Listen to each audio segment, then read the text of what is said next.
Hey, how's it going, Pokey? Sorry, still getting started here. Let me load up the game. How are you today, my dude?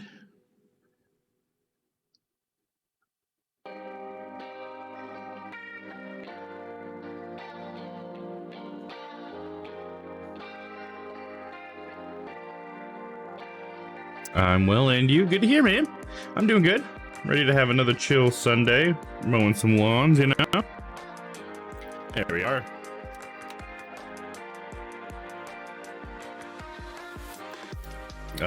Haven't done anything this weekend that I wanted to do because I've just been, I guess, chilling out this weekend. The lemur introduced me to Trail Makers that's on Game Pass, and it has just been taking up all of our time. We played it all Friday night and all day Saturday and Saturday night. I'm glad I have a break. What's up, Dan? And everybody. Thanks for coming on over. Hey, Shiloh's here. What's up, Shiloh? How are you? It's good to see you. Hey, Dan, there he is. What's up, my dude? How are you? You guys ready to mow some fucking lawns today? Let's see. Click on my profile here. Let's see what else we got. So I think I'm like 1 day away from my, upgrade time 1 day, and then I get my new bay, and then I can buy another mower, and then we can hire somebody, and then I can make some real money. You bug beautiful bitch. That's right, I'm a BBB, I guess. Big beautiful bitch. What's up, Dan? You had a great stream today, man. It was a lot of fun hanging out in there, for sure, man.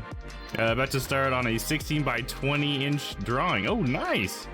I'm so glad you're on. I was literally just thinking that I wish you were, and I was going to watch Thursday's stream. But this is dope. Yeah, there you go. Now you can just chill with me while I'm messing with lawns. Hey, Bolin's here. What's up, Bolin? What is up, my dude? I didn't know Domm was an insect. Yeah, right, Pokey.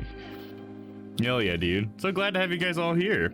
Hell yeah. Hopefully you guys ready to see some straight fucking lines. God damn it. All right, let's go ahead and jump on into our first thing here, right? Let's go with the one with the most money. Okay, this one was 500. Yep, that's the most. There's a garden, orchard, cottage. In a cottage cheese cottage. Okay, so what are we going for? Current grass range 13 to 21. That's some tall grass. Cutting it down to 5.5 or 6.5. So let's go for an even 6. Confirm the contract. Let's go. Just had a grass scented candle. Yeah, then you're really into it, huh? Honestly, I don't. I'm not a huge fan of smell grass. I mean, it's not like it's horrible smell, but I like having the simulation kind of end there for me. I don't need the heat or the smells. Of course, the smells back when I used to mow were much worse because it was all fucking ragweed and shit. But yeah, what's everybody else doing today? We know Shiloh is starting on a drawing, which is exciting. Hopefully you'll be able to share that with us sometime. What is everybody else doing? You know, Dan says he's got stuff he's got to do. He's got to go eat. I'm streaming for like 6 hours or something. Do you guys know there's a fresh cut grass flavored vodka? Really? Fresh cut why? Do we know what fresh cut grass tastes like? Weather warning. Oh, I haven't had any weather yet. Long contracts, when the weather is wet, you need to take extra care when cutting, as it is easier to damage the ground. The wet grass is also more difficult to cut and will place more load on your vehicle's engine. Yeah, it's probably sticky as shit too, bruh. Alright, we gotta do our inspection. Oh, I forgot to repair it. Now I gotta do it here. My bad. Got a little too excited. Should have done that last week.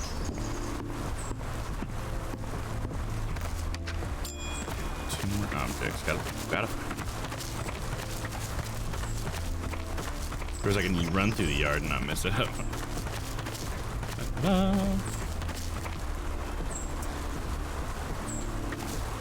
Yeah, I don't know why, dude. No idea. Yeah, it's so weird. Google it. It's real. That's so weird. Does anybody here want to try a grass flavored vodka? I mean, I'm not a fan of like vodka anyway, so there's no chance I'd like it, but is there anybody here who would be interested in that? Definitely seen some crazy flavors, but not, I mean, is it like Birdie bought every flavored beans in this fucking vodka now, or what? Is that what they're doing? Trying to go for that angle? Start the engine. Up the throttle, lower the blades, and we're good to go. It sounded pretty light to me, I guess. No, you guys got quite a bit of audio. Oh, it's above the music too. Should I turn down the game a little bit? You guys let me know, but I'm gonna turn it up for myself at least. Some of that ambiance. All right, let's start with our border cut. This nice little garden things they got going on. That'd be so cool to have something like that. Nice big area to grow vegetables in like that. I'm in an apartment, so limited on what I can do. And here we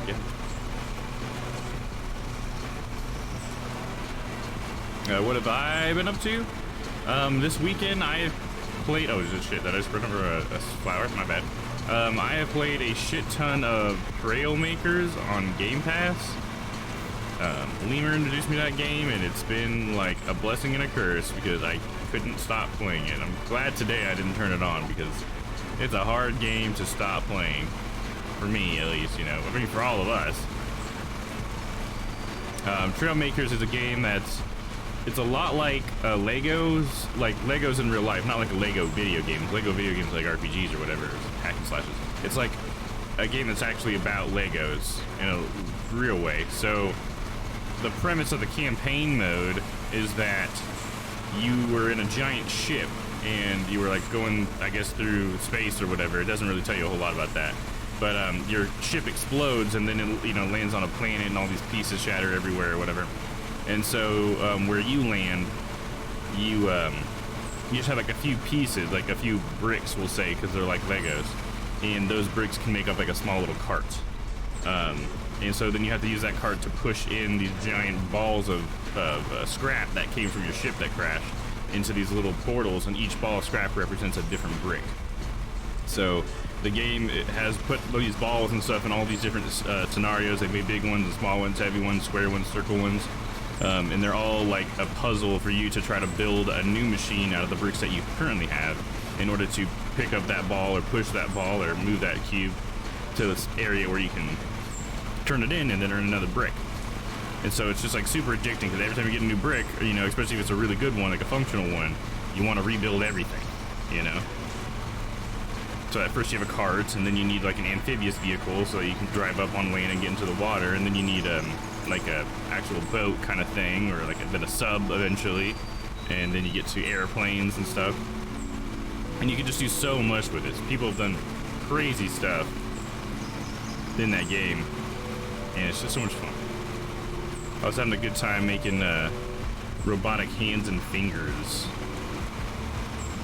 One of the robots I made had two hands where it will like extend the hands out and then kind of smash its palms together and then grab its fingers around like whatever it's holding.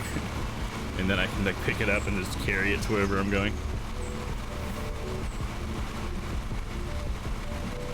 Alright, we're gonna go for another pass. We can have a nice big buffer around the outer edge. And then we'll start with our lines. I'm also gonna try to clean up a little bit of this, I think. Nah, maybe I'll just go one more pass and then we'll go for like a cleanup pass so that I can get some straight lines going. Kind of getting my method down, So far it hasn't been too bad. I guess I just naturally drive slow enough for wet grass, I'm very slow in playing this game. All the estimated times are so much shorter than what I do. A little bit over on this side, that way I can get my overlap. But yeah, so that's what I've been doing. Lemur and I started that game on Friday night after the stream. And we played till 4 in the morning. And then I woke up the next day at like 9 or 10 and just started playing it again. So just ready to try to improve stuff. And then we got Moth in there. And then we got some other friends in there. Lemur's brother. It was great. Good time. I'm sure we haven't seen the last of it. I'll be sucking me back in there soon.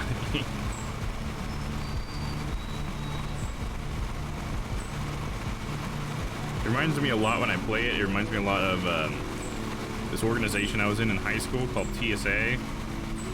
which is like Technological Students of America or something like that, and it was all like these competitions where you had to solve problems and stuff. And one of the competitions I had signed up for was like a robotics one, which I don't know if it was robotics or what. It may have been something else, but essentially what we had to do is we had this like specific set of like little engineering toys that had like all these motors and stuff, and it has like a program where you can like program it to do like a lot of custom stuff. And I remember when I first went to first tried out for it at state, we went to state and it was a lot of fun. What we had to do was create like a little train car that when it like the train tipped on its side, it would have like all these actions that would trigger at the right moments and stuff, and it was pretty cool. It was a lot of fun to do. I was the one that got to actually build the little train car, and so when I was building those things in that game, everything reminded me of that. Super addicting. It sounds like, oh yes, very addicting. And you kind of create your own goals in a way, you know, because the game doesn't tell you which piece to go for next. You know, there's just like some obvious ones that would be easiest to go for. You know, because you just got the amphibious vehicle. Well, then all the ones that are on like beaches are like the easiest ones to go for. So, you know, it kind of has some direction in that way a little bit. But other than that, like, you can solve every problem yourself. It was so cool to see what Lemur would come up with, and then what I would come up with, and then, you know, every single person who joined us, like, everyone's solutions were slightly different, you know. And the game gives you templates too, so if you don't really quite know how to use this stuff quite right, because some things can be difficult to make, like a submarine or a plane, the game's pretty nice about giving you these templates, so you can just have the game build you something that works, and then you can just improve it. You know, you can just delete some bricks, add some bricks, you know. So we're starting on our lines now, but I'm gonna do like a clean up pass where I don't follow the curve. I'm just gonna go straight.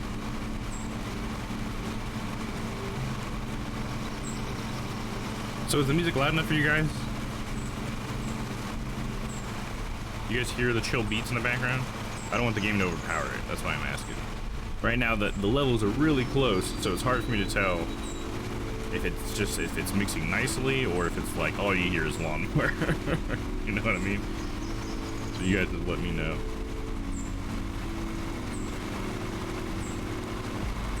I'm gonna have the Austin Powers it right here. 18-point turn. Nice and easy now. Baby toe. Or big toes. Big toe.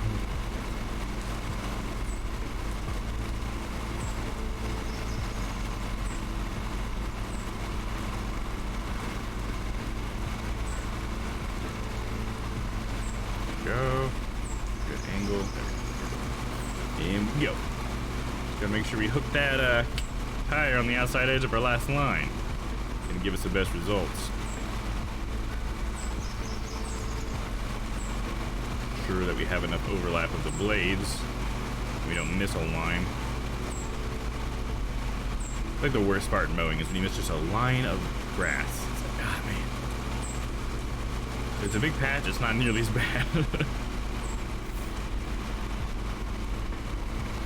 shouldn't be having my blades on over this part, but hey, whatever. At least it's not a side discharge. It'll be crazy once I get a side discharge one. I think the one I was looking at buying next was a side discharge. So that'll be an interesting thing to have to deal with. But it has a bigger deck. So it'll be like, I'll have to do less passes, but I have to worry about that grass shooting out the side, you know what I'm saying? So there's a cost to that benefit. Now we got this nice straight line. Very nice. Going a little bit outside.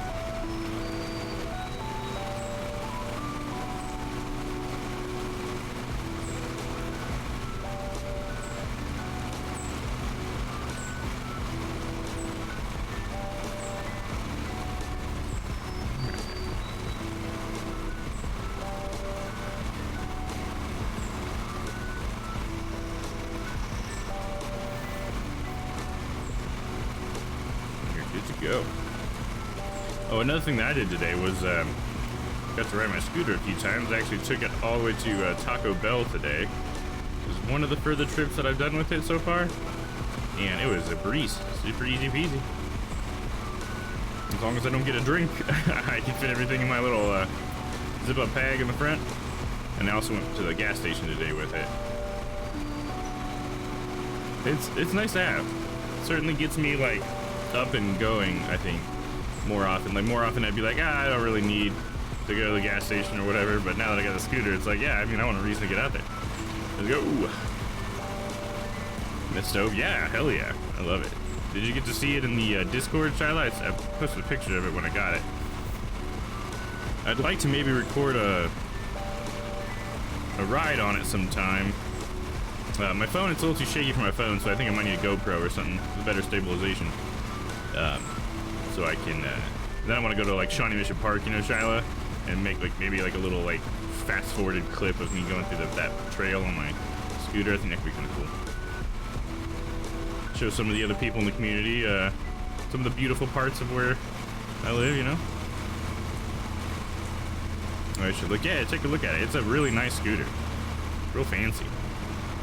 And there's even like another part that I can get for it that I've been kind of thinking about that could be really cool, especially if I go to like some big park or whatever to ride it around. You can actually get like a seat that you can attach to it. It like just grabs onto like the base, and it's got this pretty nice seat that has its own like suspension on it and everything.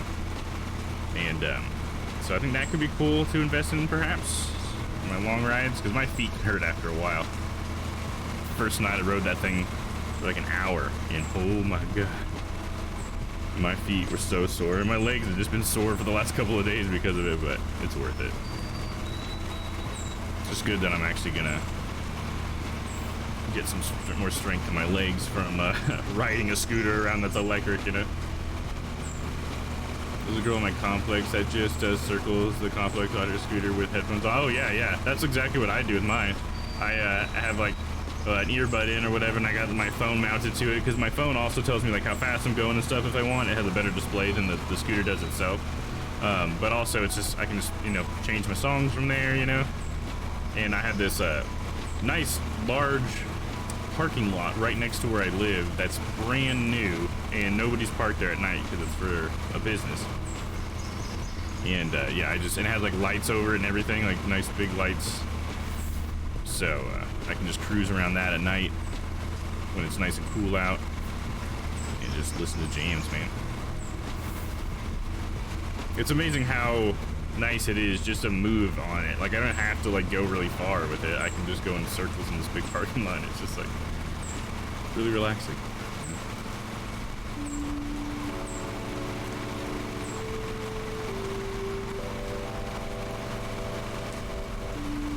I was even riding around the other day, and I was watching Dan while he was on. I just had my Twitch pulled up on my phone, you know. You know, I'm gonna need to do a circle pass around that tree here in a minute. Probably what I'll do before I do my next pass. We'll go ahead and turn right up here and flip around. Here we go. Don't want to drive too fast. Don't want to leave any big ruts in the yard or whatever. There we go. Pass.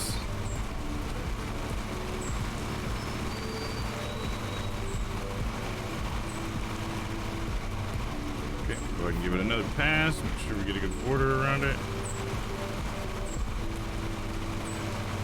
I don't want to be backing into these beautiful flowers.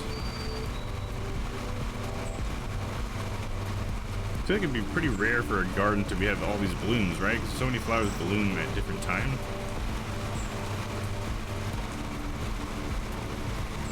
Okay, let's see. Now we'll start from back here. I'm gonna have to do some short back and forths over here, it looks like. That's okay. I chose my direction for my lines. I gotta stick to it. Can't turn back now. Don't mind that little scoop. Got a little tuft there I can grab. Nice, nice.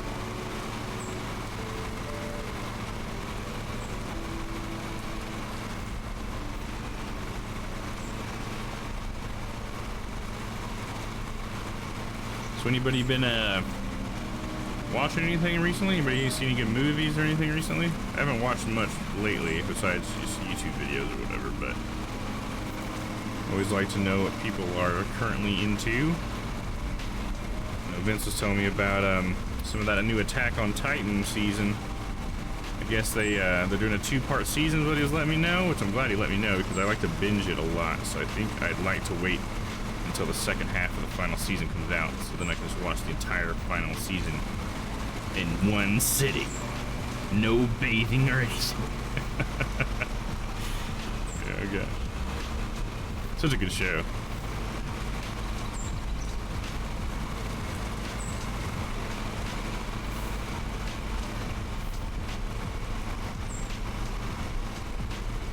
I guess I must have fallen out of my TV and movie phase again already. I feel like I go through phases where I'm like playing video games most of the time, and then I'll be like watching movies for a bit or TV, and then I'll go back to video games.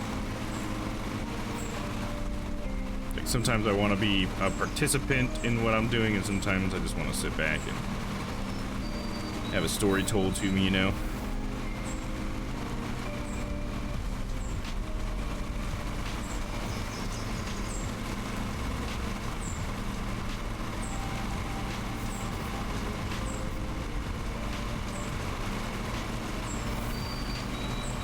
That wasn't a great cut, I think. Too much turn in it, I think.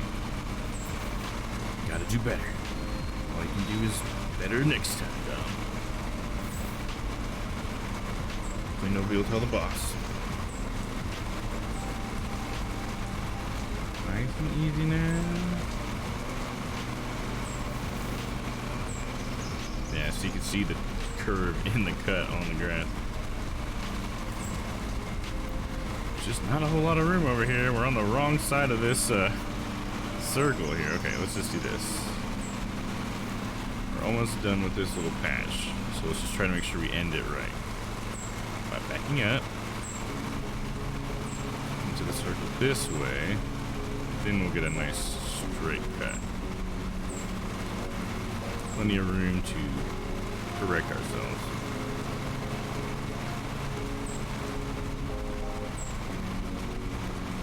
There we go.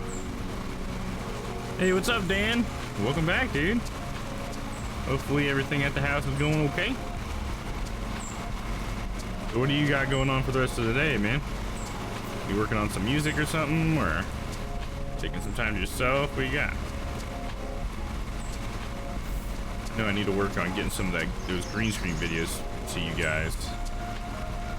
Should have done that yesterday, to be honest, but man, Trailmakers just had a hold on me, dude. I don't know what else to say. Okay, so like back up, yeah.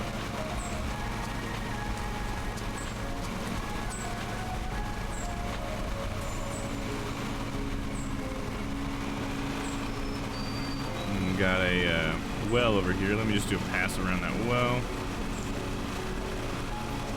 I like the little path that goes through too. That's totes adorbs.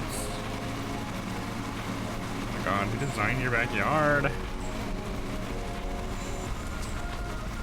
Green screen, 2 made plus beer, and then some more beer. Hell yeah, dude. There you go. So you're gonna have those videos for Wolf and I, huh? Is that what you're gonna be working on? That'll be cool. Definitely thinking I'm gonna make your own shout out command for yourself.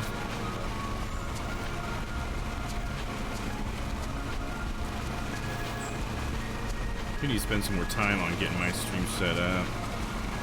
I mean, I guess I spend so much of my free time on it. It's not, you know, like Dan was saying in his stream. It's good to take a break, you know? Sometimes I don't know. I just want to keep working on the stream. Hell yeah, man. Got Emma to be camera woman. Nice. There you go. Hell yeah.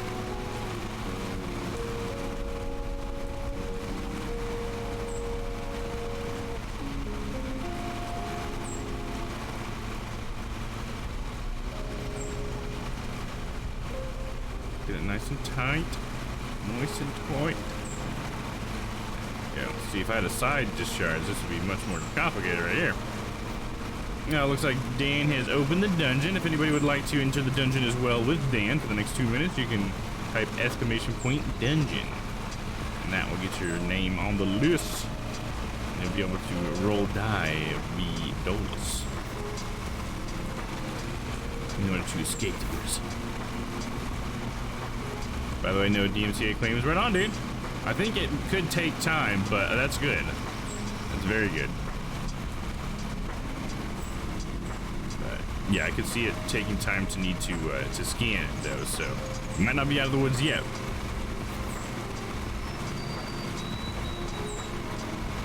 Yeah, it'd be really nice if there was some sort of legal way where it's like if the game got the right to put the music in the game, then anybody streaming it should have the right to have the music too. It's just the fact that it's not, we don't really have the right to stream the game. I think that's like where it kind of falls apart, you know? That's why it's nice when games have original soundtracks anymore, you know, now that we're streaming, it seems like it's something I think about a lot more. And anytime I see that, I'd be like, oh yeah, thank you for that OST.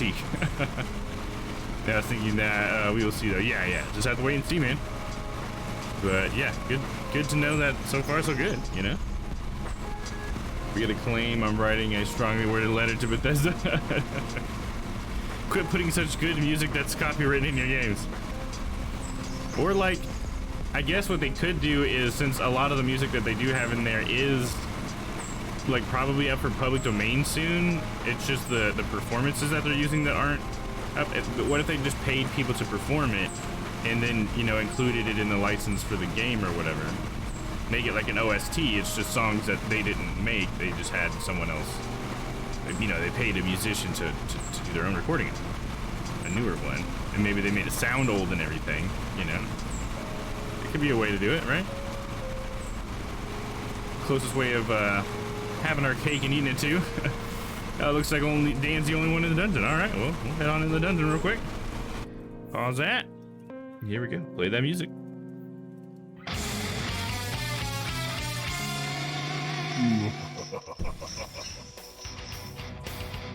Oh, it's so dark in here. Switch the split, or flip the switch. There we go. Oh, it's you, Dan. Oh, God, just turn the light back off, son of a bitch. What is that? You call that a haircut, Dan? Alright, whatever. Let's get you out of here. Or into your cell. God damn it. Alright, just get out of here. Whatever, Dan.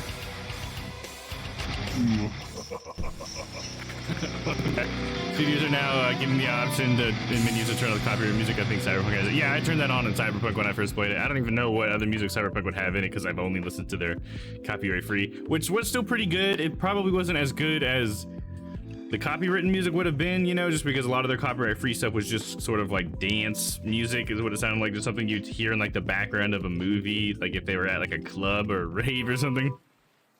So I have to say that the music in Cyberpunk was not something I think I'd ever remember about the game, but there's so much good about it otherwise that it's not a big deal, you know? Yeah, so close to a nat 20. I know, dude, this is crazy how often that happens on these die too. I feel like on my small die, I rarely ever roll like as steadily as I do, or even like as randomly. Sometimes it feels like I do get a good portion of like low and high rolls with these. I think Dole's just has a touch with it, man. It's that little cup he uses. Something about it, man. Alright, let's see which way we're going. I think I need to go left here. Let's see, let's scoop around. Swoop around. Oh yeah, Dan, I gotta get you your card. Sorry, bro. Hold up. I got it. Do both at the same time, maybe? You gotta keep making sure I'm looking. D underscore T. There you are. Pack set. There you are, my friend.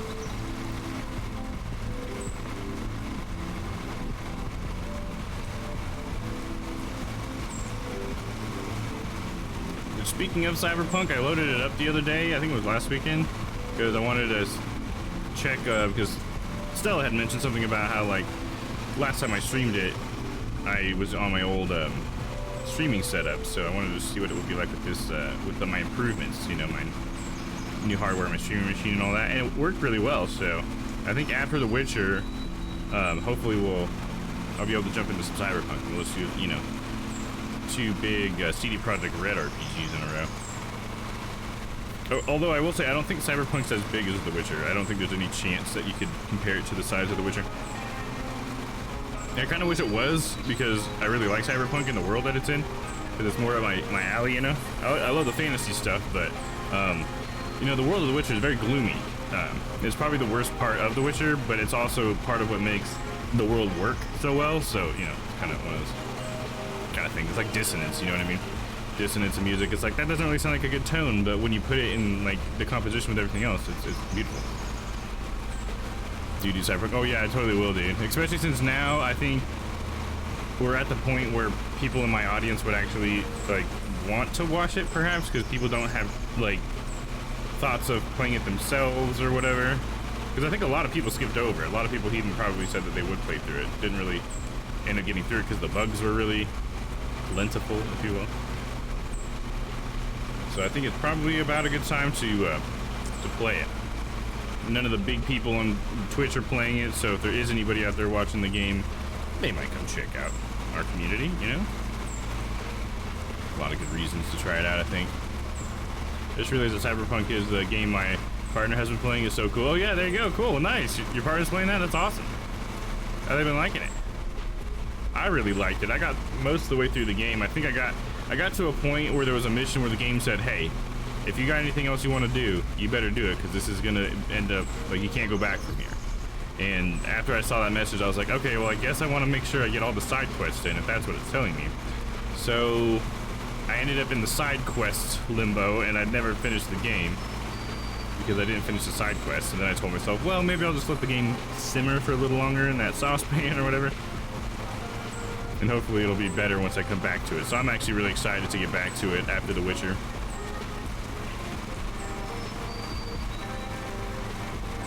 I personally skipped over it. Yeah, see, I think a lot of people did. I mean, especially if you're a console player, that's like definitely makes sense, right?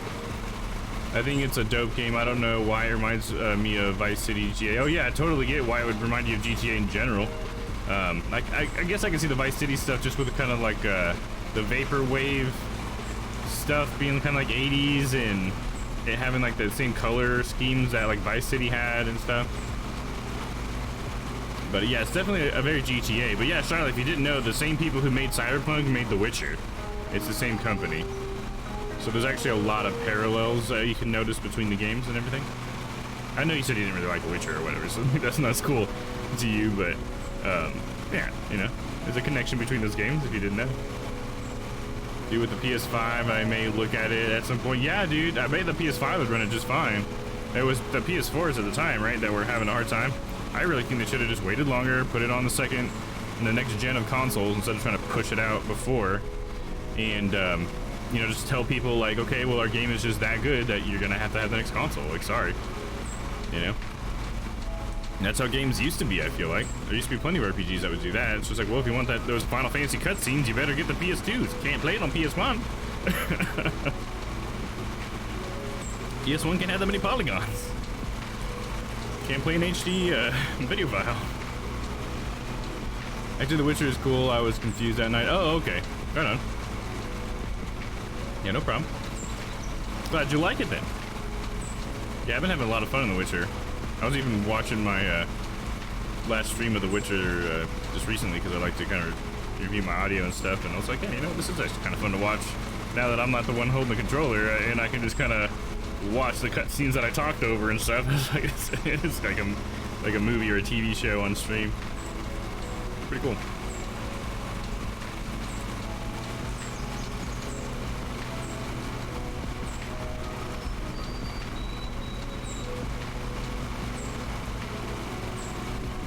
I'm not sure if they have finished updating it. Oh yeah, Cyberpunk, yeah. It's probably not completely up there yet. They just added their first DLC though with their last update, and it was a huge update too, so hopefully they've done a lot to it. I didn't play around in it enough to like notice anything. I think I did see one person T-pose for a moment though, so it's like, well, definitely some bugs. But it's not like The Witcher 3 is bug-free either. I mean, if you go through my Witcher playthrough, there's plenty of bugs that I've encountered. Lots of weird stuff. Like yesterday I was following that kid who was just like skating away like this, and he's just sliding on the ground or whatever. He's supposed to be in a run animation, but he was just sat in like a statue animation. It was so funny. Oh, sorry, what did I say here? I meant to say the other game that you never really got into either. I was stoned. My bad. Oh, okay, gotcha. Were you talking about Psychonauts? Yeah, the one that I really wasn't getting into. 'Cause I was trying to get into Psychonauts, but it just wasn't really my type of thing, I guess. I guess there was, you know, whatever reason I didn't want to play when I was a kid. I guess it still applies. Whatever the reason is. Can't beat a T-pose. Yeah, dude, I know. T-poses are so funny, but they're so immersion breaking at the same time, so it is frustrating in an RPG to see a T-pose. You know, like, because you're already trying, or at least me, I know I try to get in the universe. I mean, The Witcher, I read, like, every fucking book that pops up in front of me as soon as I see it. So it's like, I'm trying to get into this, you know? So if the game is going to do something like that to me, it's like, ah, come on. It's like somebody forgot their line or something and has to say, oh, boy. But it is hilarious. You gotta admit, it's always hilarious. That's the best way to interpret it. Just that it's funny. Like that double-headed horse that we saw on Witcher that one time too. That's why I gave up on the Assassin's Creed series. Is it because of bugs? Is that what you mean? For me, the reason why I gave up on Assassin's Creed was partially because of like Desmond's story. I didn't like the external story anymore. Like, cause it was really cool at first when it was all mysterious and stuff, you know, and you were Desmond and you were just some bartender guy or whatever, but you happened to be the ancestor of all these assassins. But then it just kind of got like really convoluted for a little bit. I can't say that that's definitely what pushed me away, because I think what really pushed me away was the one where it's set in like early America and you're like the Native American. And just something about the game, nothing about it specifically. I just didn't get into it. I don't know. I know that the tree running was weird for me. I thought that didn't feel as good as running on the city tops, you know, in like Jerusalem or whatever. And I think, you know, I think the intro of it was weird because you like start as like the Templar guy at the very beginning, and it like took forever to get to the point where you were the Native American guy, and then you still were in like tutorial mode for hours, dude. I think that's what it was, now that I'm thinking about it. And I remember just being like, you know what, I don't know if I'll ever get out of this fucking tutorial. I'm done. I think I'd finally gotten to the point where I was like an adult as a Native American, because you start as him as like a child or a teenager or something like that. It took forever. Right, Desmond's story was crap. Yeah, right, it was cool at first, and then it just went to crap. You like that one, to be fair? Is that the thing? Yeah, the one I'm talking about in Americas, yeah. A lot of people did. I had a friend who like let me borrow it, and he was like, yeah, dude, it's like one of the best ones, but I just couldn't get into it. I felt like the story was just taking too long for me, you know? Like, to get started. I couldn't tell, like, what is the main thing that we're even, like, caring about here. And I guess, you know, I can just get really picky with stories. I feel like I'm snob when it comes to stories sometimes. As if I'm some fucking genius when it comes to story. I can't write that well or anything, so don't listen to me. Make your own opinions, kids.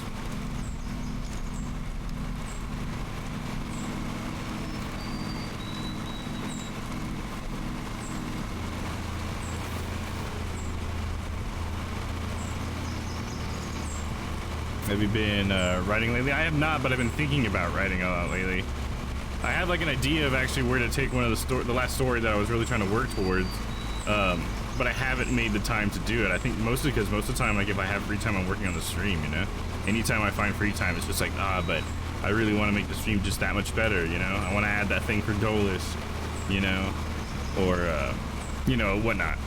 I want to make my follow notifications for Phoenix Ride or whatever. That's where a lot of the time has been going. But I do have, and like it's because I was like a little bit of writer's block for my last idea, because I have it to where like my character like gets to like sort of like an inciting incident in a way. I mean, it's almost like right up to the inciting incident, I'm introducing what will be the inciting incident for the character, and then I just wasn't quite sure, because I kind of know where I want the story to end up, and I have like a start for it that I like, but I'm not sure how to fill the gap in a way that's like meaningful. You know what I mean? Because it's like a horror story, so I feel like you don't really need to have a whole lot of message in a horror story, because a lot of it's just sort of like about the emotions that are created. But I just always like having like character flaws that get challenged and stuff like that. I like to try to put a hero's journey in there somewhere, and you know, try to make something mean something. And that sort of analysis gets me into like analysis paralysis. and writer's block too, because everything I come up with that's like an easy direction to go, I feel like isn't good enough. You know, like I don't want that. That's like too predictable and doesn't. I don't even know where I would take that after that. You know, that kind of thing. Oh, sorry, Dan said I can't remember the story much. I just remembered liking it. Okay, right on. That's cool. Yeah, I think that was probably just me, you know, getting in my own way of enjoying it, which I'm trying to do better about. Kind of like, I mean, with like Last of Us 2, Dan, like you were talking about, like you were listening to all the stuff about it before, and that kind of got in the way of you trying it out and enjoying it yourself. Sometimes I can do that just by myself. I can get in my own way of liking a story, and I think it's silly, and it's something I try to work on. I can just be so analytical sometimes, and it's like, dude, just see where this goes, man. Often enough, I think I know where it's going, and I'm wrong, and I usually appreciate it when I'm wrong, because it means it wasn't predictable, I guess. I don't know. Trying to get to the meat, yeah, the meat of the story or whatever, right? Yeah. Because my strength, I feel like, when it comes to storytelling, if anything, if I feel like I'm good at anything with storytelling, I think it's like describing stuff. I like creating the environment and describing the world, but like having events that happen matter is like the harder thing to create. You know, it's like I can create like a meaningless bit or whatever. You know, like I can write a scene, perhaps. You know. I have a few like micro fictions, as I call them right now, that are just like a scene where a couple characters talk for a second, and that's about it.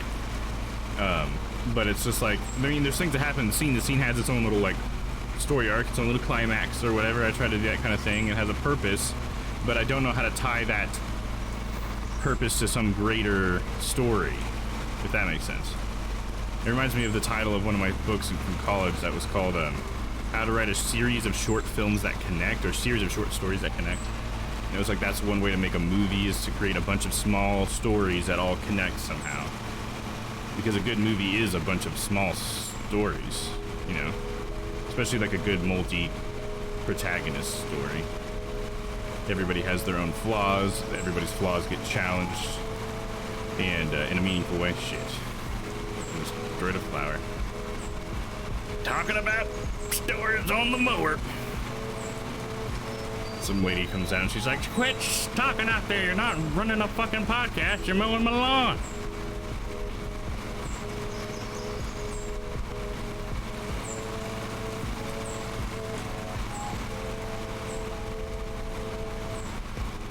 Baby brother need Sig and sort dinner out. Sounds good, man.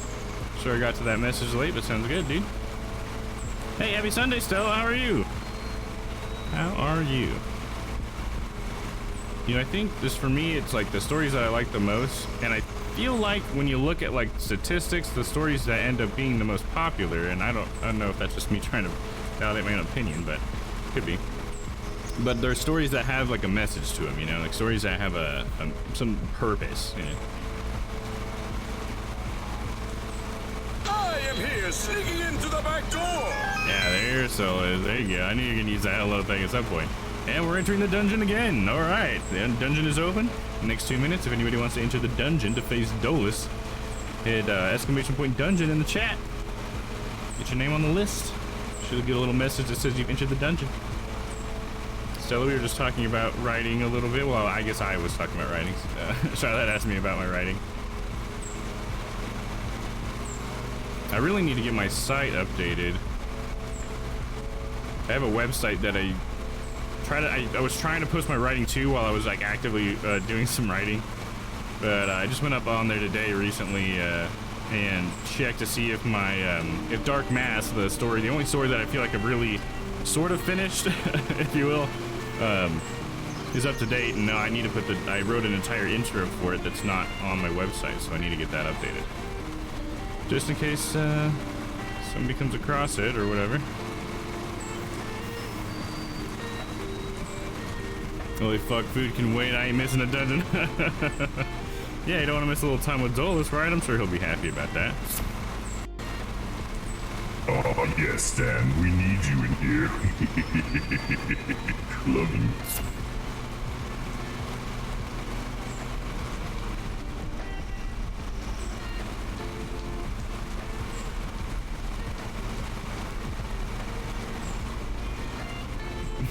Don't kiss me, fuckface.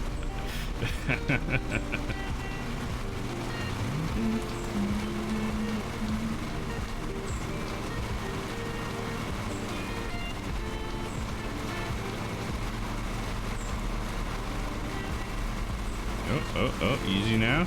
Don't cut too much of that. Don't want to cut a swoop in the grass. Trying to do a good job with my lines. There we go. Honestly, this rain has not done shit to me. I'm going my normal speed, I feel like. Spin around. Alright, time to enter the dungeon. Finish this line up over here, then we can go see Dolus.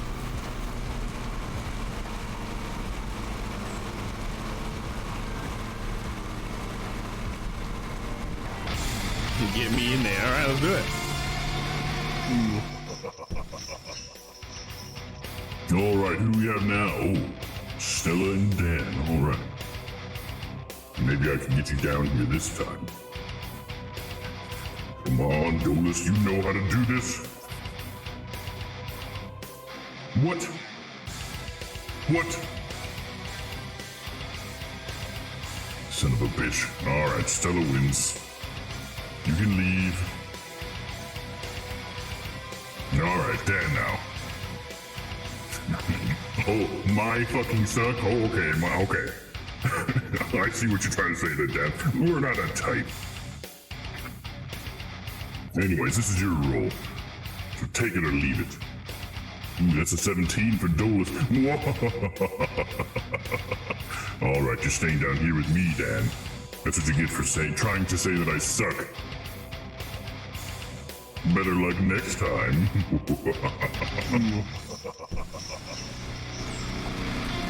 Welcome back, guys. Congrats, Stella. I can get you your cards here real quick.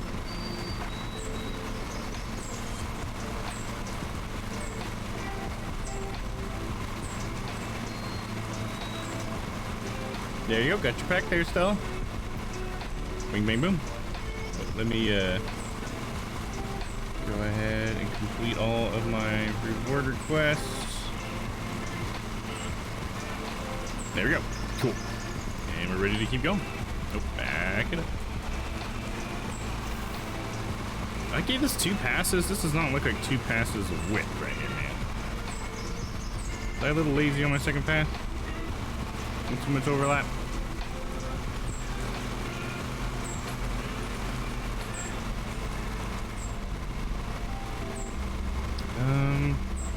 Be nice if I just back up into this area.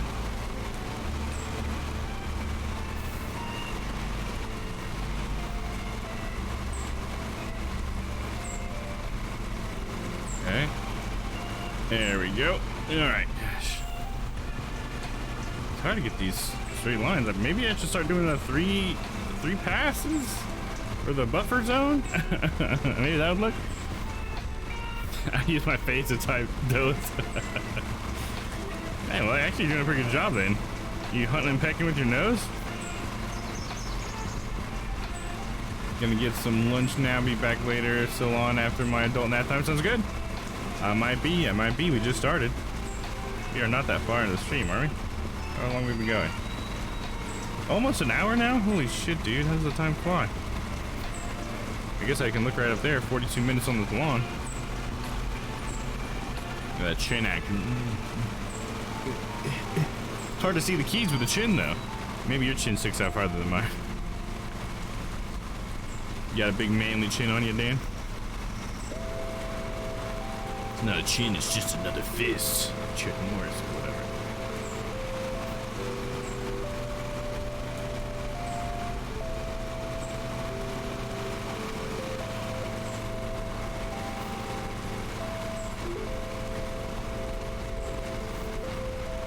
I don't know why I torture myself with these tiny little buffer areas. I mean, look at that. I just drove straight through that. Not gonna look good.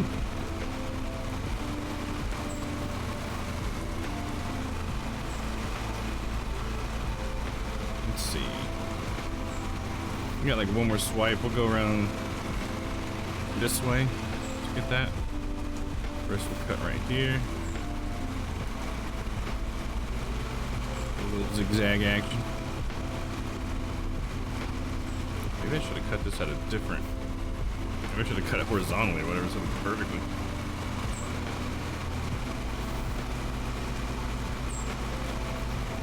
Quite a few of these flower patches.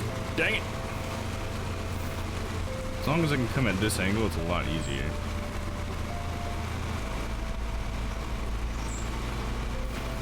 So I can go like, I don't know, tangential to the curve or whatever. Just keep cutting it this way. I've got a turning area right here. We're nice and straight. Then pull it up.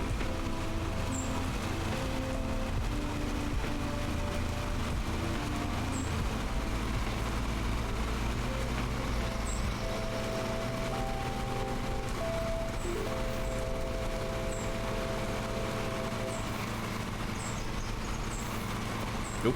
Shit. Go.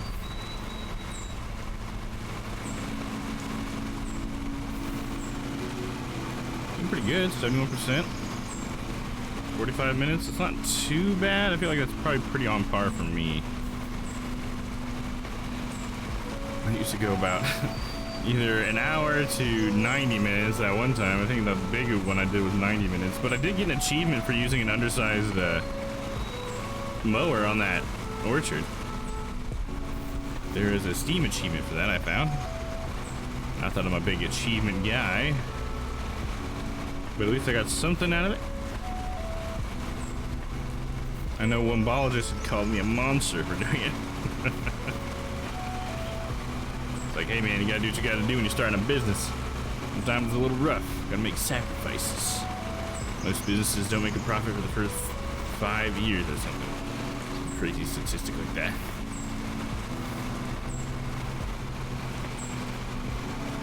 Gotta be a labor of love.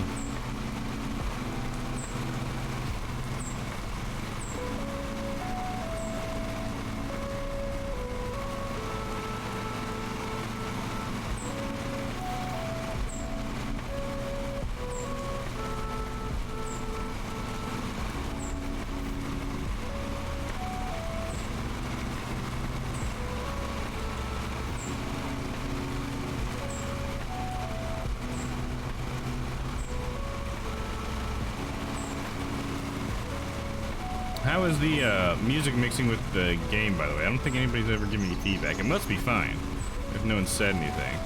So I should probably shut up about it. But, you know, I just like these chill beats, and I want to make sure you guys can hear them too.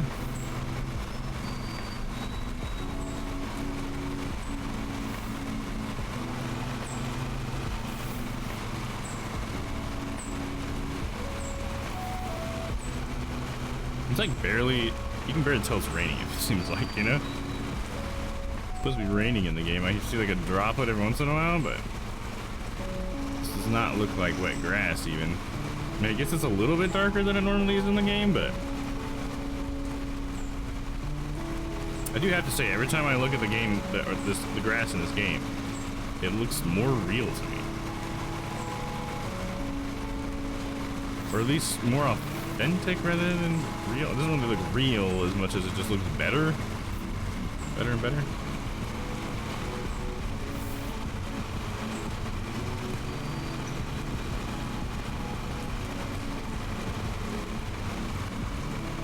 Let's pop right here.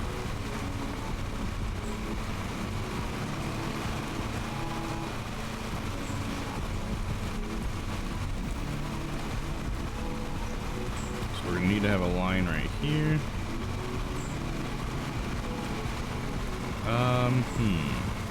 So just go ahead and take that line up to this. Yeah, let's do it to this flower bed. And then I'll go ahead and do a couple passes around this flower bed. Oh, fuck. Got too close to that flower. That's my bad.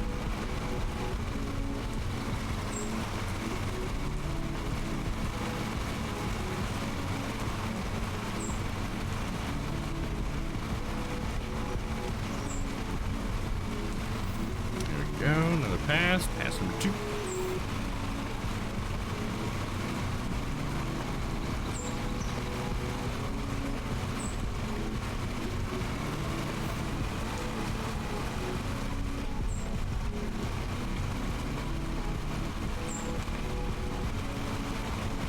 I don't know why, but it's so much fun being able to control the mower with the actual wheel. I gotta say, if anybody plays this game, you should be playing it with a wheel. Of course, if anybody plays this game, you probably like simulators, you probably already know. You should be playing games with wheels. We'll go ahead and do another pass so we can clean that up. Do the old spiral method. That's probably good enough for this side though. Fuck it. Keep on with pass. Clean up this area. Just want to eventually get to doing lines again. You know.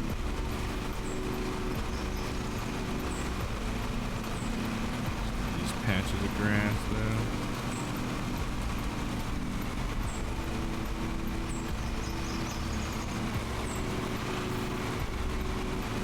There we go. Okay, that flower bed is good and mowed around. No flowers were harmed in the making of this stream. Just virtual, a couple virtual ones.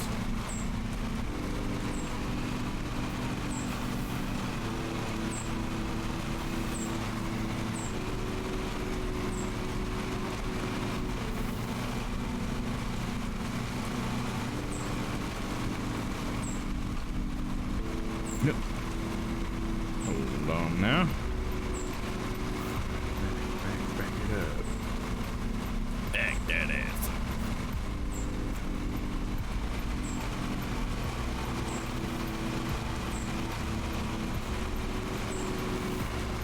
Oh yeah, I can see I've got mud on the path here. Can you see that? Is that because I was going too fast or something? Oops. You guys got a power wash simulator? I'll power wash it off for you.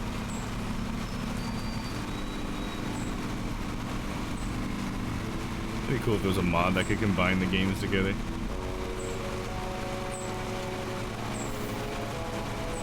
But you know, speaking of that, there was a game I saw recently, or I don't know if you can call it a game to be honest, but some sort of ROM, I guess is what it would have been. But what it was somebody took like all these old Atari games and stuff, like super old games, and they put it, and they all may have been like Namco, in fact, I'm not sure exactly, but they put it in this giant pack where it was like WarioWare, if you guys are familiar with that, but with old video games where you had to play like a really quick level of that video game, and then it would just quickly switch to another video game and stuff. It was like really cool, but obviously it was illegal. It's just such a shame because you can't really find it to download anymore, except for probably on shady websites. But I just thought it was such a cool idea, and I was like, damn, I didn't get a chance to check it out. But Funhouse made a video of them playing it. That's how I found out about it. Hey, what's up, Do It? I was gonna say I want to see you get the leaf blower and clean off the sidewalks. I know, that'd be awesome. Get an edger and do the flower beds. That's how I would like to do that. I would play Namco-ware, yeah, right? I can't remember if it was just Namco games or not, but I think it had something like Nemco or Namco Olympics or something like that. I can't remember what they called it, but it was basically, yeah, like a Namco-ware type thing, you know? And it was pretty cool. But now we're gonna get the new Mario-ware, or WarioWare, right? Isn't there one coming out for Switch? They announced or whatever? That'll be cool. I'll have to play that on stream sometime.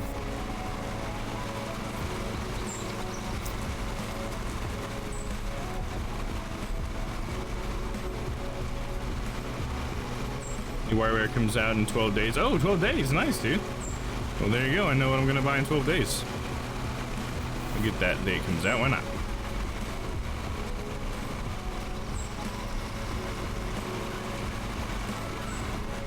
I think that'll be a fun one to mess around with.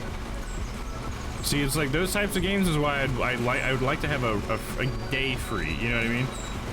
I love my schedule, but it just I would love to just have like a free day for games like that. But when there's no games like that around, I just start another RPG or whatever. That's just how I go. 9, 10, I think. Okay, right on. Or are you giving it a 9 out of 10? I'm just kidding.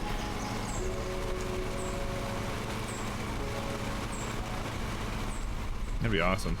I'm gonna have to buy an SD card or something for my Switch. If I don't already have one in there. 'Cause I do all my gaming just digitally.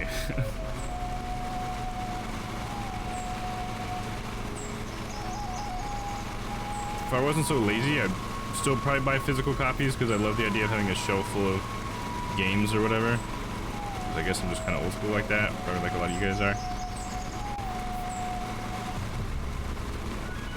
But I'm lazy, and most of my games that I was collecting as a kid are either in storage or my mom's giving them away, or they've been, I don't know, maybe stolen or something. I don't know. Don't know where they are, so I've kind of lost touch with physical copies of games, at least. I guess with most stuff, I would have to say, though. There's even albums I buy digitally. I buy books digitally, except if I really like a book, I'll usually want the hardback of it. Like, I need to get the Red Rising series. That is definitely something I need to have in hardcover. No! No! Game! Damn it. I think that's one thing with this wheel that it does sometimes, I've noticed, is, see how I did that there? That wasn't me suddenly pushing on the pedal. That was the game suddenly realizing maybe that I was that far on the pedal and then jumping ahead. And so the acceleration of this game is a little fucked up. I mean, that, and I could have been paying more attention right there, but like a little bit of that was the weirdness where I try to just barely touch it and then it's like, oh! Or that, where it just keeps backing up even though I let off the pedal. That also happened. I like physical copies for sharing with friends. Oh yeah, sharing with friends. Yeah, I guess I just don't do enough of that. So I've thought of that, but yeah, that's also a great thing. I know with my brother, he's really good about sharing stuff with me. And in the past, when I had like a PS3, he was more the PlayStation gamer, so he'd always have really good games, and I'd never have to buy them because he just let me borrow it. That's how I played Last of Us. He just let me borrow it when he was done with it. But yeah, I kind of miss out on that now, sharing stuff. But I guess I just buy everything for myself anymore.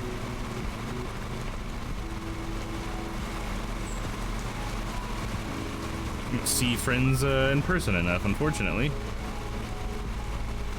to get to benefit from that. But that is a very true thing. It'd be nice if they had something digitally for that, right? Like, I bought this game, let me like transfer it to your account temporarily. Like, I have to uninstall it from mine and everything. And then you can install it under my license and enjoy it, you know, but we just can't enjoy it at the same time. Like, that would be cool.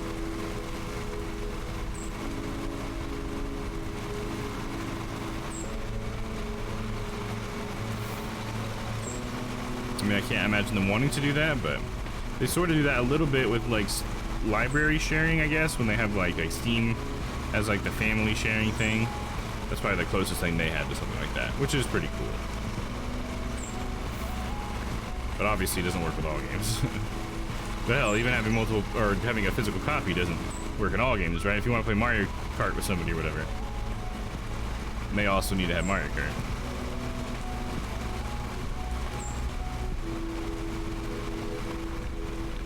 It's also, I think in Breath of the Wild, I let Vince borrow Breath of the Wild, so that's probably the most recent one that I did with that. It was Breath of the Wild. I think then he went out and bought it himself because he liked it so much. If I'm remembering right.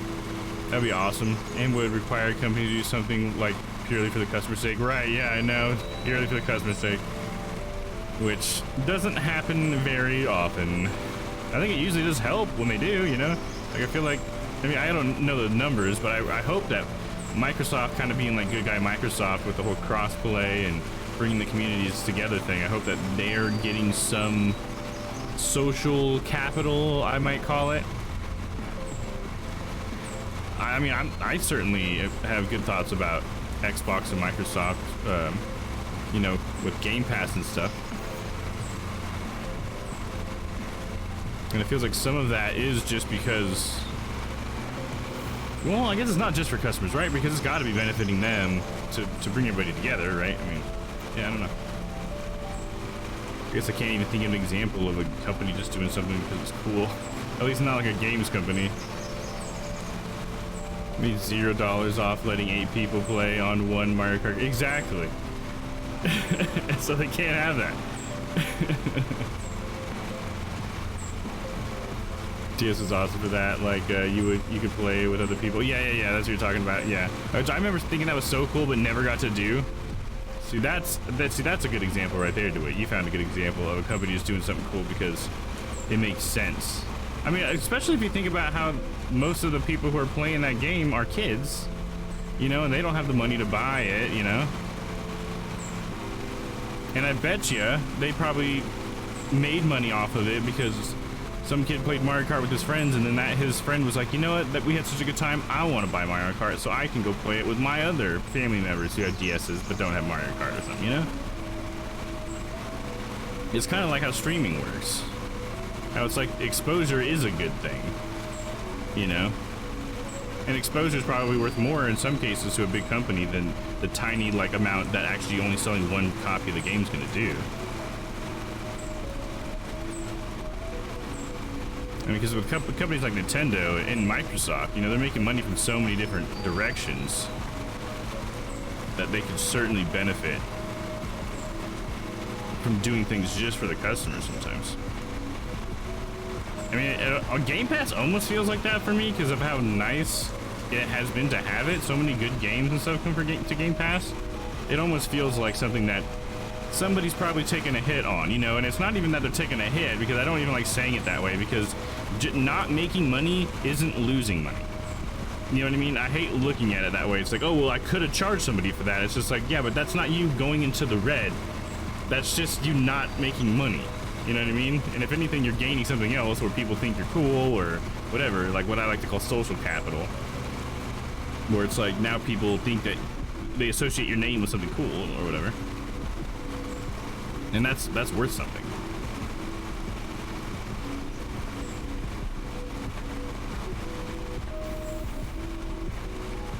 Streamers can make a bad game so famous. Right, exactly, yeah. For sure. I mean, it can probably work both ways in a way. They can also possibly make a good game look really bad too, or like a famous game look bad or something, maybe like Cyberpunk or something, I guess. But yeah, absolutely. That's happened so many times, you know, like Among Us or whatever. It was pretty much that scenario, if I understand it correctly. Game Pass is totally worth it. I've paid for 2 subscriptions for my wife and I'm not even upset. Right, yeah, there you go, exactly, because the games are so fucking good, dude. And the more we can play with console people on Game Pass, the better, I think. I love being able to do that. Haven't got to play any games with Toasted Broccoli in a bit, but it's so cool that we actually have some games that we can play together. And stuff like that. And I'm sure it's just gonna get better, you know. Right now it's a little janky, not all games have it. In games that do, sometimes it's a little weird to get going, but it's coming.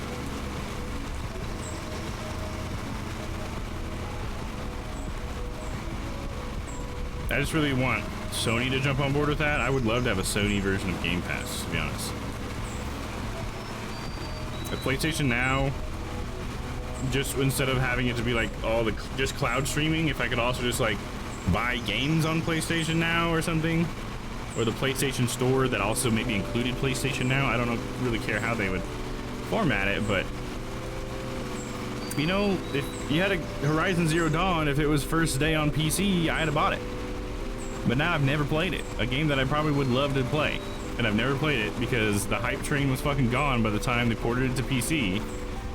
And there's money they didn't make, you know? Not that it's probably that much, you know, if you just consider me, but I'm sure I'm not the only one. You missed the hype train, you know, there's another game out by now. Sorry. You're right, those streamers can expose a game like Cyberpunk 2. People don't need to buy it if there's a million people on Twitch having a bad experience day one. Yeah, that is true. Yeah, I think it does deter a lot of people too. I think there's a lot of people out there who've just been burned so many times by like a shitty running game that where we've become sensitive enough to where like if a game has that sort of like, if a streamer day one is having problems, I bet there's probably, especially if it's a big streamer, I bet there's probably a lot of people who are like, yeah, I'll probably wait on this game a little bit. and that affects the game's initial sales. And the initial sales are probably like a big thing that the publisher looks at, or whoever, you know, the money people look at to decide where the game goes after that.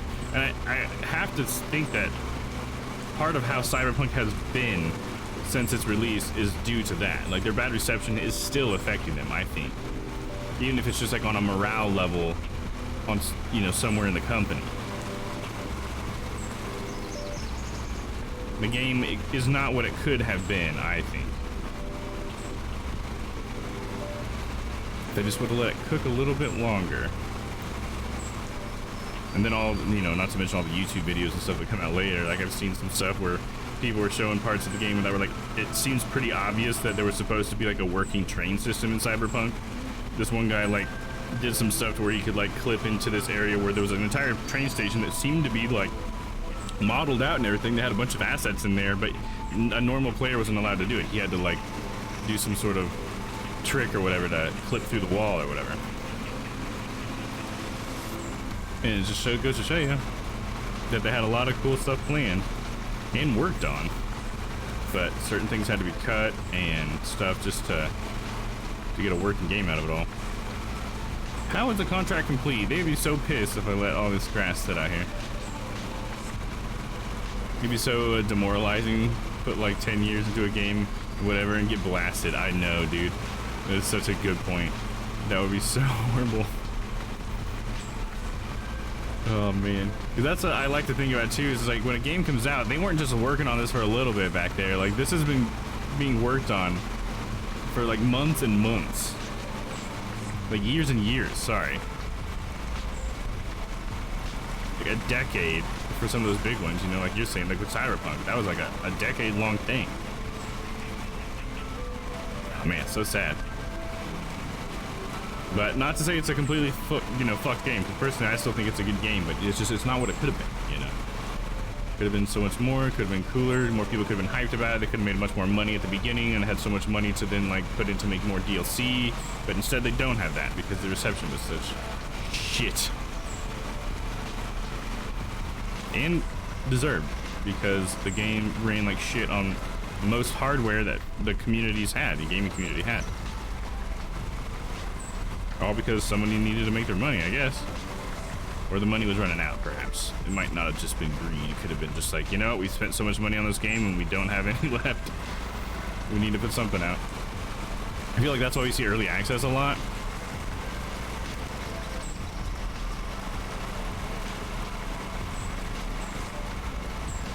You know, they go into early access so that they can make money to keep the lights on, you know, so that they can keep trying to complete the game because the game went over budget or something like that. I could see that happening pretty easily.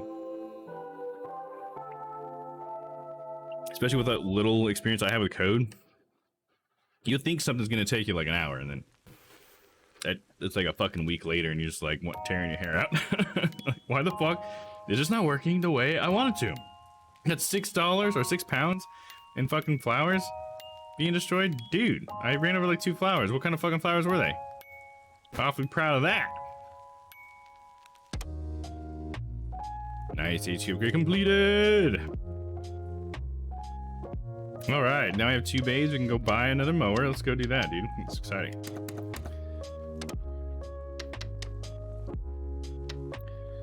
So,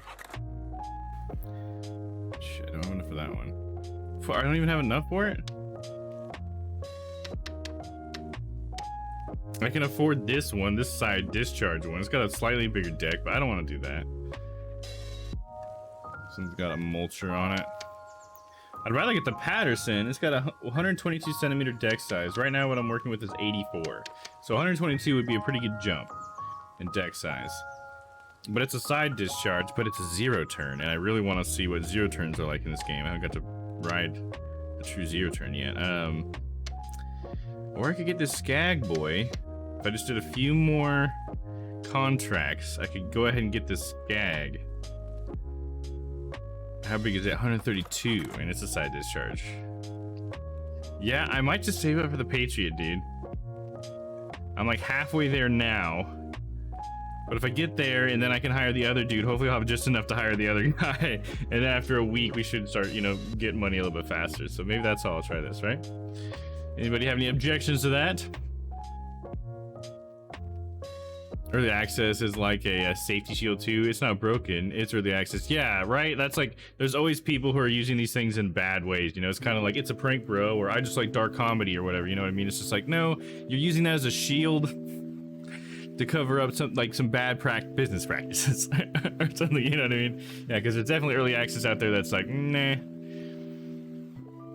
Because it's like a beta, but they're like, oh, it's not beta, it's actually just early access or whatever. It's just like, well, I think early access to me means the game is working like just fine. Like this is a game that you can put out. It's just some of the content isn't there yet. You know, but if it's all buggy, then it feels more like a beta, dude. It's more of a beta, and you're wanting me to tell you what's fucking broken, and no thank you.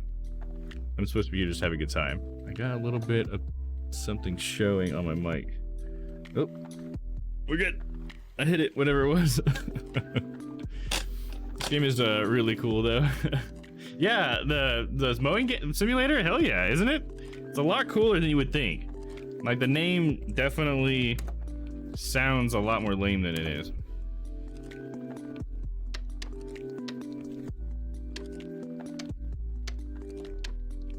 Okay, so we go ahead and knock this one out.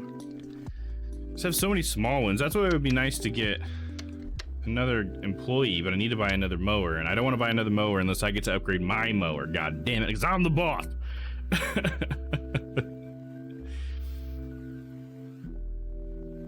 Oh, I didn't even get to your other comment there. Do it? Yeah, it can be at least, maybe not always. Yeah, exactly. Like, not always, but too often. Too often is it a shield or whatever.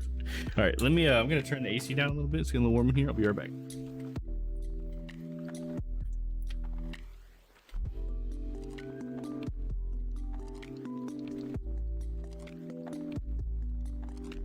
Okay, just stand up. Gosh, my hips are sore.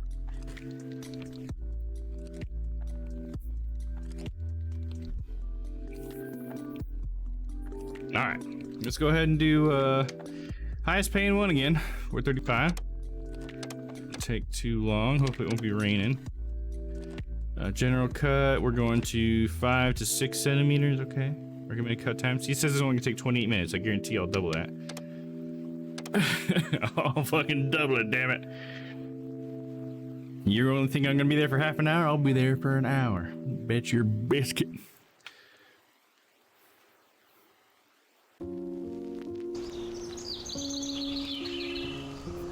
Thanks for coming and hanging out, everybody. I think it's so crazy that this is like one of the best games to kind of chill and hang out in. Can't believe I forgot to repair the freaking vehicle again. Oh yeah, 4 objects, okay. Yeah, I was out in the garden and I left 4 objects out there that you might run over. You might need to go grab them. Okay, you sure it was only 4? Were you playing Frisbee with the kid? With the dog?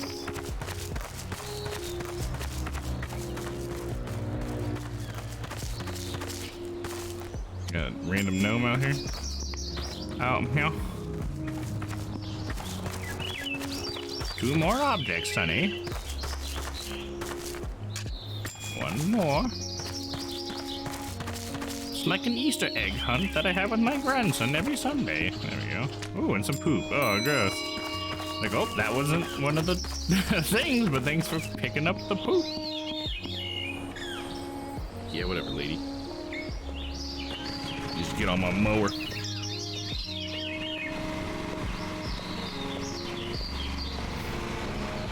All right, do a couple of passes. We're gonna do 3 passes this time. Give myself plenty of space to do my work. And commence.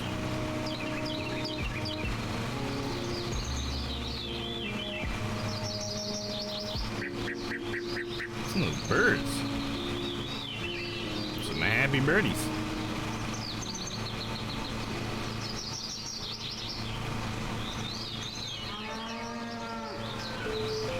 Oh. Shit.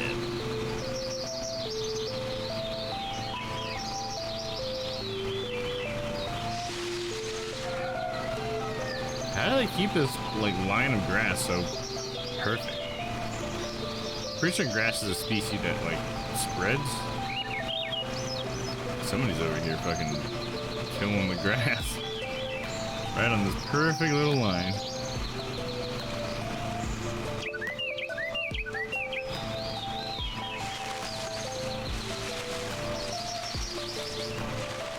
I bet if they do make a sequel to this, it will have like weed eating and stuff, right? Isn't that like a logical thing to add? It'll be like mulch and shit, fucking trimming hedges, all sorts of stuff. I think trimming hedges would be cool, especially if you got to do like designs and stuff. Hell, if you did it right, you could probably make that its own game. People would play it, guarantee it. Back for another round.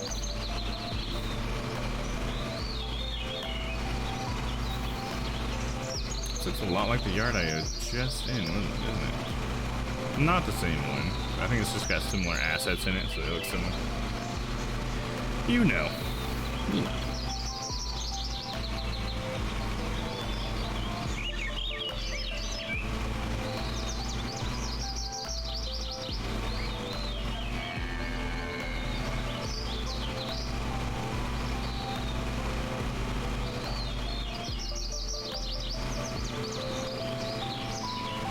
Summer I did a landscaping job. It included a lot of picking up trash. Oh yeah, at the beginning of the level. Yeah, I bet that is a lot of the landscape. You know, unfortunately there's a lot of trash hanging around. And every time I see litter just like on the side of the street, you know, while I'm like out walking or scooting around now, I just get so upset sometimes to think about where that came from. It's like, it better have been like a very understandable situation where this happened and you would like feel bad about it. And you didn't just fucking toss it out your window, because it probably was just some fucking jackass was tossing it out their window. Come on, dude, we all live here. The world isn't your trash can.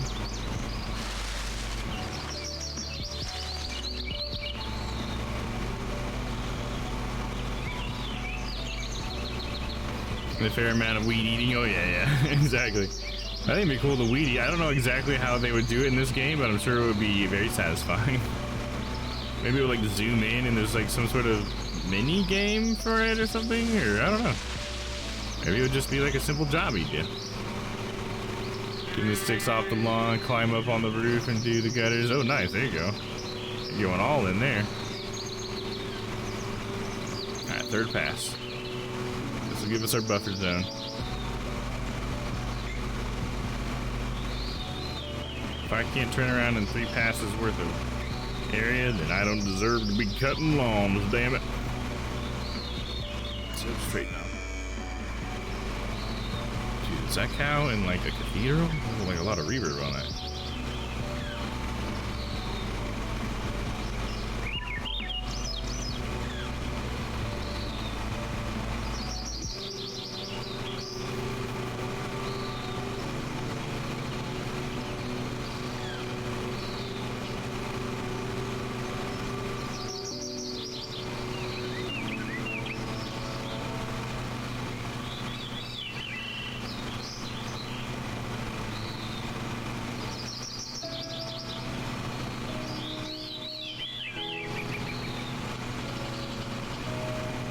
Just so peaceful out here with all the plants.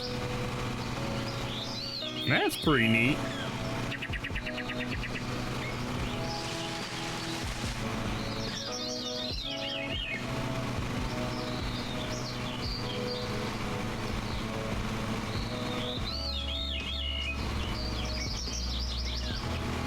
You've been getting bot followers. I've got like 5 this week. Oh yeah, dude. Yeah, I get them like every day. I got 2 of them just earlier today, and I like, it was weird because they followed and then I banned them and then they followed again. It was the exact same name, not a single change in the name. It's just like, well, you're fucking banned. Get the fuck out of here. It's best to block them, because I think banning doesn't actually keep them from following you. I think it just prevents them from talking in your chat. So yeah, I try to, anytime they're actually in my chat, I block them, but most of the time, But this Haas one or whatever, they just follow. They're never actually in the chat, and which makes me more uncomfortable because it feels like they're trying to avoid being blocked or something. And I definitely want to fucking block their ass. 'Cause I fucking hate the idea of people doing things without, you know, like letting me know. It's like, it's one thing if you had like a bot who was just trying to like harmlessly take statistics of things that don't really matter like that much or whatever, but I've heard some bad stories about what some of these bots could be doing, and I don't like the idea of having them around, you know what I mean? I'm trying to think how I should start these lines. You know, let's do passes around the flower beds.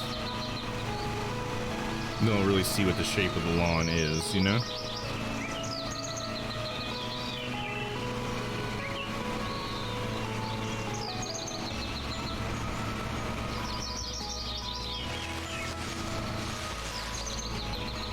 Sometimes when it comes to bot stuff on the internet too, it's just like so weird to try to figure out why. You know, like it's so hard to find out what's the benefit. Like, how are you benefiting from this? And it's really fucking weirding people out. And you need to fucking stop. Because what weirds me out is that like Haas can like follow sometimes and not have a notification pop up. How the fuck does that happen? How does Streamlabs not see that? What are they doing? You know, son of a bitch, what the fuck? I don't like that. I don't like that. Or Dan got hit with like a fake raid once, where like it said that like 14 people came with this person in a raid, but it was completely fake. And it was just like, what the fuck, dude? What do you get from this? Fuck you. I hate it. It would be nice if it was easier to see who is lurking around, but that's probably a huge ask. Yeah, what do you mean by who's lurking around? I guess what do you mean by that? Like actually able to see like people who are actually in your channel watching? Is that what you mean? 'Cause yeah, that's what I would like to see too. Because Mix It Up has this really nice little like window that tries to give you an active list of people who are in there, like bots in your chats doing other things. Oh yeah, that would be nice. There is a website you can use that I've been using called Twitch Insights. I don't know if that's what the website's URL is called. I Google every time, but if you go there, you can type in a user's name that you think might be a bot, and it'll like tell you if it's a bot. If it comes up in the list, it tells you how many chats they're in and all this stuff. And so if they come up in that list at all, I immediately ban and block them. Which there was like 2 names in my stream today that weren't on the Insights list, but they were in my stream before I got started, and I was definitely pretty fucking suspicious of that. It's like, I think maybe Twitch Insights hasn't been updated with you guys yet, but your days are fucking numbered. Your ass is grass, brother. Alright, we can do a circle around this bird bath.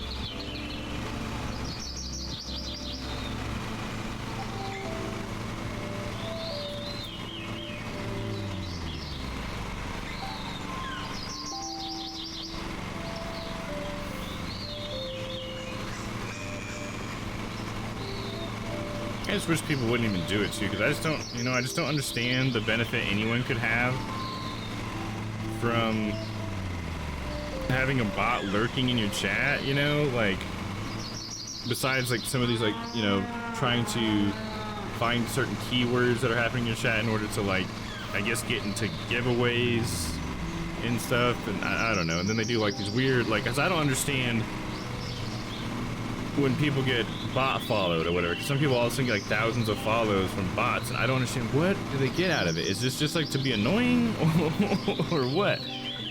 It's stupid.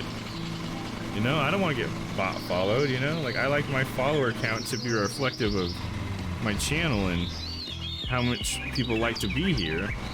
But if it's full of fucking bots, it sucks. You know, I assume that's why most people don't want it to happen. Alright, let's go around the gazebo now.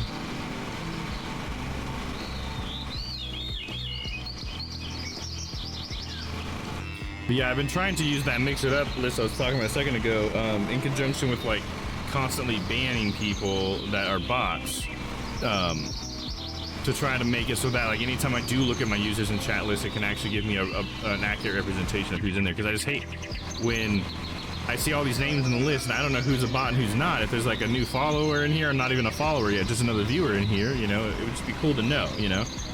I'm never really gonna call somebody out unless they chat first, you know. I don't like to do that, because some people just like to lurk. but it's just cool to be able to have a, like, to see the viewer count and look at the user list and actually have like almost 1-to-1 at least, you know? Because honestly, like the view count on Twitch, I don't know why it's so inaccurate. It's so bad. Because I'll get like a raid and it takes forever for it to find and be like, oh, okay, yeah, there is 20 people in here. Like it still says I have like 5 people for like a really long time, even though everybody's chatting and stuff. And it's just like, how is it just so off all the time? Because Glimish was like amazing with it. Glimish would tell you right away, but Glimish also had other issues that made me wonder if that was like, maybe Twitch does something in order to like keep the back end from being just full of all these updates for views on like a million different streams, you know? Maybe it's a little bit more complicated than I know, you know? Me here, I'm just a layman trying to stream on Twitch.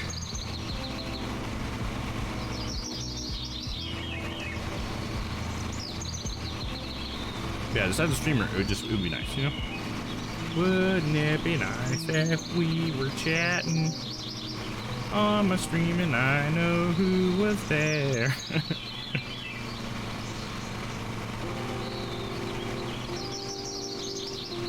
Wouldn't it be nice if bots would fuck off and leave all of us alone? That'd be great. Like some people that lurk would mind. Like I watch you all the time and don't say anything, but I wouldn't mind if you said hello. Yeah, right. Yeah, for certain people, like for regulars, I do definitely like to if I see them in the list. I know I've done that to a few people before. Like, oh, I think I see you lurking or whatever, and that's cool. What's up?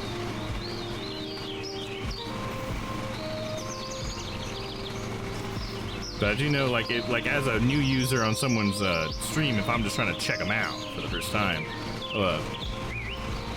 like having my name all of a sudden shouted out as soon as I like step into the room could be something that would be a little bit off-putting for some people. I guess maybe that's where I'm coming from, but maybe that's just the introvert in me talking.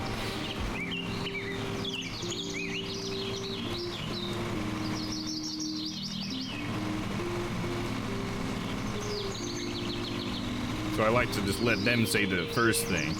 Like if someone follows, usually I say like, you know, feel free to say hi in chat, but you know, you don't have to. It's okay.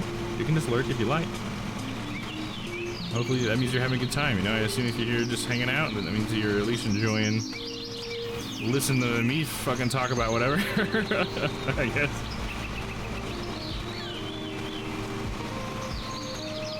Yeah, sometimes you're trying to do other things and not have a conversation. Yeah, exactly. I work and lurk a lot, so that's pretty much me. And sometimes I want to say something, but I'm like, nah, I can't because it's gonna turn into a conversation, and I can't do that because the responsible thing to do is to, you know, continue working because I have things I need to get done. Not have a silly conversation about something right now, you know? Town and place.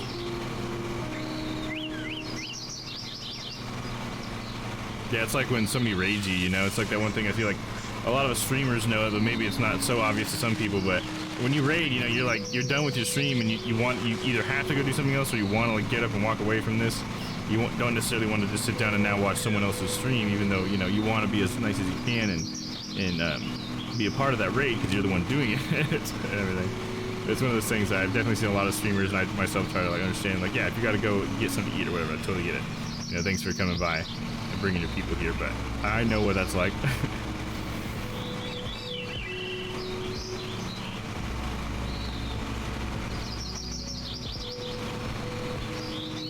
All right, got one more flower bed. Taking my time with this one. I feel like this is kind of a nice flow. Go do all my borders first, get a good look at the grass I'm actually gonna have to cut. And hopefully it'll give me a nice result because I'll have all these circles all around the flower beds and they won't have like start and end points as much. Oh shit, watch out for the flowers, Domm. Son of a bitch, you don't know how expensive some of these flowers are, dude. And flowering costs you like $6, man.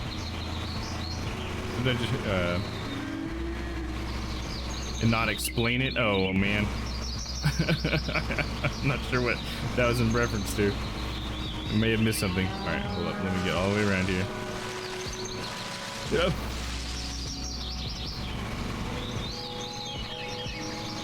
All right, I don't know why I went all the way around again. I meant to start a new cut, but I feel like I needed to start it where I started the first one. Here we go. I don't know why I felt that way. I just felt like I needed to.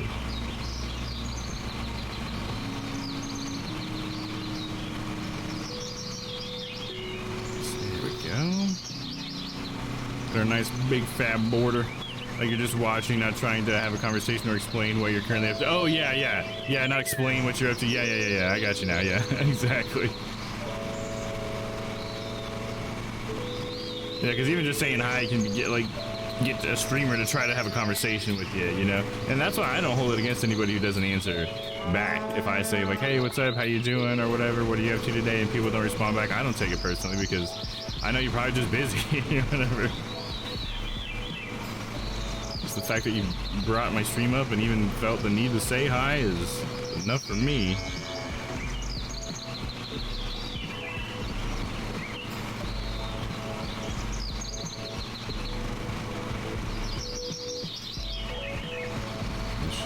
End tracks are. Okay. So now we've gotten this one done. Let's go ahead and back out. The circle. Wrong way. Go back the same way I came.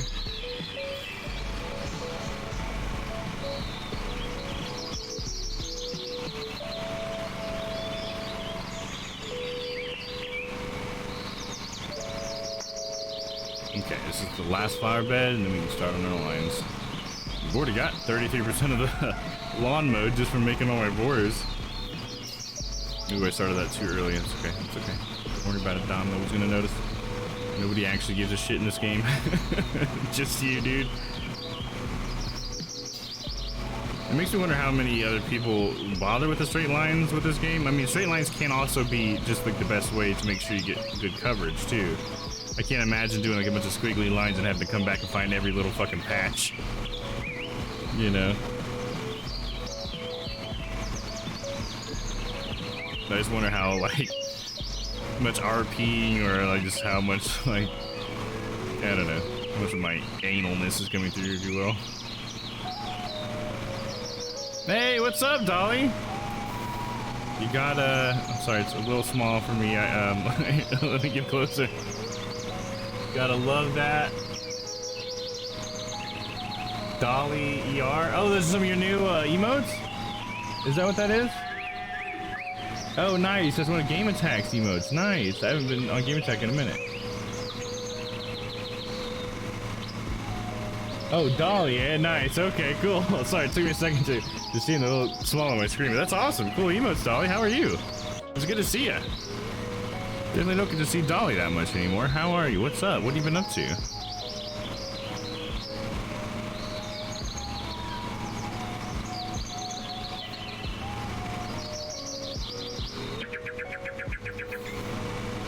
This feels like it's been forever since I've seen you, Dolly. I can't wait until I can get some animated emotes. I think that'll be cool. And honestly, just follower emotes would be cool. If I could just get some follower emotes, I'd be happy for a while. Happy as a clam. But they just keep giving them to random people. And it's like, come on, let my name pop up.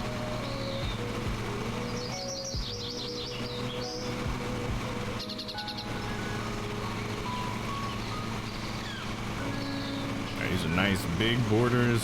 Shouldn't have any problems going around this. There we go. Alright. Stop that. Working a 12-hour shift hungover? Oh no, Dolly! Oh no! That sounds like a rough day. Dolly, yeah, a stream made this for my use. Nice! That's awesome! Hell yeah! It's the kind of impression you leave, Dolly. Okay, let's start with some lines here. I'm gonna start over on this side. Let's see, where are the most long lines at? I guess it would be better to go this way, because it looks like I have a lot more going that direction. So we'll start over here on this corner. We'll whip a shitty.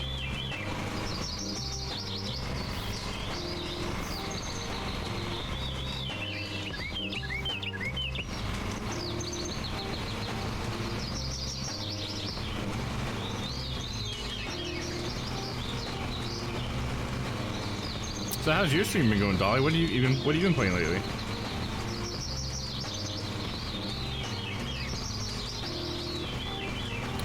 Okay, yeah, I forgot about this area. I'm just gonna have to go straight on. And we'll go ahead and knock out this little area.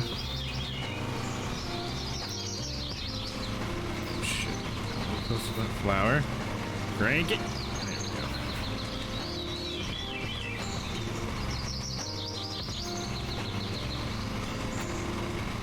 Come on. There we go.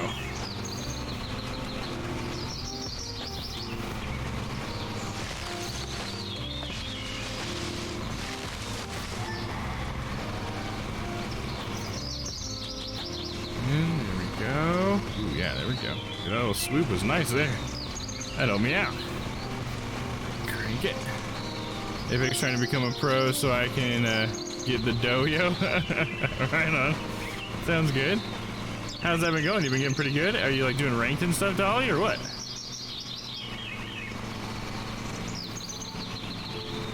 We'll have the boys been playing on Game Attack? I haven't been watching as much lately. I just catch stream every once in a while. Saw him playing this not too long ago. I think it was the same week I started it too. I was like, hell yeah, dude. It working though? Oh, that's cool. Hell yeah. Getting good, huh?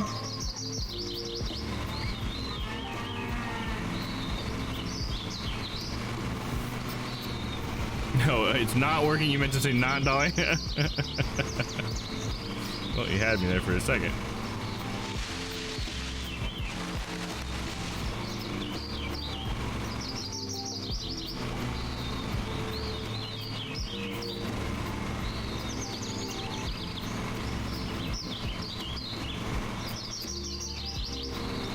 No, fuck that up.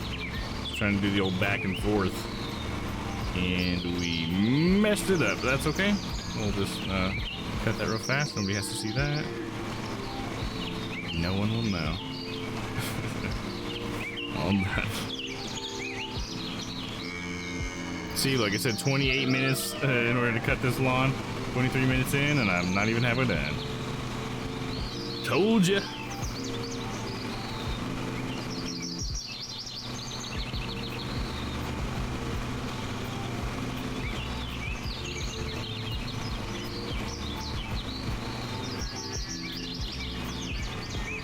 Why is this amusing to watch? I don't know. Yeah, right? I don't know either, Dolly. The first time I streamed it, I thought it would be like more of like a, I don't know, like a joke stream, if anything. Not to, you know, like diss the game or anything. I knew it was like a fun game to play, I'm sure, you know. Simulators in general are, but yeah, and then it's just everybody said they really liked watching it too, and I had such a good time streaming it that I felt like a really good game to stream, and yeah, I don't know why. It's weird. It's really cool, I think, for a streaming game because it's a really easy game to just talk and do at the same time. Like, some games really require a lot of attention, you know? Like, I mean, Apex can be that way, right? You really gotta, like, be ready to see that person in the distance or whatever. But with this, you know, I can just drive a little tractor around, walk and talk at the same time. So that's been kind of cool. Maybe it's a little more podcasty, I guess, at least for my channel. I don't know. But I've gotten like record-breaking numbers playing this game too. Last weekend, I think I had the best stream numbers I've ever had out of any stream I've ever done. The most people came by. I think I even got like rated twice during it. We had like a bunch of subs and follows, and it was just like, holy shit, dude. Simulation Sunday is now a thing, pretty much. I don't keep it on the schedule because it's like basically subject to be canceled in case I need, you know, just more time to myself. But it's just been so much fun and a really chill time that it's just like, I mean, who needs time to myself when I'm having such a good time hanging out with you guys? You know what I mean?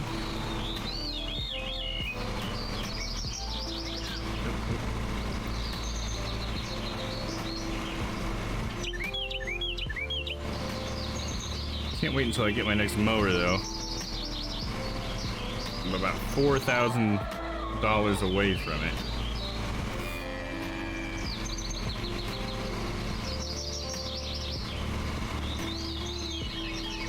I'm getting a phone call. I don't know who that is. Okay. This has like some weird name on there I've never seen before. Weird. We'll just pretend that didn't happen. No one calls me.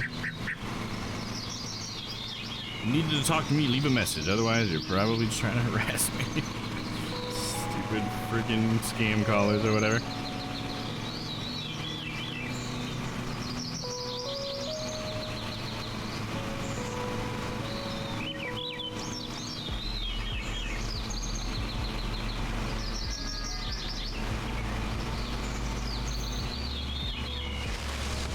Yeah, I like having these 3-pass buffers here. Definitely make it so it's not so tight when I go to turn around. I like that. I have called spoof a local number and then nobody is there all the time. Yeah, I think that's been happening to me a lot too. I just stopped all numbers. I just don't answer any of them. Like if you need to talk to me, you can hear my voicemail that's me. You leave me a message, I will call you back. If I don't have your number saved in my phone, there's no need to answer. Yeah, it's super annoying. It's super annoying when there's nobody like that even answers either. And it's just like, so you're just wasting my fucking time, dude? Like that's all it is? You're just annoying the shit out of me and that's it? I've been told that it's like they're trying to find numbers that actually answer so that they'll call them. And so it's best not to answer them because then they'll think that the phone number is no longer active or something like that. I don't know how true that is. That's just what I've heard. But yeah, I just stopped to not answer them at all, you know? Fuck it. From what I've heard, it's just robots that go through a million numbers counting whether or not. Oh yeah, there you go. Exactly. That's so funny. The exact same thing that I had heard. See, that's from what I heard too. Then they sell that data. Gotcha. See, that does make sense. They sell that data to, you know, fucking black market people or whatever that then try to tell you that your warranty's fucking up or that Amazon's trying to return money to you or some stupid shit like that. Fuck those people, dude. I hate that. What a waste of like good infrastructure, you know what I mean? You get all this fucking internet and stuff and now it's all just getting bogged down with stupid bots calling people, trying to, you know, connect them to people they don't want to talk to. It's just a shame, you know? It's an amazing technology that just gets abused for fucking bullshit.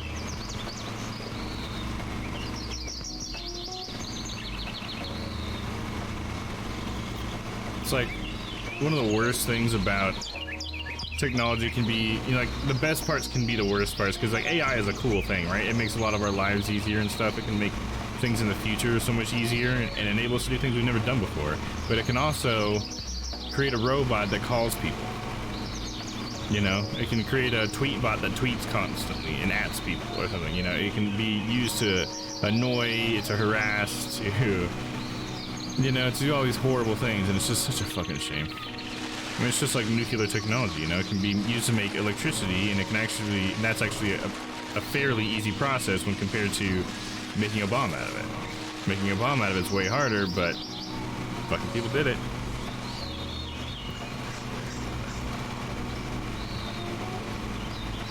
At least somebody ruined it for everybody else, dude.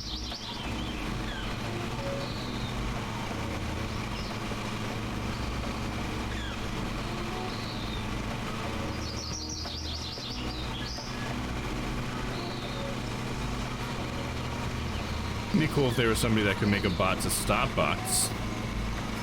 A hero bot. To stop all these criminal bots. Some bot that could somehow take down those telephone bots or whatever. Like the police bot. RoboCop, essentially. RoboCop is actually an AI. Takes down other shitty criminal AI. And their criminal scum.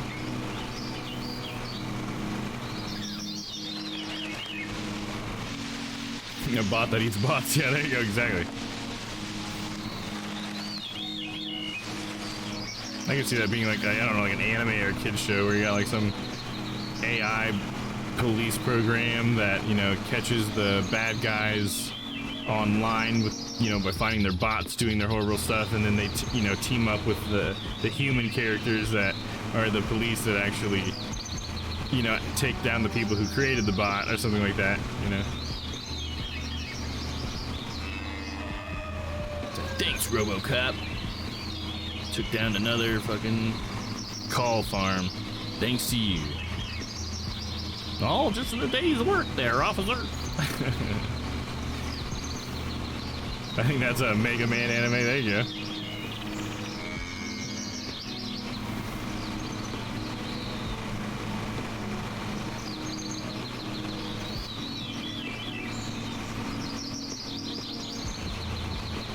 Guess you could just have, if it's an anime, you could just make it so that people go into cyberspace or something, right? You don't really need an AI to fight them. You can just have the people fight them. Just upload me, Captain.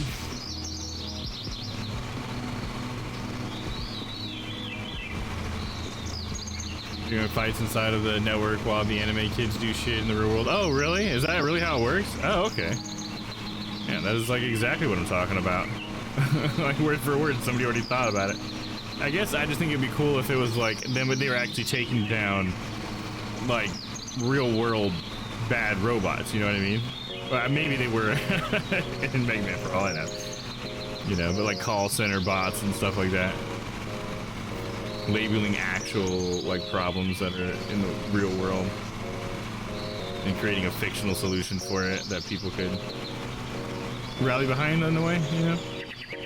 Is a 4Kids after school anime with Pokemon Yu-Gi-Oh! That's interesting that I hadn't watched that, because I watched some of that 4Kids stuff. I mean, I watched Yu-Gi-Oh!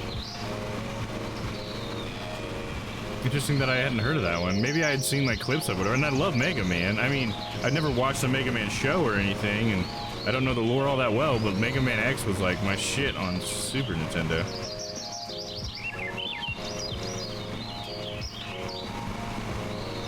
Like, I think I had, within the last 5 years, replayed through Mega Man X and completed it, 100% of it. Actually got like the Hadouken blaster or whatever, and the, I don't know, like the Hayabusa armor or whatever the fuck they called it. Badass, never got it as a kid. I don't even think I knew it existed as a kid.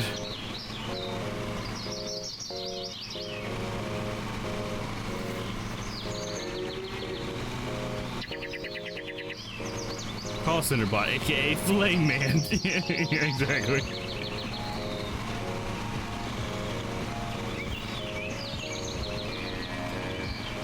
Just like take clips from that show and then just like redub it with lines that are talking about call centers and stuff or whatever. Shitty AI bots that exist. Fucking view spammer bots and stuff, and you know, retweet bots. Look, he's trying to retweet now. Get him!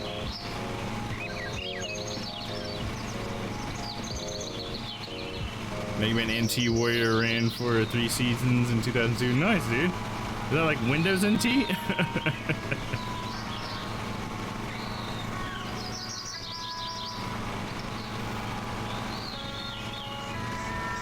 I might have to go back. There you go, dude. Oh, yeah.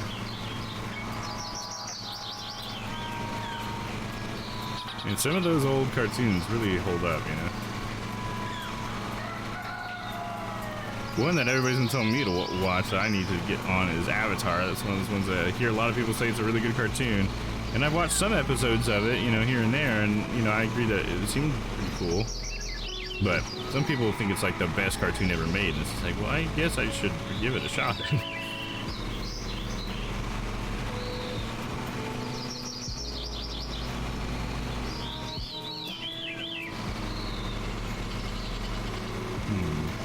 Go straight on. I really don't feel like turning around over and over again in this area, so let's just start doing this. Let's perfect this technique down. Maybe this will save us some time. Just turning around sucks. As I don't back up into the fucking flowers, we're good.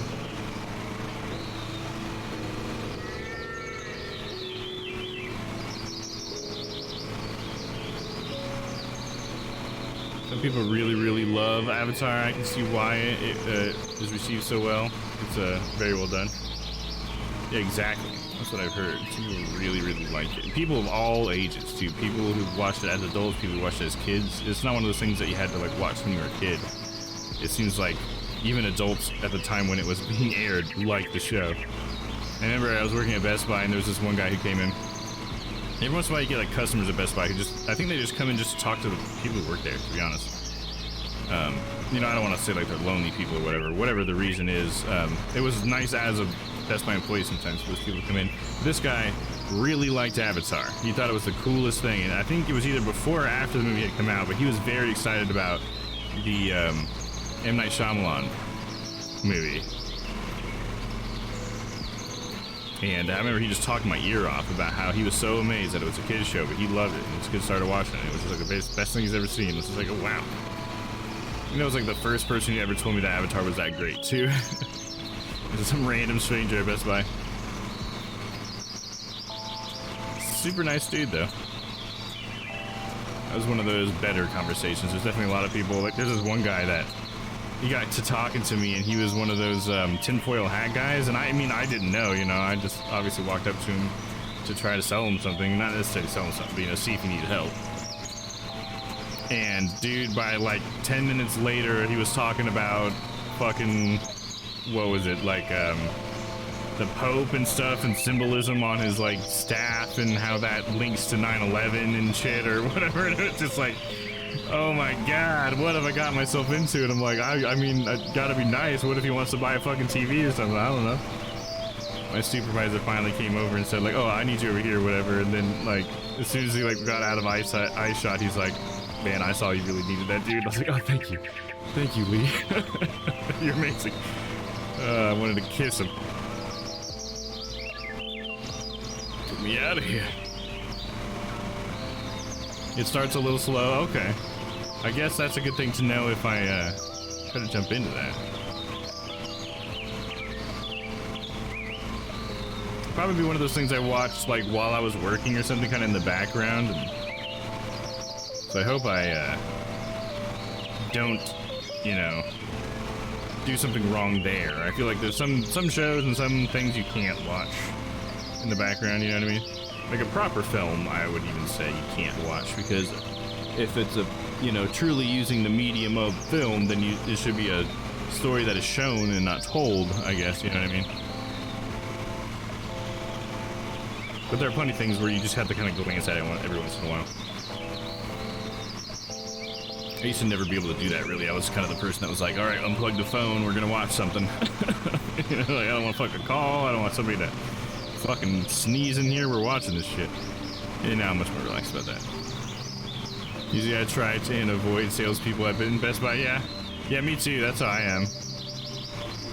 Because sometimes they are, because we definitely were like told to use like sales techniques and stuff, and like sometimes I felt like they were trying to make us use car salesmen, to be honest. That's the term I'd always use, like sales sharks. And it's like, I'm more here to help people get what they need, all right? I'm not here to sell them something they didn't come in for. But yeah, you can tell there were some people that, I mean, you can just tell that other employees too were also like me and just liked to help people and, you know, talk to people and like talk to people about tech. You know, that's the reason why I wanted to work there, is because I really like tech.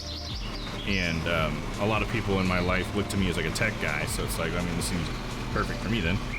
You know, and it was fun to be able to tell people like, oh, well, what are you doing with your computer? I can tell you which computer you can buy. You know, I could help you save some money on that, because you probably don't need that i7 or whatever. Probably could buy something else if you're just using some simple stuff.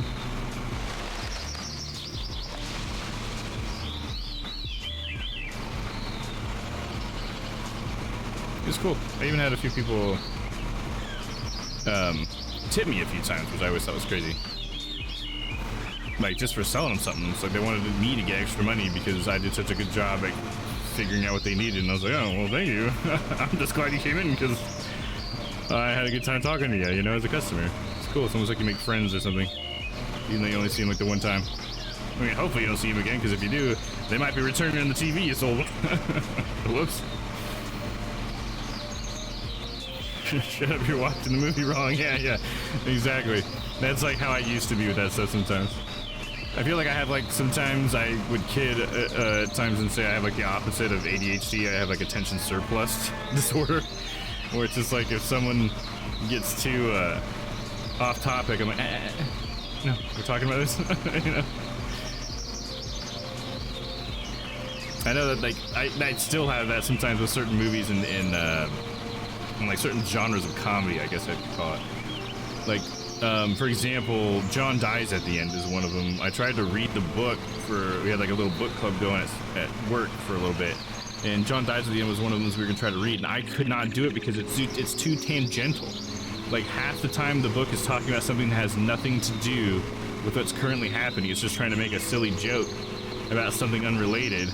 And that just like, I get so upset. I'm just like, okay, but the thing, you know, like shut up. I don't care. I don't care about your stupid analogy that you think is funny. What happens next? And try not to hold it against him because I know it's just me, you know. Some people really like that, like goofy comedy that's like never on topic or whatever, you know. And it certainly has its place for me as well. But like in excess, a little too much. Like I tried to read Good Omens too. That was a book that did that to me. It's just like so much like tangential jokes that it's just like Also, we're talking about the traffic in London in the middle of this scene. And it's like it's hard for me to keep track of the scene when you're doing that.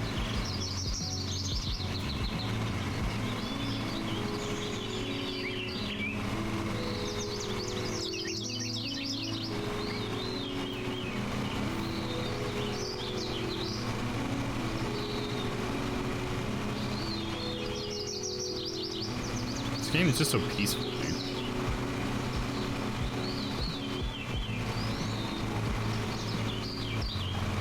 dude. Did you ever check out Good Omens?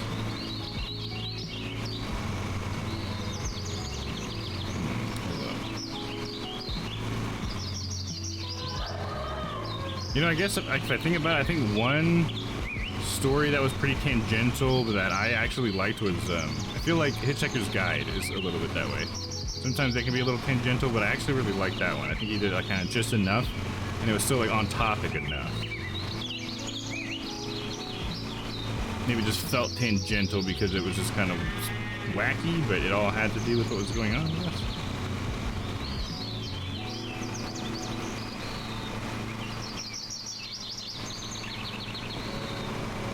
Old Douglas Adams, I believe, if I'm not mistaken.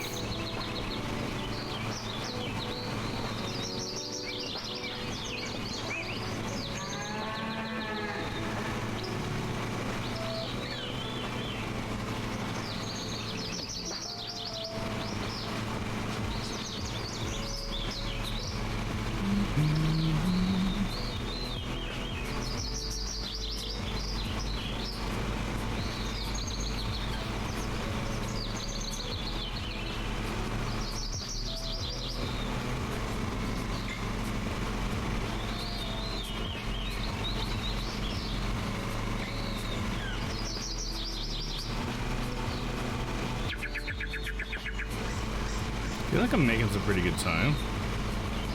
Probably still gonna be an hour on this lawn though, if I'm honest with myself. Alright, let's go back to this side here. Let's see, I can probably start going from this side. That was a bit of a scoop. That's okay. Nobody cares but you, Domm.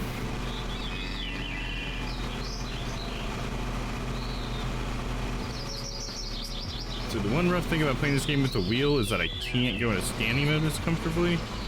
I mean, I can play in standing mode, just the gas and the reverse is a lot harder to just hit with my feet, you know? But I think I'm gonna have to soon because I can feel it in my hips. They're a little tight.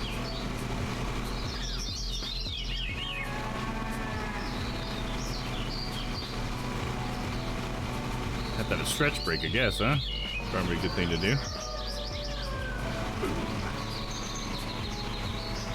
Yeah, thanks again, everybody who's hanging out. Appreciate you guys being here. Hopefully everybody's having a chill Sunday. Hopefully that drawing is going well for you, Shyla.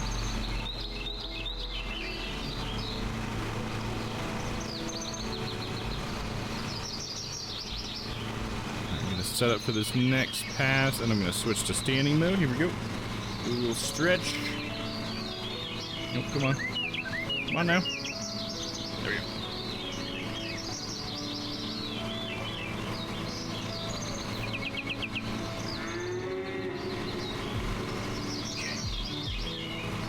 I'll reach for the sky. Oh. I actually have been kind of lurking because I might have needed to shift gears drawing and didn't know if I had the materials. Oh, really? So have you not been able to do your drawing then? I just got back like 2 minutes. Oh, okay, gotcha. I see what you mean. Sounds good, Charlie. Well, I guess I mentioned you at the right time then, huh? You just got back like 2 minutes ago. All right, let me do a little reach for my toe stretch.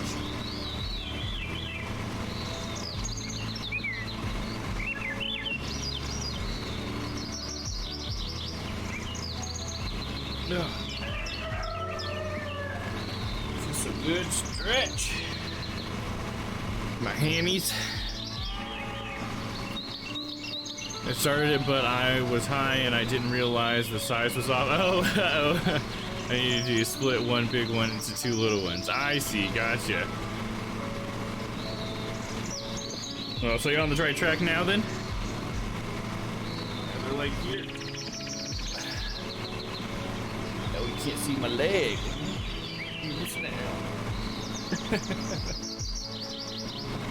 Oh, that feels good to stretch. Oh. God, my legs have been so sore since I got that scooter. I spent so much time on it. Oh, man, can't wait till I get used to that. Because it is fun to ride. I guess when I get used to it, I'll probably start going faster on it, to be honest. I'm sure I'll get a little more ornery. But I try to be respectful, you know? If I'm on, like, a sidewalk, I like to go nice and slow, so in case someone else is walking, I don't intimidate anybody, you know?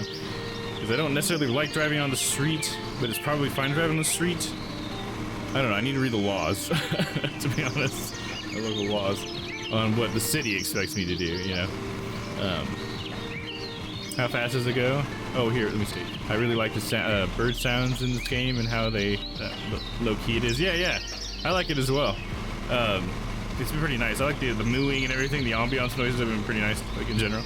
How fast does it go? It goes, I think it's rated for like 25 miles an hour or something like that. It says 20 something, maybe it's 28. But I've gotten it going like a little over 30 before. That's the fastest I've gotten it going, miles per hour. So, I mean, it can scoot. She can scoot. Like where the speed I like to go, I've noticed is like usually I want to be going at least about 15 to 20.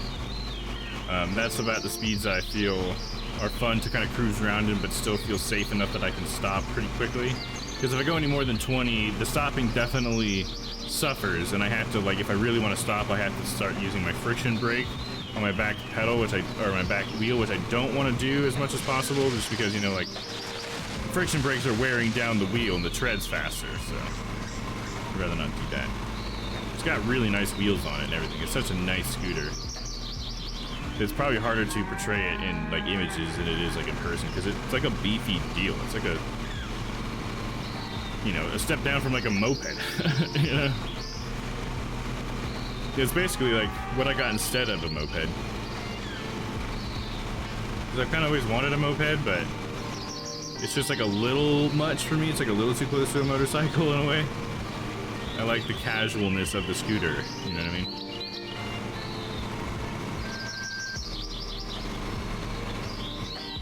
I like that I can ride the scooter like on the sidewalk or whatever, you know? But it's still pretty much fast enough for the street. It's a good speed, right? Yeah, it's definitely a good speed for, you know, being on like a scooter, I would think. It feels really good, you know? Like going 30, like I said, it feels like it's going pretty quick. Like I only do that if I'm very confident in where I'm driving or whatever. Like the one time I did get it a little bit above 30, I was on like it's a flat bit of road, nobody on it, and it was like later at night or whatever. People don't usually go on that road very much, so felt safe enough to just open her up. It was cool, especially if nobody's around and you can just go. Yeah, exactly. That's why driving at night or riding at night's been the best. During the day is fine and everything, but there's definitely like more people like walking around and stuff, and so like whether I'm on the road or on the sidewalk, I have to be more cautious. Gotta ride it in a slower speed, which is fine. Like I said, that's what I try to do when there's people around. I don't want to like have people see me like fly by them or something like that. Like I don't want to get some sort of reputation or give a reputation to scooters around here. Yeah. I did stuff more like that when I was younger, and I don't want to do that stuff anymore. Definitely made some moves with my longboard I probably shouldn't have. But we didn't have very many places to ride them. Tiny little rural town.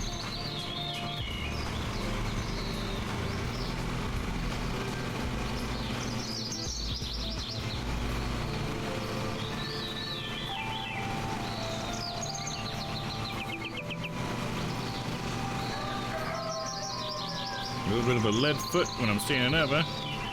Big toe, SpongeBob.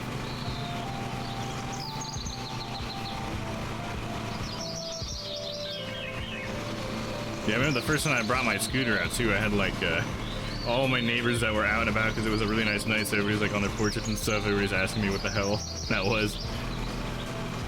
It's pretty cool. It's got you know, its own headlight and everything, so I can see really easily at night, which is awesome. It has a brake light on it that's very bright, so I don't really feel too bad about like if someone was behind me. I think that they would be able to see me pretty easily, especially at night. And it's got like a sweet underglow that's RGB or whatever, so I can set as whatever lights I want. I can make it do all these cool little patterns and stuff, and so it looks like I'm just like flying around on light, you know, at night. It's pretty cool. Alright,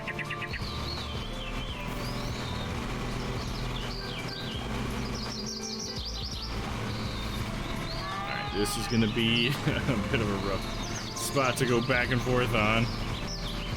Damn it, we're gonna give her the lines that she ordered.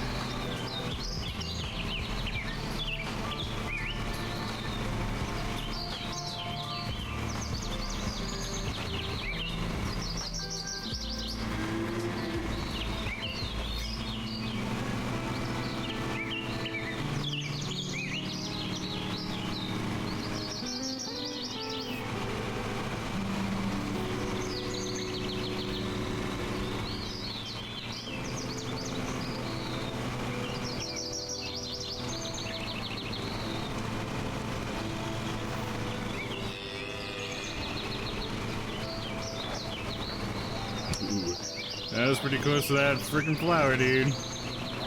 We got a pretty good camera angle right here. Hopefully I can just keep it like that. Just to go two-handed. Because I'm always controlling the camera in this game, I'm only ever driving one-handed like 90% of the time. When I'm playing racing games on this wheel, I have to go more like two-handed most of the time. Especially when you're doing those crazy turns. Well, now that I can set the operation radius though, that might actually be easier. Racing games might be able to be better tweaked. Because this wheel has a large operating I don't know, radius or whatever. You can spin like 2 times around in either direction, I think. Which is pretty far to be turning to get your maximum turn speed, you know what I'm saying? It'd be cool if I could use this in trail makers now that I think about it. I mean, I wouldn't want to bother because you're always flying something or driving something different in that game, but it could be kind of cool on a couple of my robots to have a wheel. It'd be cool if the analog input was just a little bit more nuanced. Hold up, I'm gonna get my foot pad. I forgot to grab that. We are hurt.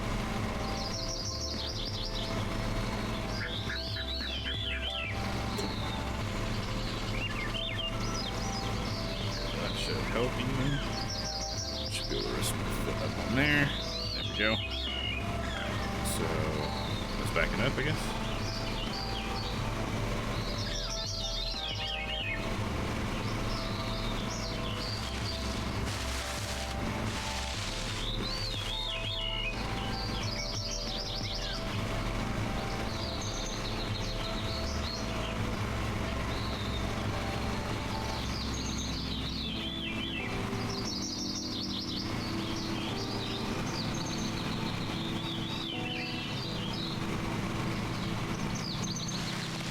Oh, you know what, Shada? I just thought about this.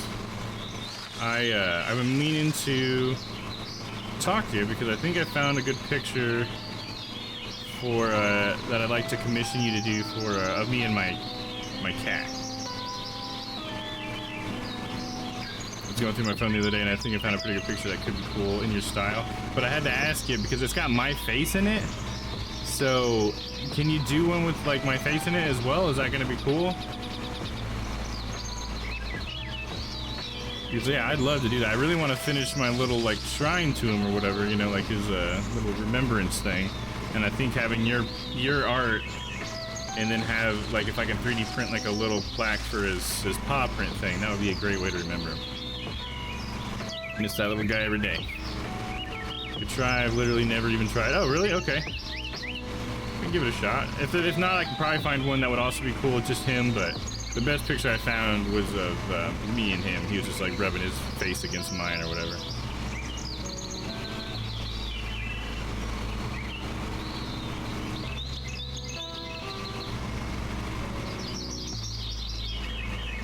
But yeah, so I'll try to remember to message you, you know, outside of the stream or whatever. We can talk about it. But yeah, certainly no deadlines or anything, obviously, on that.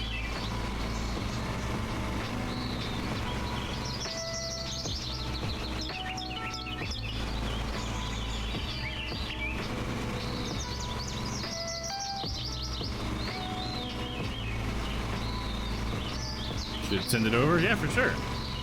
I definitely will. I'll try to remember to do that today.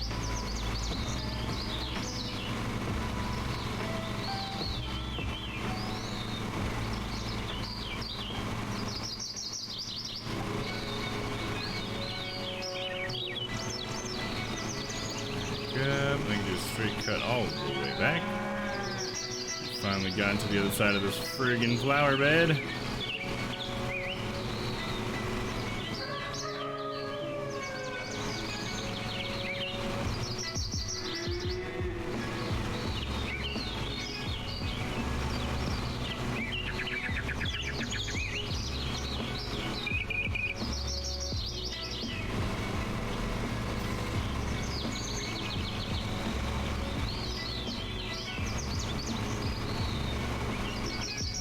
Damn it. You know what I just thought of too, Charlotte? I think I should make a shout out command for you, because I was just thinking it'd be so cool to be able to do like a shout out like you do with the other Twitch streamers. But you know, I could just make one just for you. And maybe I could put up a couple pictures from like your Insta or something up on the screen to give you like a little shout out and your link or whatever. That would be great.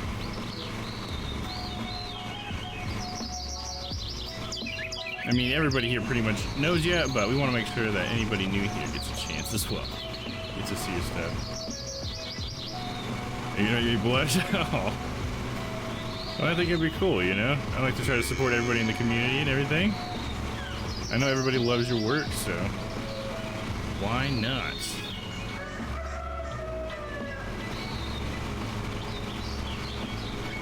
So yeah, I'm sure I can put something together.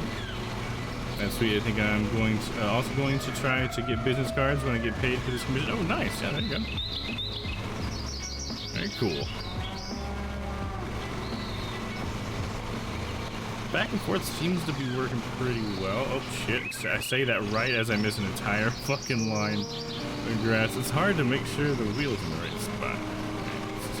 And then this patch. Oh, and then the big patch back there. I didn't go back far enough. All right. We are in chaos mode.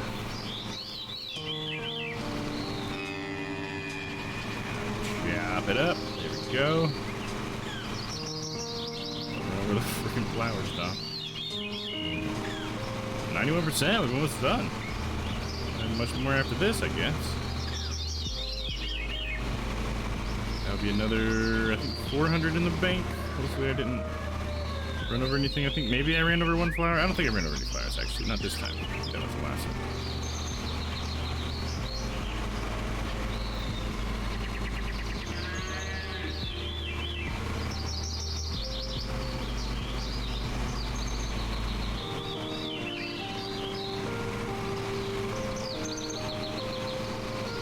Alright, cool. Now let's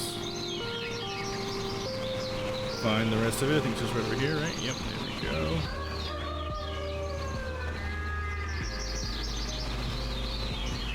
Oh, we got a little bit more over there as well. That's fine. Ugh.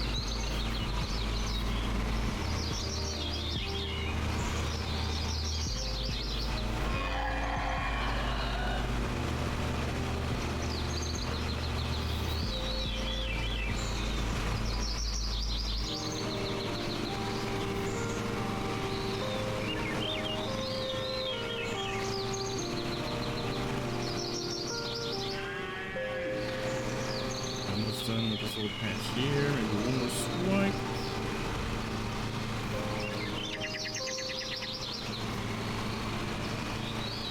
Might be able to start doing some reverse swipes here. Get our camera angle. I wish I could like zoom out more.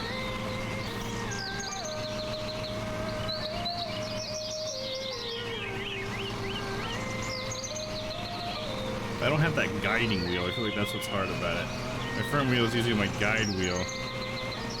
And when I back up, I just have that really thick wheel in the back and I don't know where the line's supposed to hit on it. To get that overlap.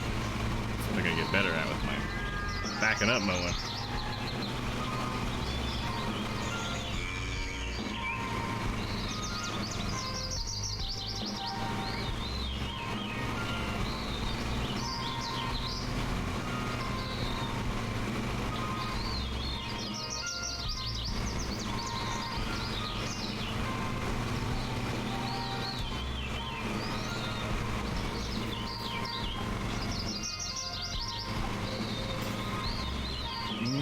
Not a great angle. Come on, straighten out a little bit, Dom. And then ease it. There we go. Nope, we missed a little bit. That's okay. Alright.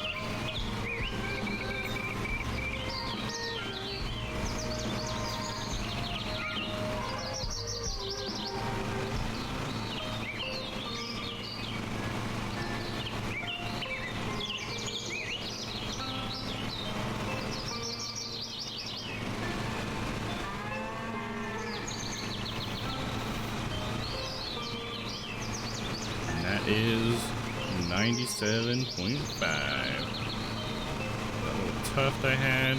There's a little bit left right here. Yo, now we just gotta get this bit and we should be good. So I'm putting like all the weight on my left leg because I'm driving with my other one. Gotta start pushing the pedal with my left leg, a little unnatural. So you gotta keep the lines as much as we can. So start from up here.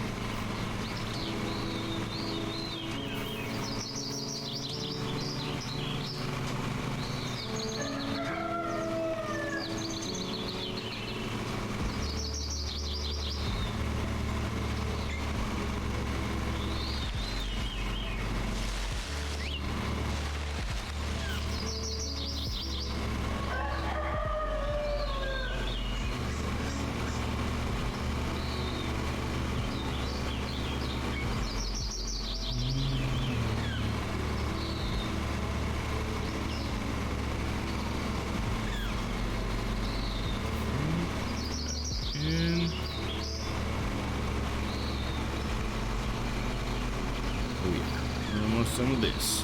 Yeah, I was right. It did take us double the time that it suggested. 28 minutes, my ass. Maybe if I had a fucking skag turf tiger. Dude doesn't have an hour. You son of a bitch.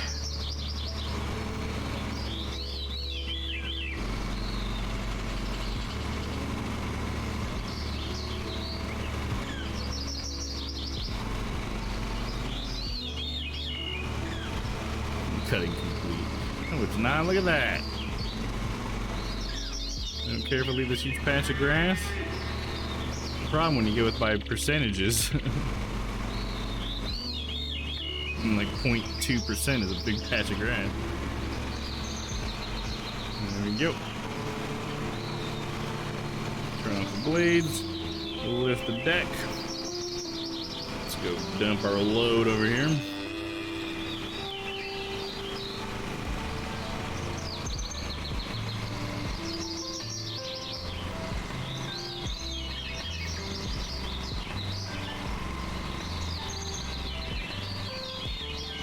Am I not in the field? I mean, I'm up against the fucking bag. What do you want?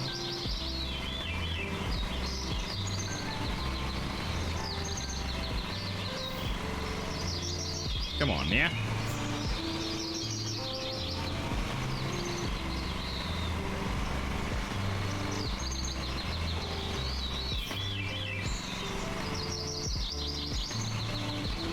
There we go. Indeed. Take a dump. I don't know if you charge extra for collecting. Probably not. But maybe we should. And there we go. Kingsbury House. All done. Very nice. Some pretty good lines in there. Not bad, not bad. Oh, a little tough that we left there, but I guess that's okay. Ignore that.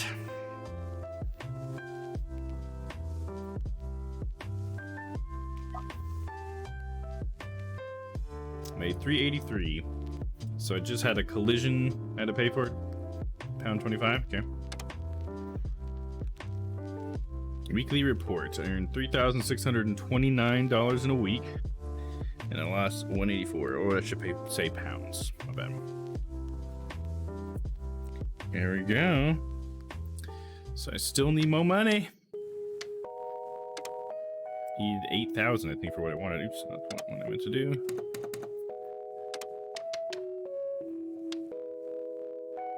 $8,480. Jeez. Maybe I should invest into it like a cheaper one. Because 8,000 is gonna be a minute. I'm only making, for every hour I play the game, I'm making 500 pounds. If I could just get something with a bigger deck, it probably would be a good thing, right? Because then I could mow lawns faster and then make money faster. And plus, if I can just hire somebody else, we can make money faster. So I probably should just go ahead and buy one of these. You can buy a mulch plate for this one, okay. So I might be able to buy that and the mulch plates to make it a mulcher so I don't have the side load issue. Because, or sorry, side discharge. Because this deck size is 108 and that's pretty nice compared to 84. And even 98. I like the look at this one. It looks like it's like a cooler looking mower. It almost looks a little bit more like a zero turn. You know, it's not. But that deck size on this one, even though it's like almost the same exact mower as the original one I have, I'm probably gonna just go with this one. Then we can go ahead and hire whoever we got to hire and get this going. Okay, here we go. I've convinced myself. Yep, here we go. Accept. Oh, okay. Attachments. So for 25 pounds, I can get the mulch plate. How does that work? It's just a plate that it looks like it's just instead of shooting it out the side, it's just gonna like bring it back around. Like, I don't know. Maybe we'll just buy it and we'll see how that looks. It doesn't look different.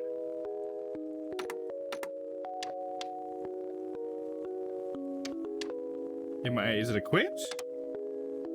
Oh no, there it is. Now it is. Yeah, see, it just stopped. It just keeps it from discharging. It just instead just closes it up. So I guess the blades would just stay under there and get chopped up even more. Because that's what the mulching is supposed to do. The mulch decks are. I don't know. We always had a side discharge growing up, so I'm just not familiar with that. Well, there you go. There's my new mower. Damn thing. All right, here we go. Now. Oh, we got 5 applicants. Ooh. We got Mason Quinn, Edward Barrett, Mia Lambert, Elliot Lambert, and David Morgan. Should we just hire Mia for a diversity hire? I love to read sci-fi books. Hey, I'm a fan of that. Now that's why we're here. Always looks on the bright side of life. I like that as well. Hates Christmas due to fear of ribbon. Okay. Guess that's okay. Was once a professional tap dancer. Well, that's pretty cool. And now she's mowing, huh? What else we got? Who costs the most? This guy, because he's proficient. Enjoys watching anime. Cool. Believes they can dodge bullets. Okay. Is this the other guy that was here last week? Can't stand running in sunshine. Well, but if you want, can't be in sunshine, dude. We're mowing. Believes they've invented the internet. This guy does not sound like a cool dude to be around. I gotta have Mia. Mia's gotta be the one. Let's go ahead and hire Mia. Make sure you wish to hire Mia Lambert. They will be paid a weekly salary of 200 pounds. That's fine if we can get more things mowed, right? She'll pay for herself in no time. She could do one a week, then she'd probably make at least 400, 300, and I'd make more, you know? There's my one employee. Now I can go out here. Let's put her on a cheap one, you know, just so she can get a little experience. So how about this one? We'll put her on this one. Employee, Mia, and she's going to use... the Tornado's the one I'm using now, right? Yeah, okay, so she's going to use the old Stiga. And there we go. You go for it, girl. While you do that, we'll be doing... I could either do the Old Nook Cottage or Millerbrook. 580 or 960. We gotta go, or 690. We gotta go 690, right? That's gonna be where the money at. So we're gonna send Domm there on the Tornado. And let's see, we're cutting it to 7 centimeters. So it's gonna take about 35 minutes. What's the recommended deck width? 130 centimeters. Oh, okay, so the recommended deck width, it's gotta be like way bigger than my actual deck for these recommended times, right? I'm probably not the only person who's slow then, right? Come on. Because my deck width this time is going to be 108 centimeters, and before it was like, what was it, like 70 something? So I'm much closer to the recommended width this time. Here we go. Oh, first of all, gotta repair Mia's machine here.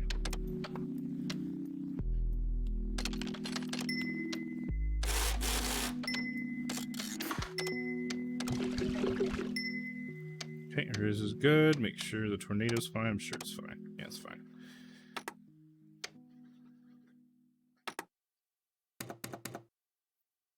Look, there we are. There's the team.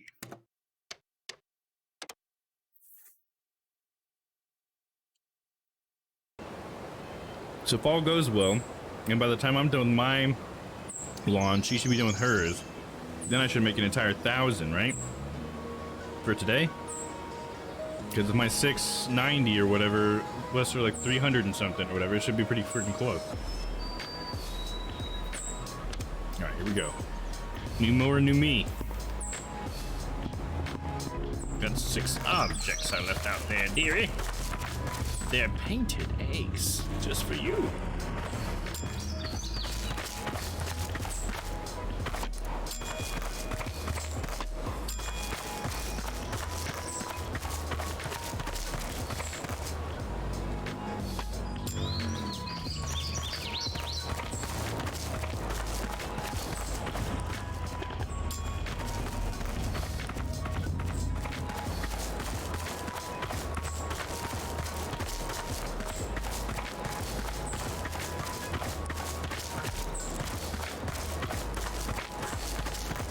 The last one's always so hard to find. Oh,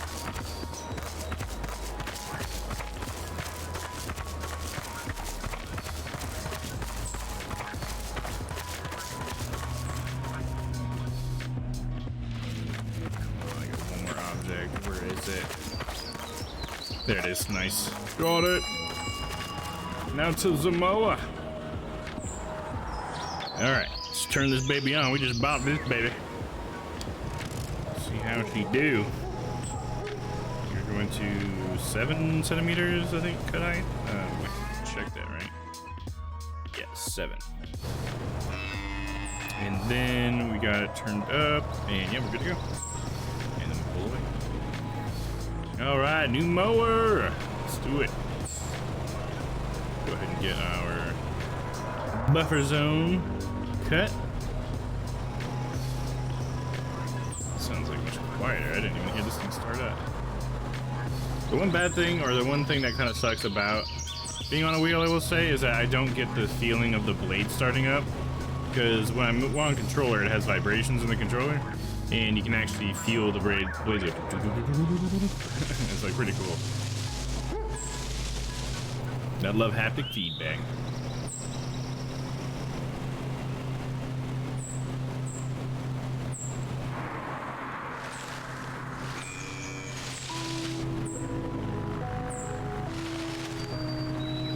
A little faster, let's do it.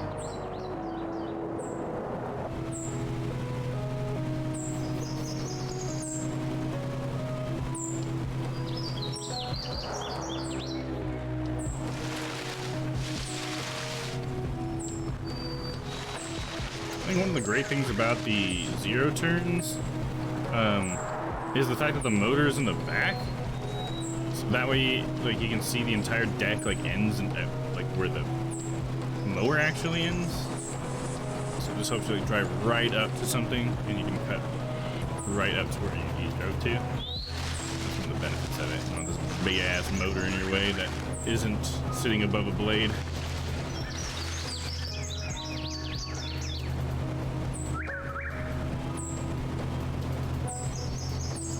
Definitely seeing that wider deck. I think I'm noticing that.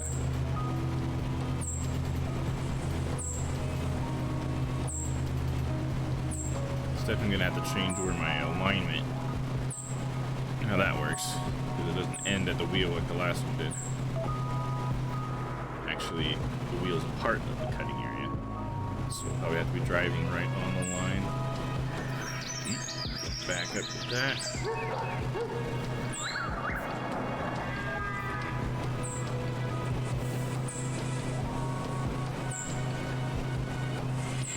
Yeah, see, I can just put my wheel right on the line of the edge of the grass now and get it. Except for those corners, though. Those corners, I need to make sure it's tucked into the wheel. Gotta get maximum benefit out of this deck size. That's a big deck there, son.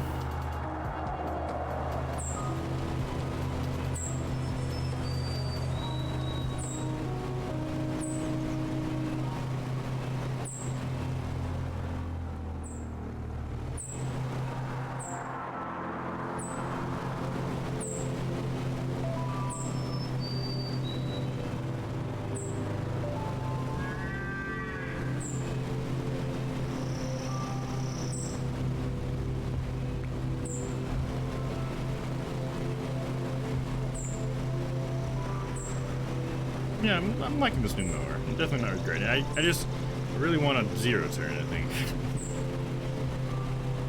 But I gotta give it to it. The deck size is definitely noticeable. She's feeling pretty nice and smooth. And I'm not having to worry about side discharge now that I got that mulch plate. So no worries.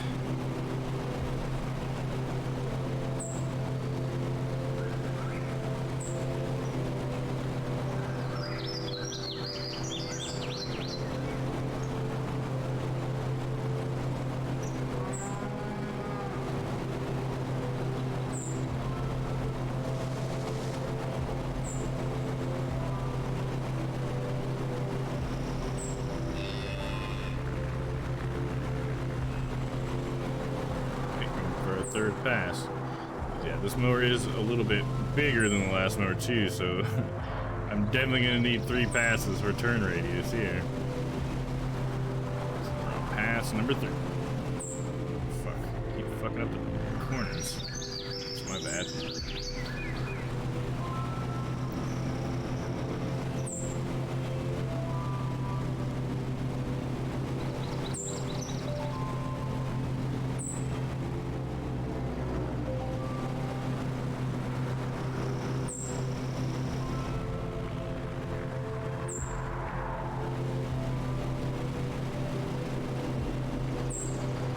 Neck is sore.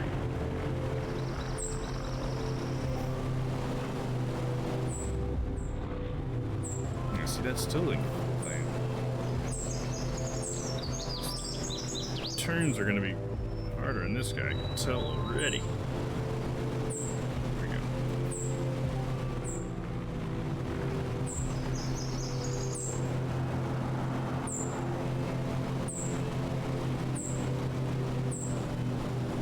Switching legs. Legs getting tired. Carrying all the weight.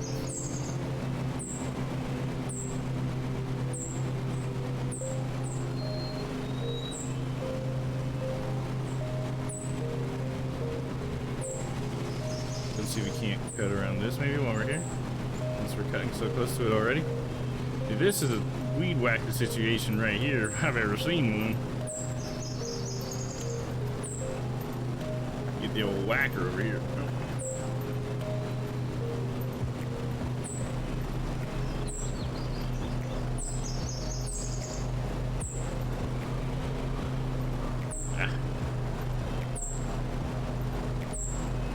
Not great.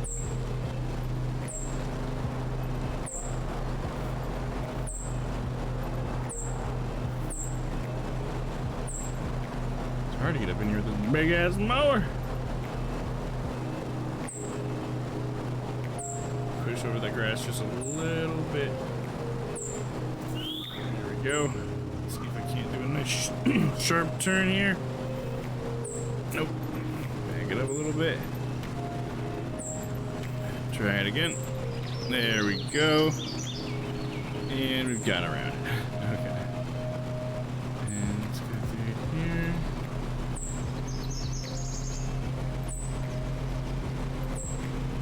Guess I could have done a few more passes around that tractor. It's not like one pass is going to be enough.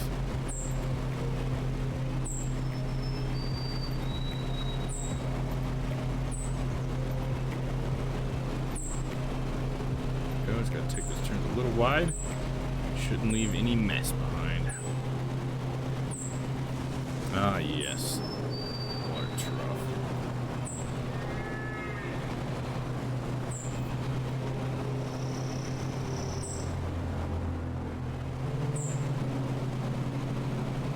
There we go.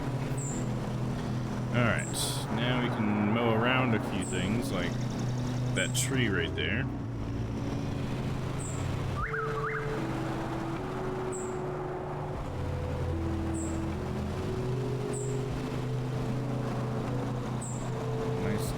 Turn all the way around.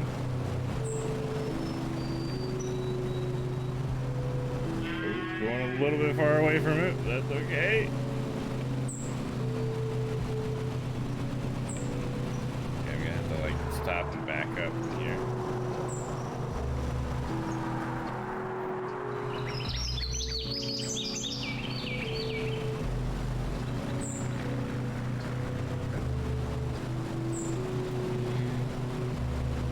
Very nice.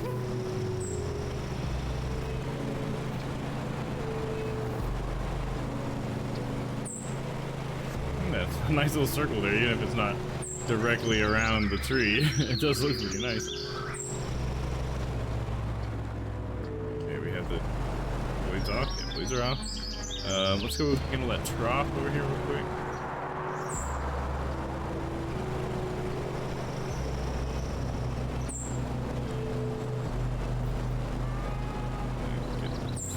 Taken away because I keep touching stuff.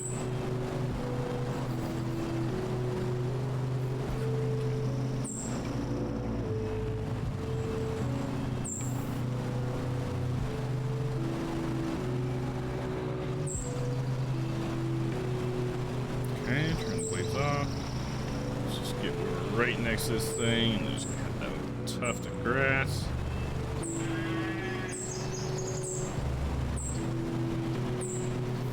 Go. That should be good. I have another tree over here, I think. Let's get closer to it.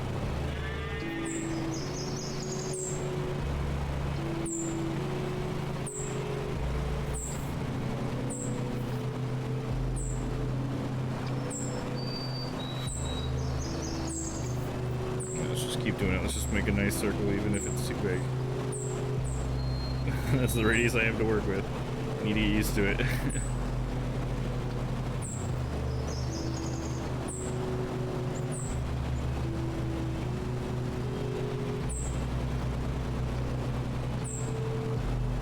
Go around this tractor again. It's gonna need much more room than that.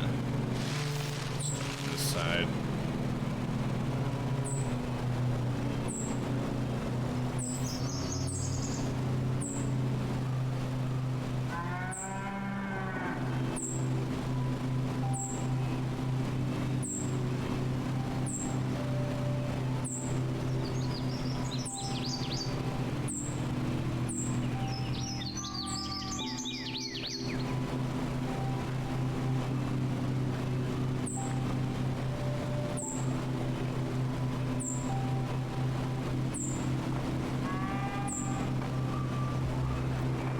There we go. Should be good. Okay. Now, blades off. Definitely the shed's gonna need to be mowed around. It should be pretty easy though, since it's square. Let's try to do the best square I can. Start it right here. A little bit past and then stop.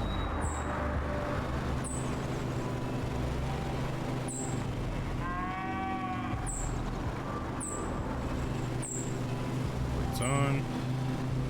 Sweep past. A little bit further. Stop.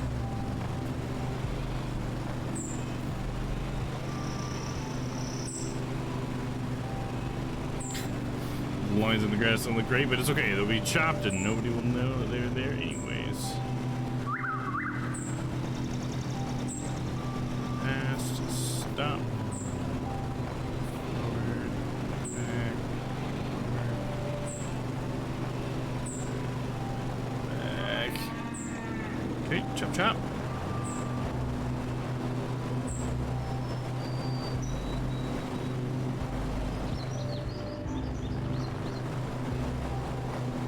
And there we go. Nice little patch around there. Now we got a tree over there.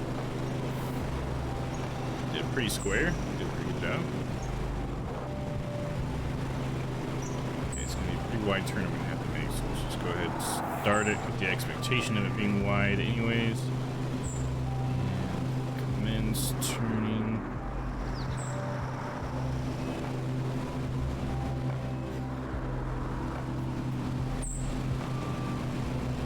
Yeah, it turned out pretty good. Closer to center, still not quite center, but closer.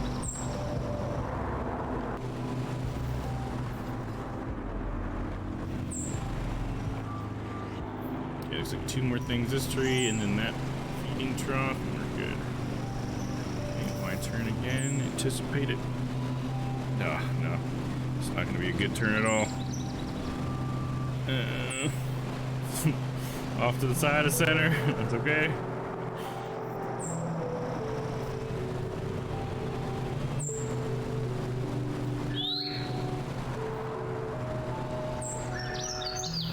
Go.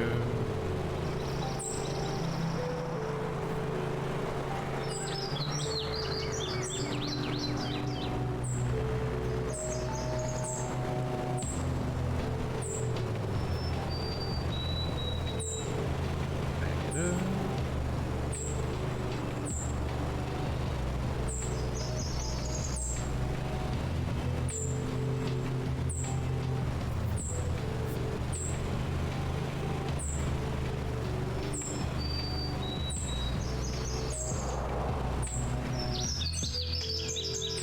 Pretty good area around this thing already, to be honest.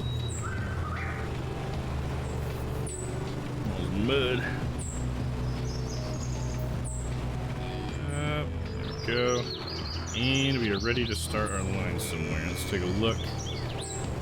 We're going to be going long ways here. I think that just makes sense. So we'll start over in that corner over there.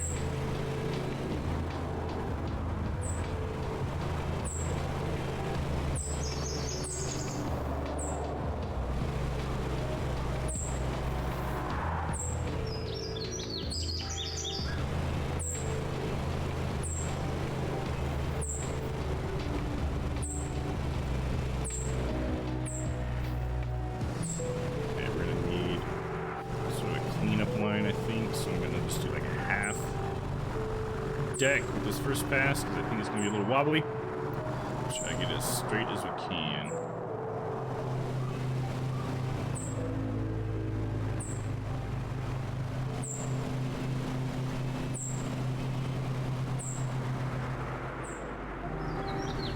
Looks like I need to straighten out a little bit.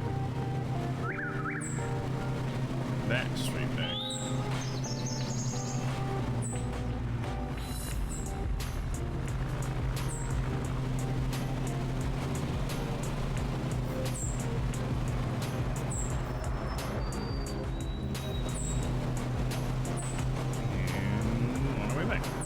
Yeah, it looks like there's a little bit of a curve in the whole yard a little bit.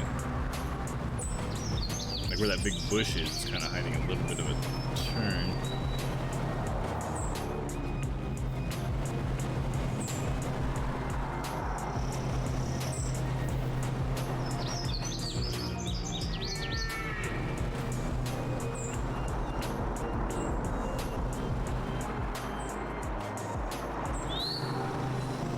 Switch feet again.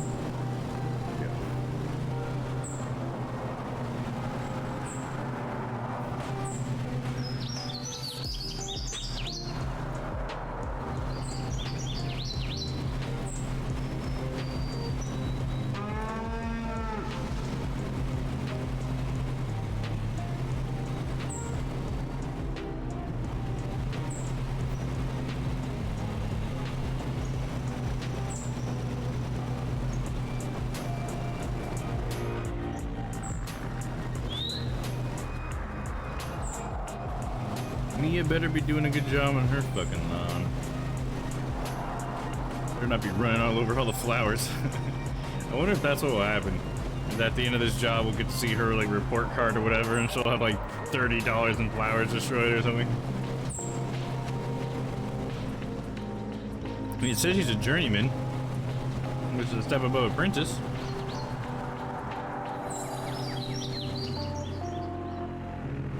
This ain't her first rodeo, as they say.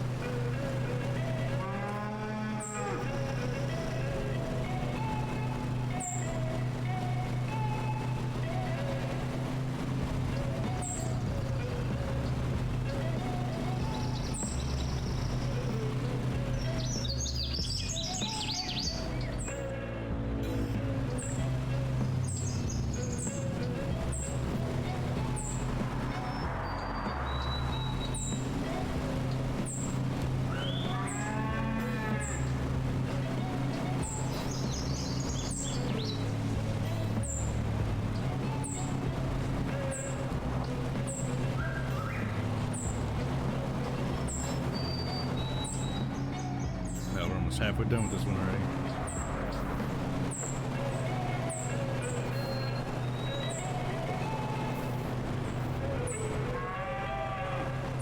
I can feel that increased deck size.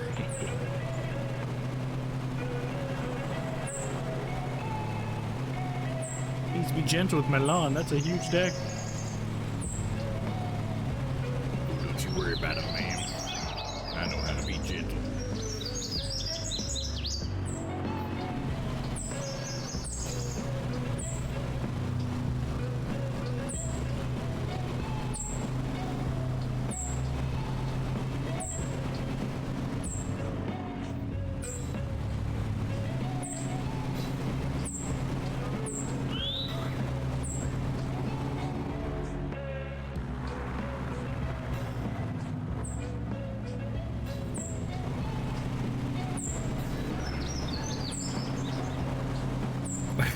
Gentle with that big deck on my little lawn. Exactly, Shall. You get it. You get it.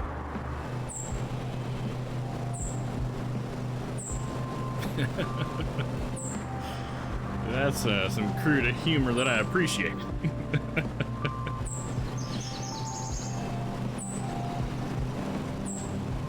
It's not like the beginning of like a bad porno or whatever, you know.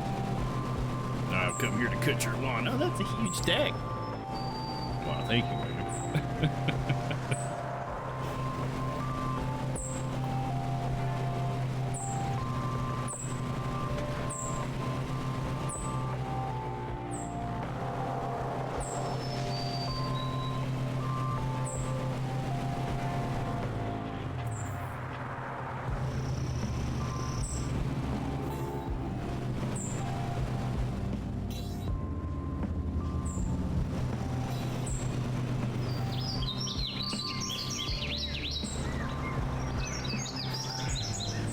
This game is so chill.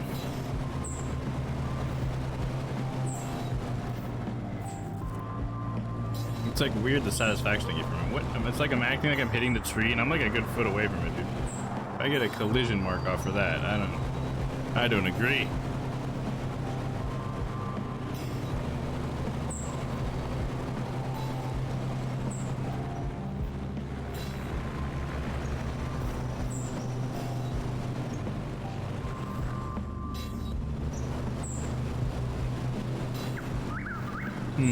I don't like that this is so off. I want this to go straight towards that opening, so let me just straighten out like this. I was overloading the engine. Whoopsie. Oh, hold on, let me go back. That's kind of random. I feel like I wasn't going that fast. Weird. Well, don't want to overload the engine, just bought this baby. Let's get her to mow a few lawns first, huh?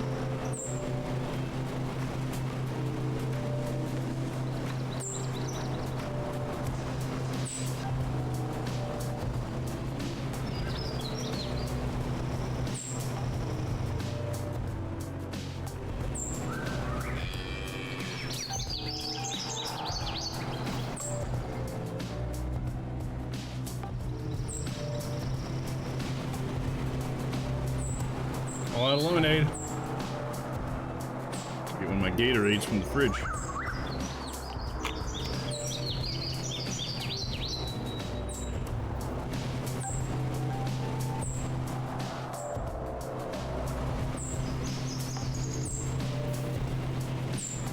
Let's flip around here.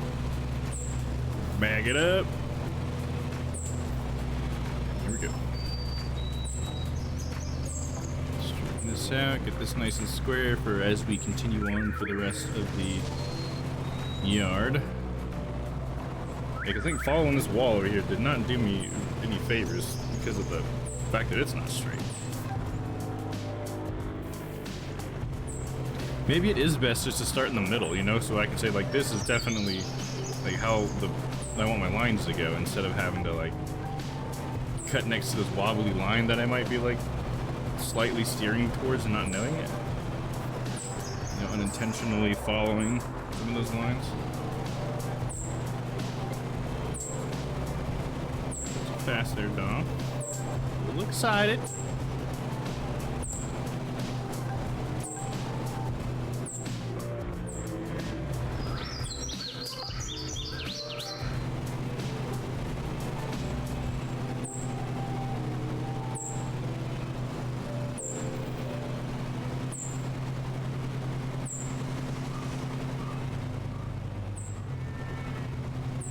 I can't believe we got that much of this lawn already mowed. I can definitely feel the difference of the deck size. I know I keep saying it, but certainly a believer in getting a bigger deck.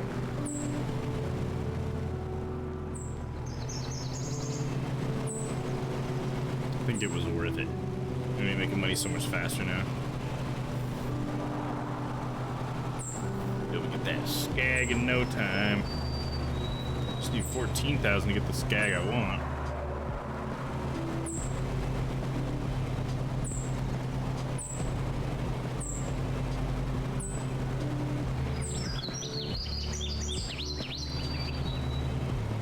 I wonder if there's like a real time that the AI, my employee, is gonna have to have, you know, like is it like does it take them the recommended time to mow it, which I mean would be fine with me because I'm always way beyond it myself, but like if it says it's gonna take 30 minutes to mow, because that's how long my NPC mows, or because their deck size is too small compared to the recommended, maybe I'll have to wait sometimes.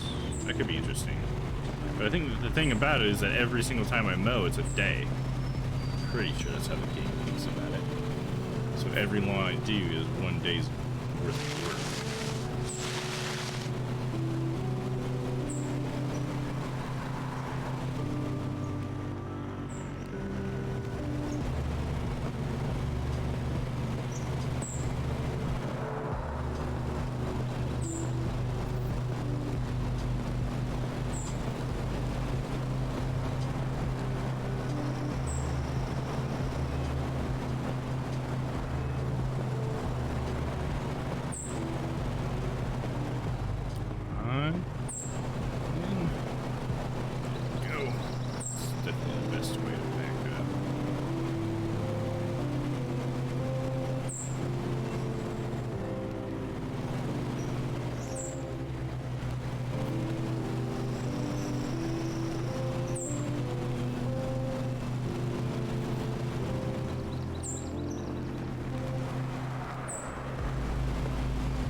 this one I could technically continue, but I think I'm gonna wait and get the front of this shed and try to make sure I can keep as straight a line as possible. So let's go back up here. Man, I can't believe I'm still full on gas. Dude, this thing must have a bigger gas tank. I almost would have assumed it would have taken more gas because it was an upgrade of some sort. I suppose it comes with an increase of efficiency or tank size or whatever, I guess.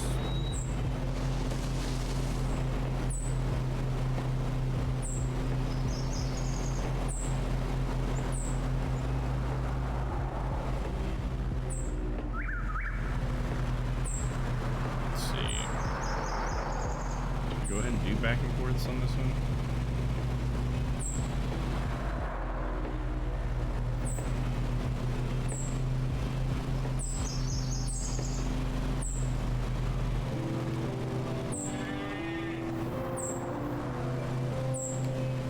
So you can still see when I ran over the grass there. That's interesting. Okay. I wasn't picking that up before, but I guess I do need to be more careful when I drive through the grass.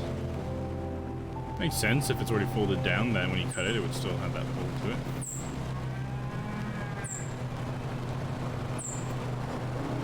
And of course, the game doesn't seem to give a shit about that. At least not yet.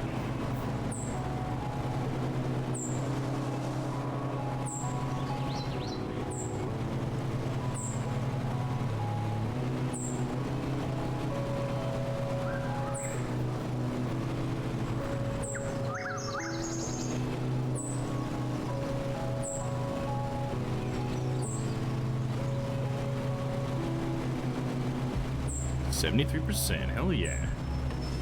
Half an hour into this one, we're at 73%. Holy crap. Man, that Skag is gonna be mowing these things in no time, dude.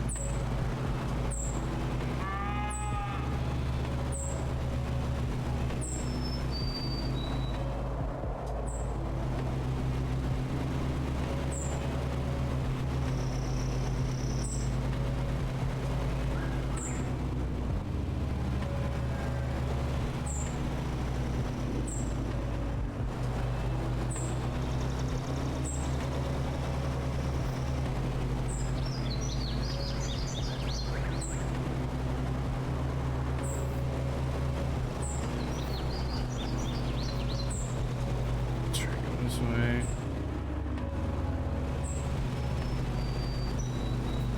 Not quite turning fast enough. Nope. It's tricky. Gonna do a zigzag route. Oh, there we go.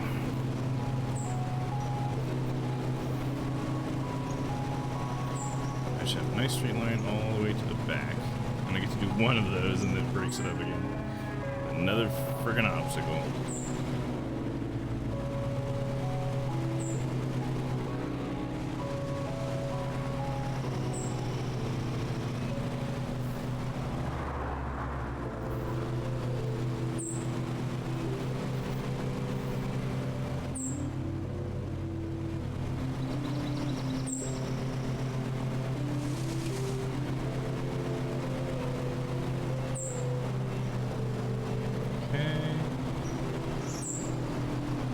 What the best way to go about this is, but I'm trying to swing it around and continuing it, at least since we're on the edge of that. It seemed too hard to accomplish that.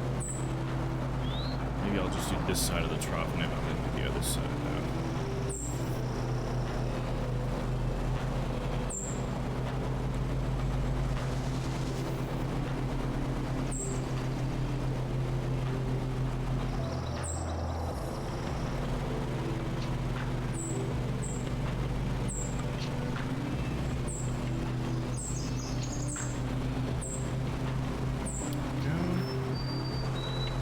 Not bad. Hope everybody's Sunday is going well. So we got quite a few people chilling out.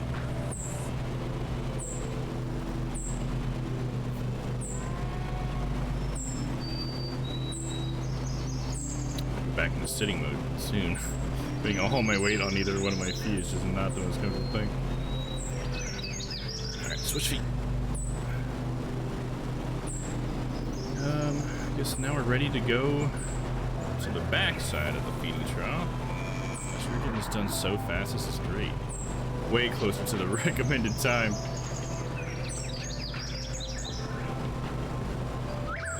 Sunday is so much better watching you stream. I love this place. Your stream is the best. Thank you so much. That's seriously, you're gonna make me blush. Let me give you some ooh hearts there for that. Thank you. It's so awesome that you enjoy it that much.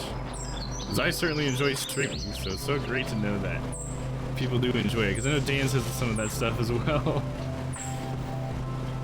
Yeah, hell yeah. Why not hell yeah as well, huh? Hell yeah. I'm gonna give us like 2 for 1 right there. Let's go for another. Oh, yeah. There you go.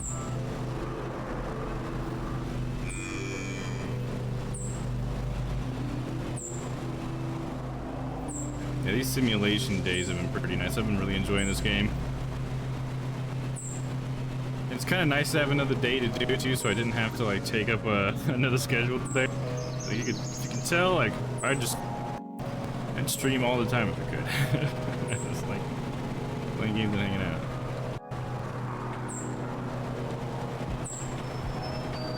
So many good games up there. I want to share them with you guys, you know. Nice! Rainbow camera mode. Yeah, there you go. Go along the hearts for a little bit. There you go. I like it. Shit, that reminds me, I need to make a new card for the Phoenix to Write stuff. That's something I wanted to do this week. I didn't get around to because of all my trail making. Such a good game. Rainbow and hearts. Boom, baby! There you go. I like it. Very good. Oh, there we go. And we're gonna finish this lawn up, and hopefully Mia will have hers done. And we'll be making money. Maybe I can upgrade my HQ and get another employee. I wonder if that's gonna be the next best move. We'll see. Because it would be nice to have another employee, but that does mean I'm gonna have to buy another mower. So I think with every new employee means another upgrade in a mower for the boss. So either way, we're gonna have to make. First, we're gonna have to make enough money to upgrade the HQ so we can get another bay. Then I'm gonna have to make enough money to buy the mower, and then I can hire somebody. We're getting some weird frame judderings over there. I glanced over to OBS and I saw it looks like a weird frame rate thing there. That might have just been the moment I looked over. Hopefully everything's running smooth for you guys.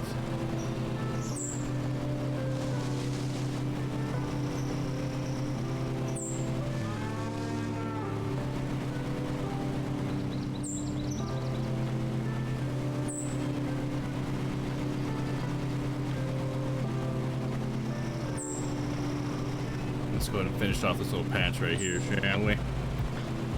Just keep it in with the pattern that I had going when I was going around it, I guess. The sideways pattern.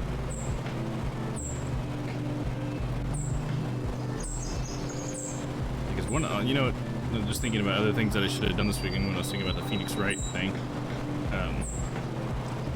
I also need to clean out that the stream room. I need to get some boxes thrown away and stuff, so we can get that cooking stream going soon, because I'm pretty excited to do that.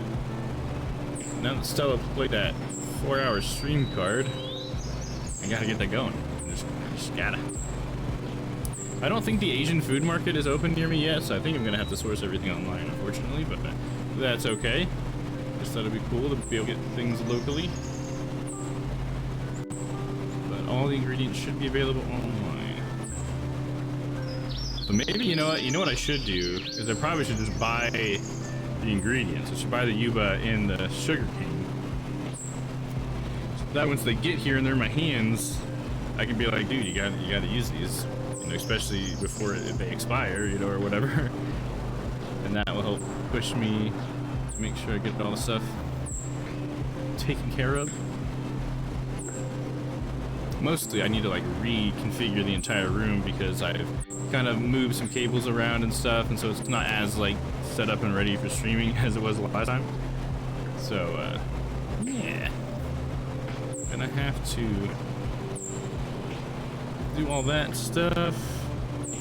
I have some boxes I need to just get thrown out too. I like to keep boxes for every new thing I buy for like a while, just in case I need to return it, or if I, you know, maybe if I eventually want to sell it too. I like to keep boxes for nicer gadgets. And I have a lot of them in there that I don't even know if I have the gadget for anymore, but the box is still sitting in there, so I need to like just take the time and clean it all out. And I have an old mattress in there that need to get thrown away as well, which is probably the bigger hassle. We're almost done with this already. Look at that.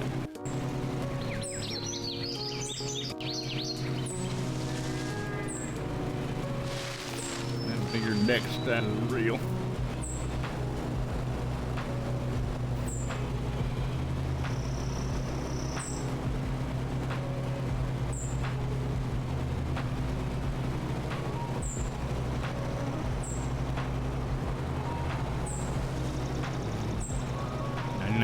One already, hell yeah.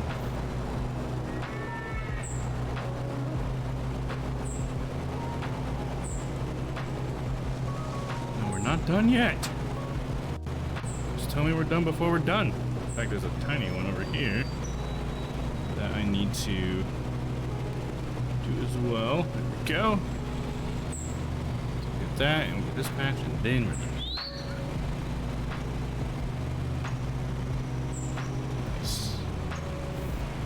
Go.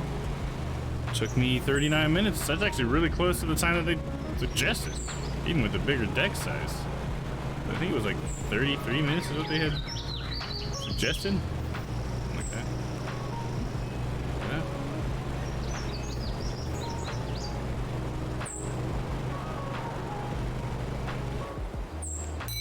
Beautiful. See if I had a weed whacker, I could get under that trough. Those lines. Oh yeah. Love it. 692 altogether after my ground check earnings. And I got collisions. Yeah, I knew it's always collisions, isn't it? I knew they would do that. Okay, and this is, yeah, Mia did the Old Nook Cottage, and she made 287. So she earned her week's pay, basically. So I made 87 out of that because she earns 200 pounds a week. So I basically got 87 that. But whatever we do for the next 4 days is complete profit from her. So that's the benefit there. Incredible rank 4, new level unlocked. Nice. Amateur challenge 7. Okay. So let's see. Let me look at some stuff. HQ. It's fully upgraded, so I'm gonna have to purchase a new HQ. This is the one I have. This one has 3 bays, so that would be the next one you'd think I'd want to buy. But that's what I sell my current HQ, right? Because what the hell, 160,000? Like, you're kidding me. I'm not gonna earn that with just me and Mia here. What the fuck? I guess I'd have to take out a loan, wouldn't I? I forget you can do that in this game.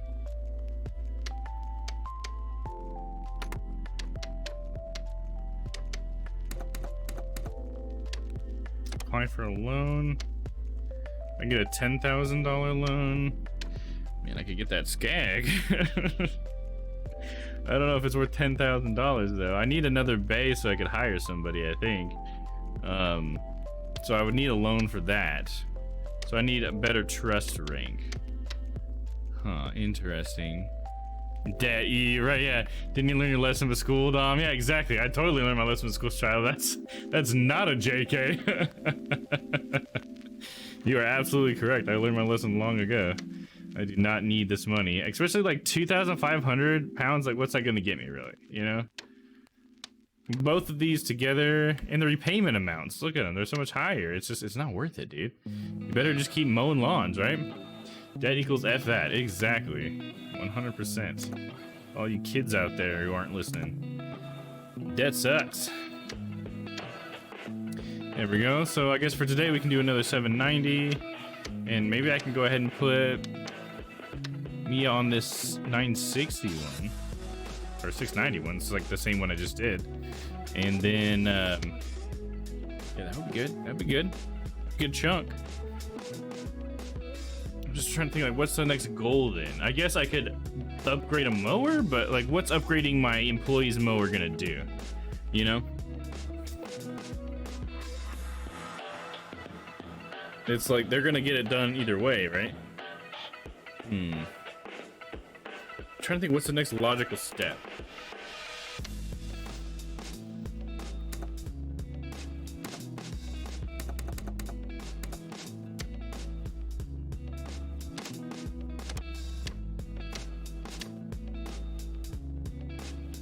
Average contract earnings. Okay.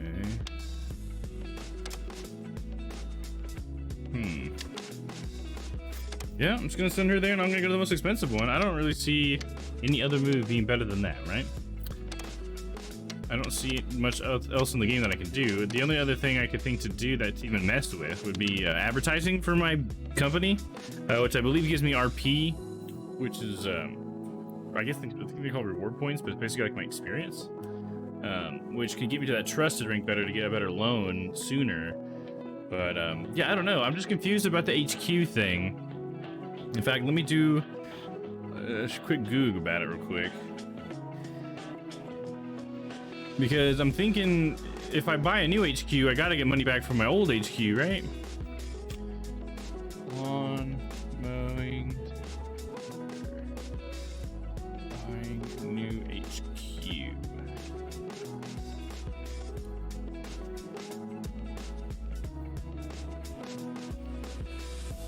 Yeah, so lawn mowing simulator, how to grow your business. This is so funny. It sounds like a real like business post or something. Oh, he's got a cool shirt on the back of his, or a symbol on the back of his shirt. Lawn mowing simulator is built in features. Da da da. Lowest loan. That's a yard I haven't cut yet. That's cool looking. It'll be a while before you have high enough rank for multiple employees, though after a dozen or so hours of play, you likely only be able to hire 2 staff members, so don't worry about getting the biggest HQ early on. It really is the best idea to just spend 1,500 pounds on the initial upgrade and then go from there. Once you get the ability to hire a second employee, then you'll probably have enough cash to hand to upgrade to the better HQ. But Lawn Mowing Simulator lets you take out loans. It's extremely useful for getting you better equipment. Interest is high. Once you accept the loan, you'll have to pay 50% interest, either over a 10-week period or in a lump sum. It's highway robbery. You can take out 3 loans at once, too, even of the same amount, so you can use this to afford mowers well beyond your means, depending. But that isn't exactly the best idea, especially considering weekly repayments. There's a 50,000 pound loan available once you get your rank high enough, but it costs 7,500 pounds a week. Whoa, if you're getting 3 of those, you owe 22,500 pounds a weekly, which you can easily put you in the red. Take out loans? Yeah, I'm sure not gonna take out loans. Like me and Charlotte said, we'll learn that lesson. All right, before I finish looking at this, I'm gonna go to the restroom real quick, and I'll be right back.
Okie dokie, I'm back. As you can tell. Alright, let's see. Let's look a little bit more on this here. Good place for device hauling simulator is where your employees can take more lucrative contracts. With even the slowest lawnmowers in the game, you won't see any negative repercussions for this. Oh, wow, okay. So I should be giving Mia the biggest contract. Yeah, see, that's what I was kind of wondering, because he's saying that you can take the most lucrative contracts with the slowest mowers on your employees, and you won't see any negative repercussions for this, which doesn't make sense to me, but I was wondering if that was going to be the case. That's sort of like exploiting the code in the game, which I'm not usually a huge fan of, but sometimes with these games it can be better, you know, to avoid grinding. So that's a good thing to know. Plus you have one great mower for yourself and multiples of the crummiest mower for your employees. It won't matter at all. Granted, you'll need to have access to certain attachments to accept some contracts, so that won't always be the best course of action. Okay. There isn't a repair all function, so you'll take each component. Okay, yeah, I need to, that reminds me too, to repair Mia's motor, because I didn't, or her mower, because I won't be able to when she starts the contract.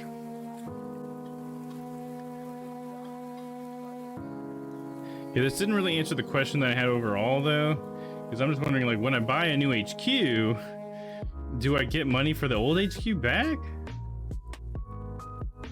You know what, let's see, let's just go in game and look a little bit more. Maybe it'll say here in the game somewhere, you know? HQ, purchase HQ. Unlimited bays available. See, it doesn't even say anything, it's just grayed out. And it's just like, dude, you don't have enough money. It's like, but since mine is now 154,000, if I had like $6,000, would I have enough? You know, do I just need to pay the difference? That's kind of the thing that I'm wondering. Because this would be a lot of money to earn in this game. But also, it would almost make sense, like in a realistic RP way, to have you take out a loan for your business. You know, that's something that happens in real life, right?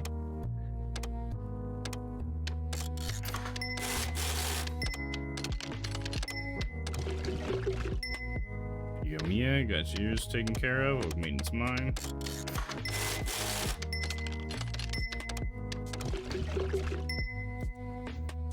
Go. So we got my contract, and I guess I should give her the bigger one, right? Because that's what we just went over with that guy, or with the guide, I should say. And of course you don't get the tornado, and that's for Big Daddy right here. 690. Yeah, there we go. This one's for me in the NATO. Okay, here we go.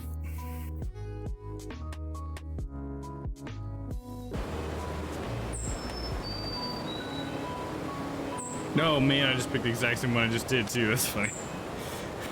Man, the gas is going real fast there.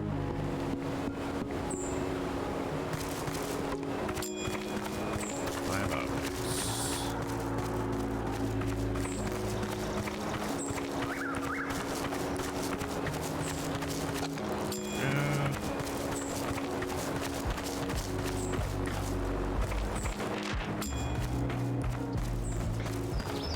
Objects. More objects.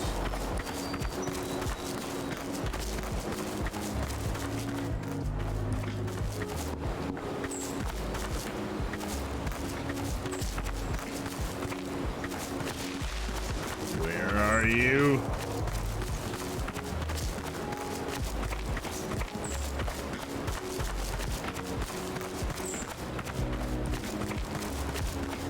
Sort of running around aimlessly at this point.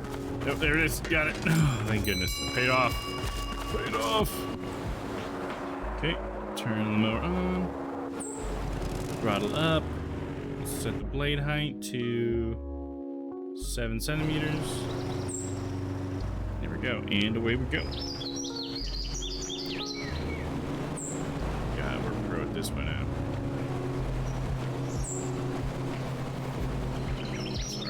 that up later. Going for a speed run.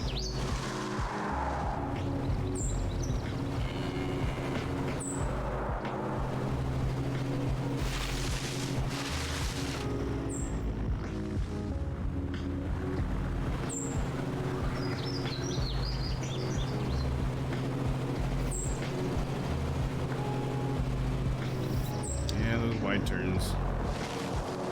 Ain't pretty.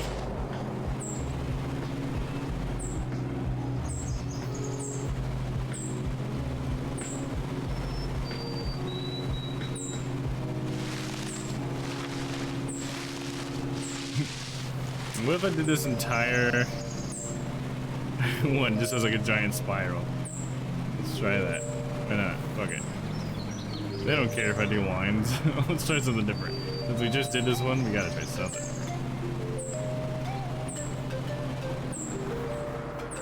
So we're just gonna go along this track the entire time as it gets smaller and smaller. Oh, overloading it. Can't be overloading it. Don't wanna go too fast, Dom. Just cruise it, buddy. Let's go ahead. A little more bird's eye view.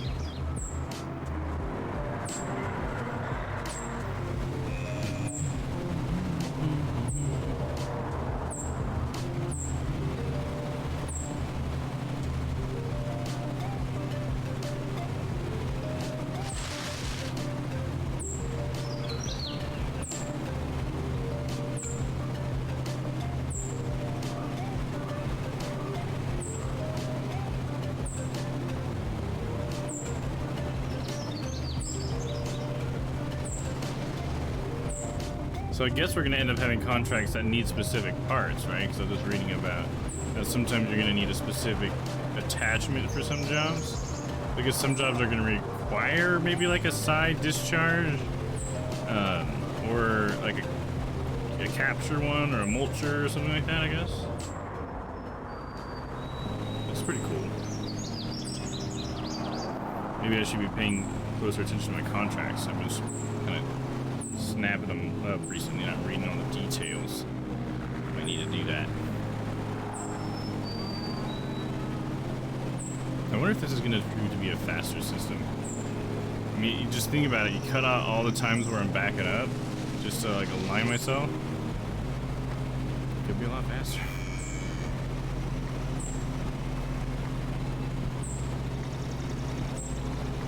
There's still going to be lines. It won't be the straightest line.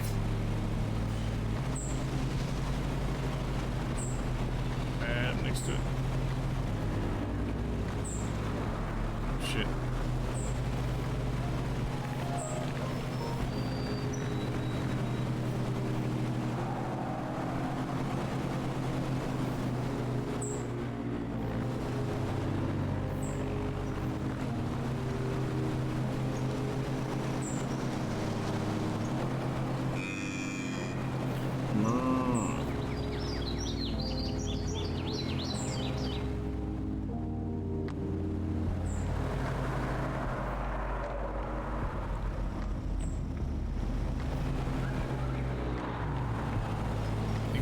Fourth pass now.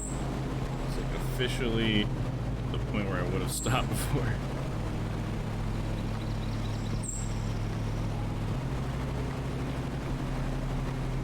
That's gonna force me to address the tractor. Do that, we can address it.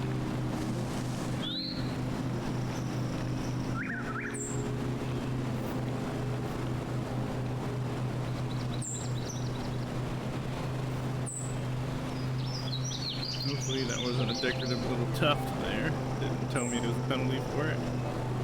Come on, use it to turn. I'm pivoting on that wheel. Hell yeah, that's a zero turn right there. And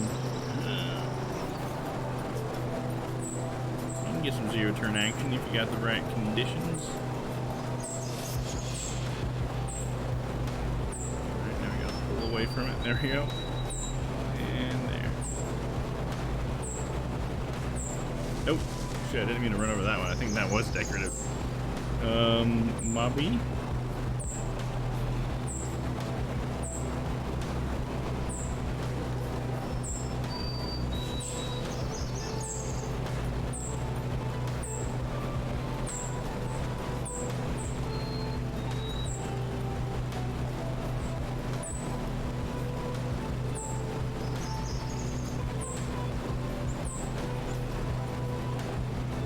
Okay, maybe if I have to, I'll come get a little bit closer, but that's a weed whacker job there. Yeah, it's me. Especially if you don't want to get any damage or collision on that tractor. You're taking a weed whacker at it.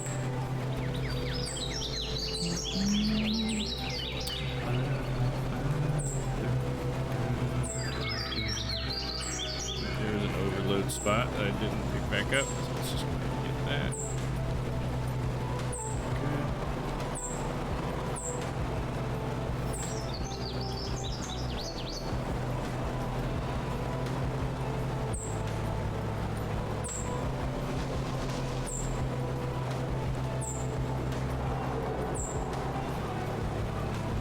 Okay, clean up around those later. Shit.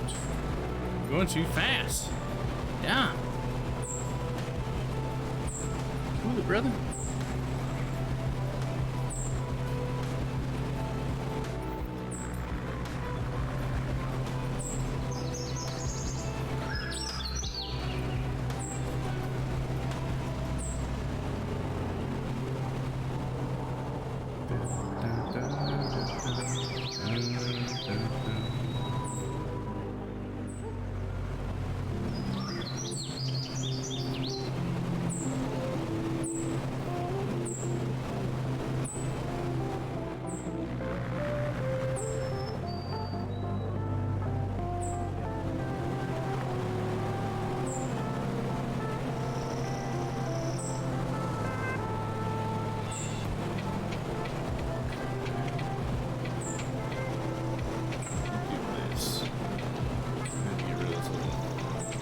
Load thing. There we go. I can get more of that grass from earlier. Save the weed whacker some duty. Maybe one more pass. Clean it up.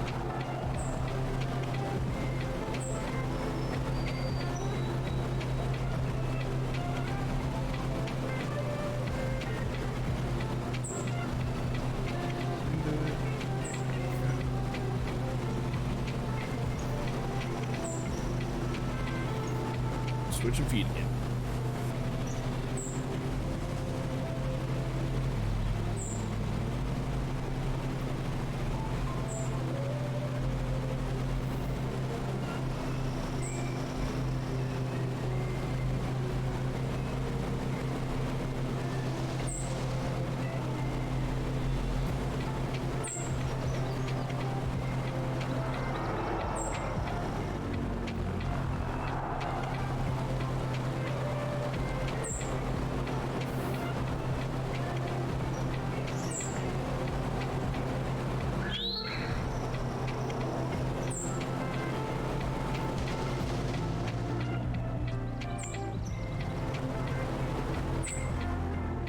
Can't tell if this method's been faster or not so far. I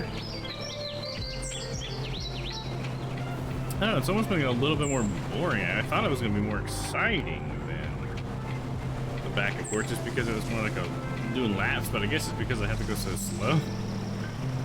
It's not as quite as exciting as I thought it would have been.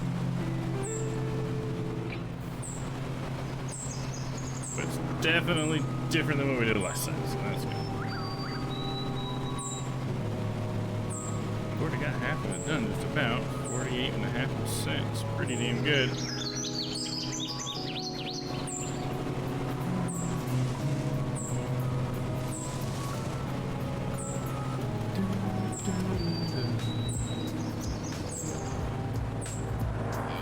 Love these chill beats.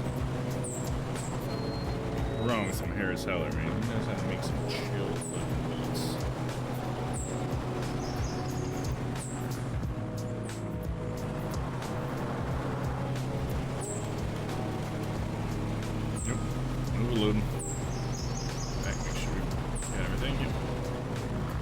Just missed a little bit.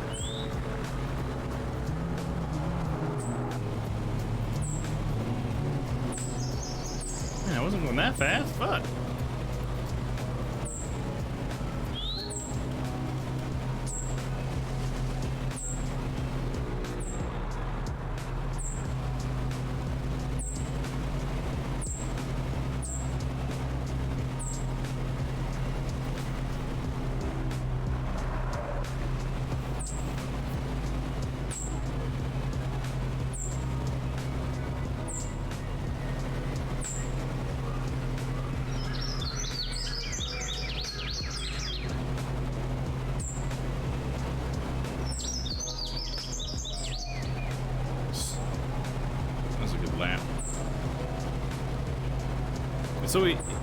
It's so interesting to see like how these shapes kind of simplify over time and just take one swipe past them. Yeah.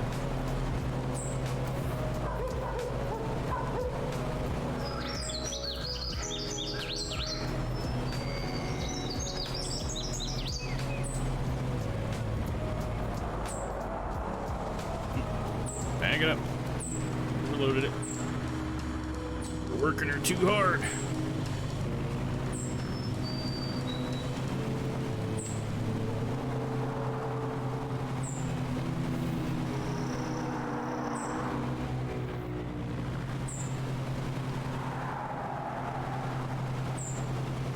I can really feel the speed actually now, I think, at this point of this method. I feel like it's just sort of dawning on me how much we have left. I guess maybe it's just because I'm always driving on the outside edge of everything. It makes it seem like there's so much more to do, but I mean, no, man, it's getting smaller and smaller. You know, every pass, it's like a shorter circumference. The perimeter, I should say.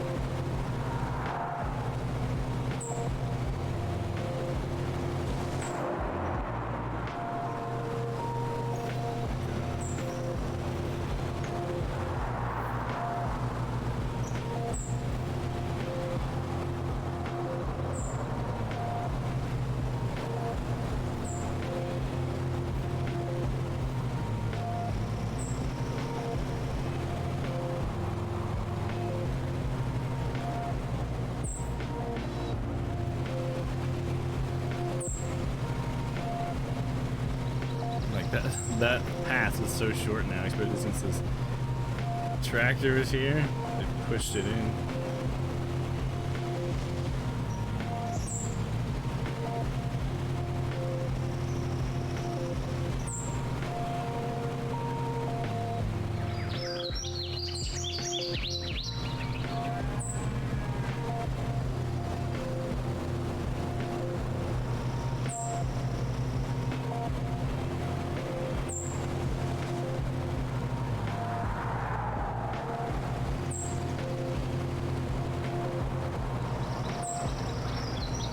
Sharp point. I need to end up turning it into like a rounded corner,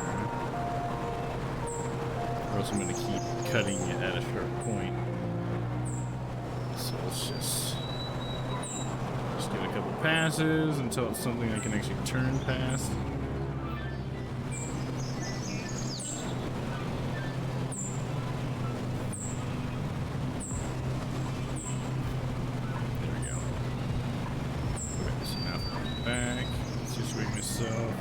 Along the line, and then I can cut a new corner into it. Alright, that'll be a good corner.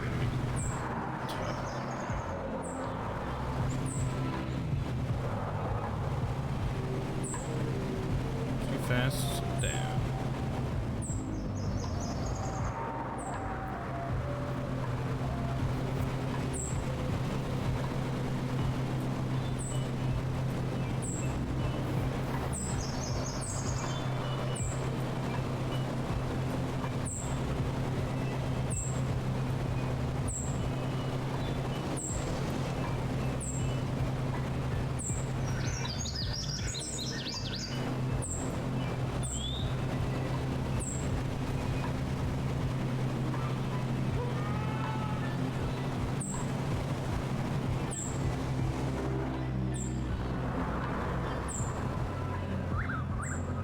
Man, it's hard to get that corner. Did not leave a little bit. It's like you can't cut as much of the corner because you need to have enough extra space to make sure you overlap it as you turn past it. Give me another obstacle here. We'll work with that. And this part just gets narrower and narrower. 77%.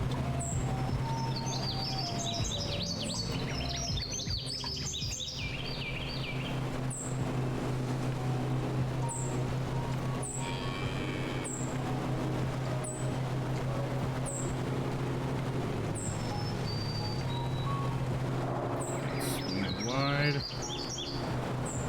Get it. It's okay if you don't cut anything for a second. That's just how the turn's gonna have to go. To the trees.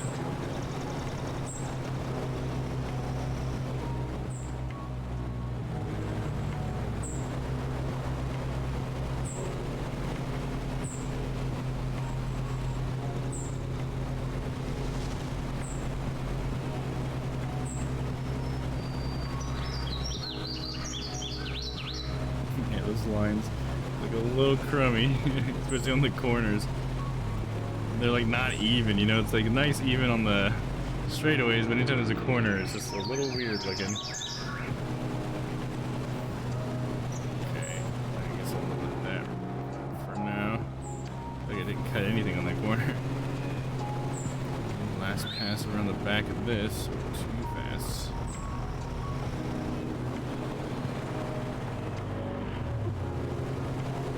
I guess there's a little bit that's gonna have to be cut later. Point.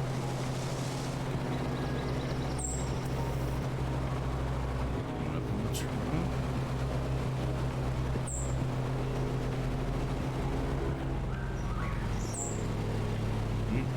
Missed a couple blades.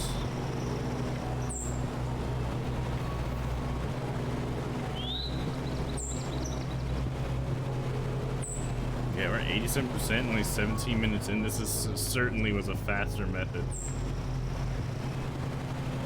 I mean, when you just consider the fact that I'm like almost always cutting something that needs to be cut using this method, it's pretty easy to understand why it would be faster. Which could be superior if I wanted to cheese the game, but I don't know. I like the lines, I will say. I like to sort of challenge the lines present.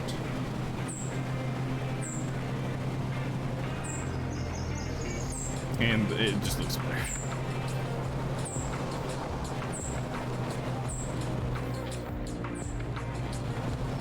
Now we're getting smaller and smaller. I'm gonna have to do more like backing up.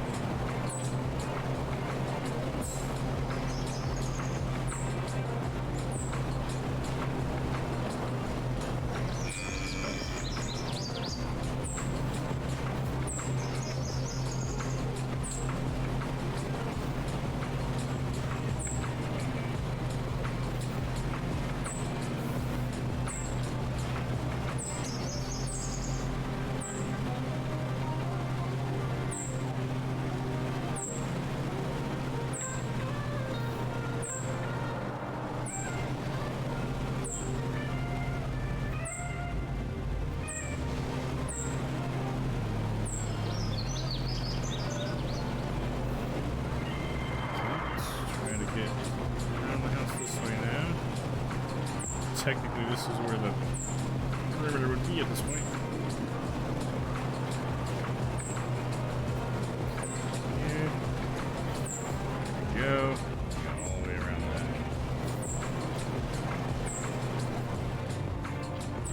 Cut as much of that as I can. And crank.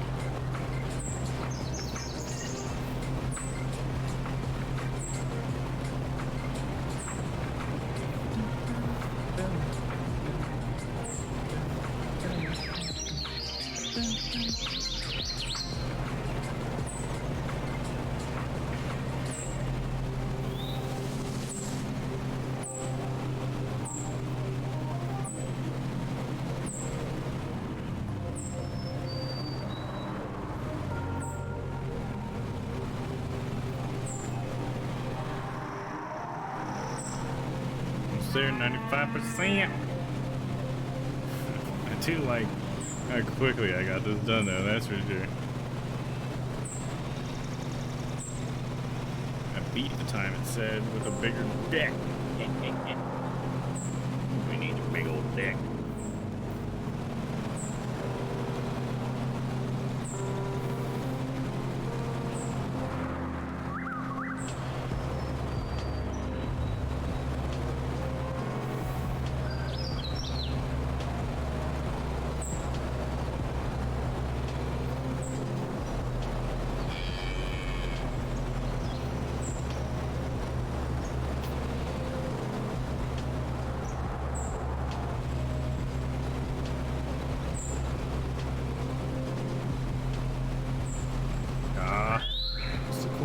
Okay, let's turn it into a nice big spiral.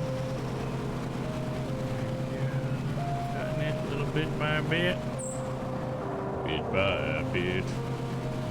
Gonna reconstruct. Bit by bit. Oh, look at that. Now I'm in a perfect circle. I can't cut any of it.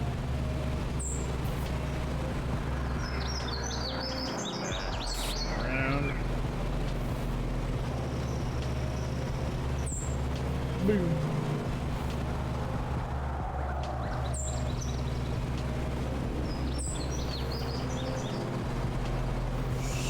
There we go, that's complete.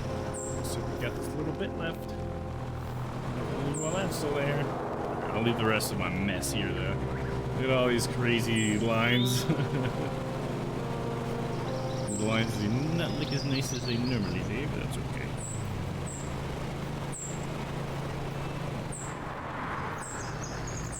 Get up, back it in.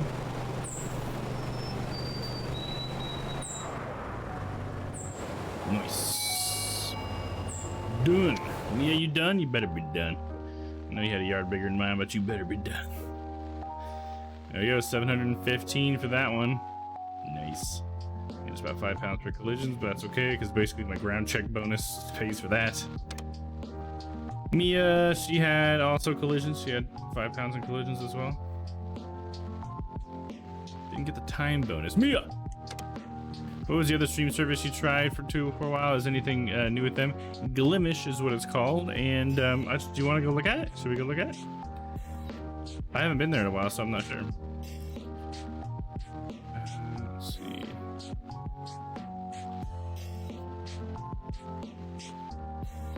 Oh, I binged it. I didn't mean to bing it. My bad. Oh, looks like I lost my chat there for a second. There we go.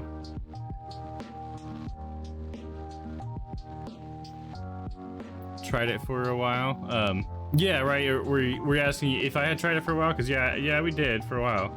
I think part of it was that. Well, I mean, I think the biggest part is that Glimish is just a really small community, so it can be like not a great place to grow, you know what I mean? Like as a new streamer, I feel like if you already have like a pretty good established community, this could be a fine place to go to. But as like someone who's trying to grow their community, it felt like that was probably the biggest thing that really started to push me away from Glimish.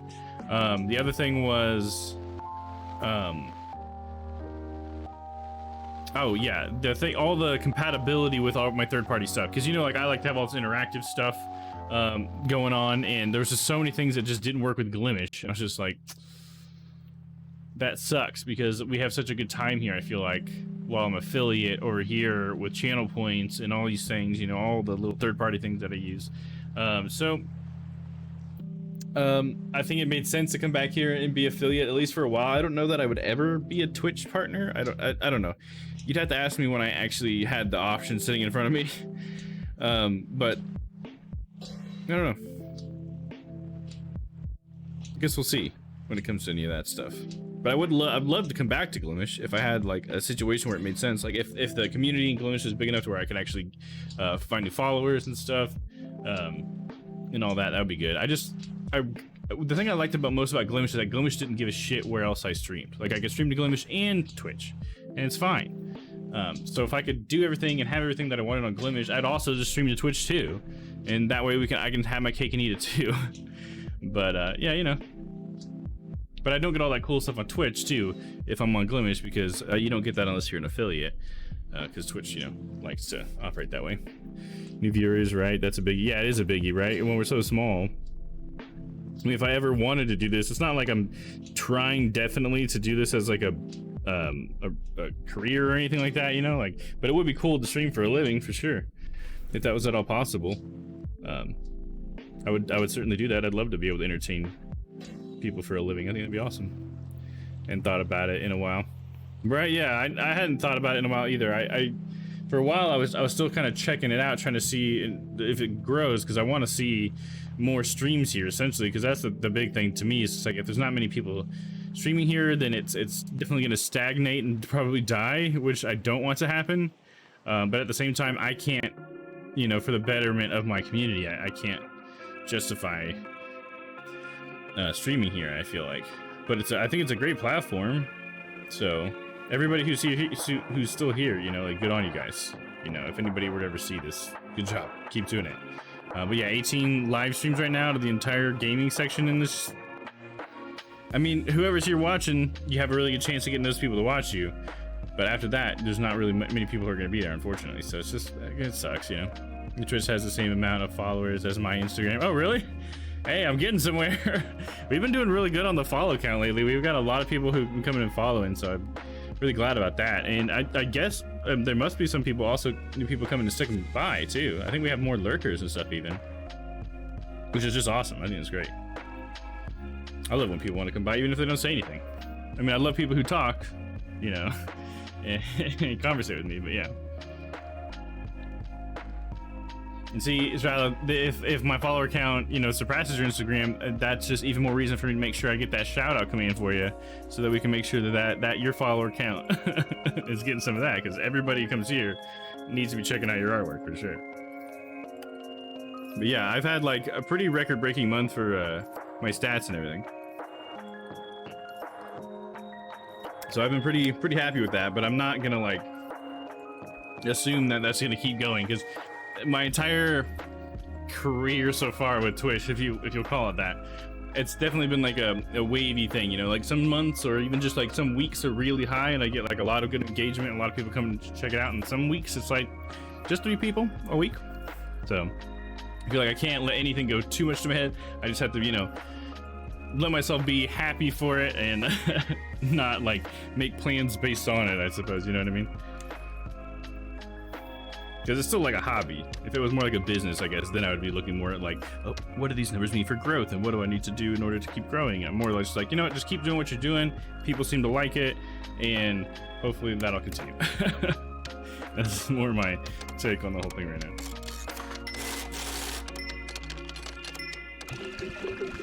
Go, all fixed up.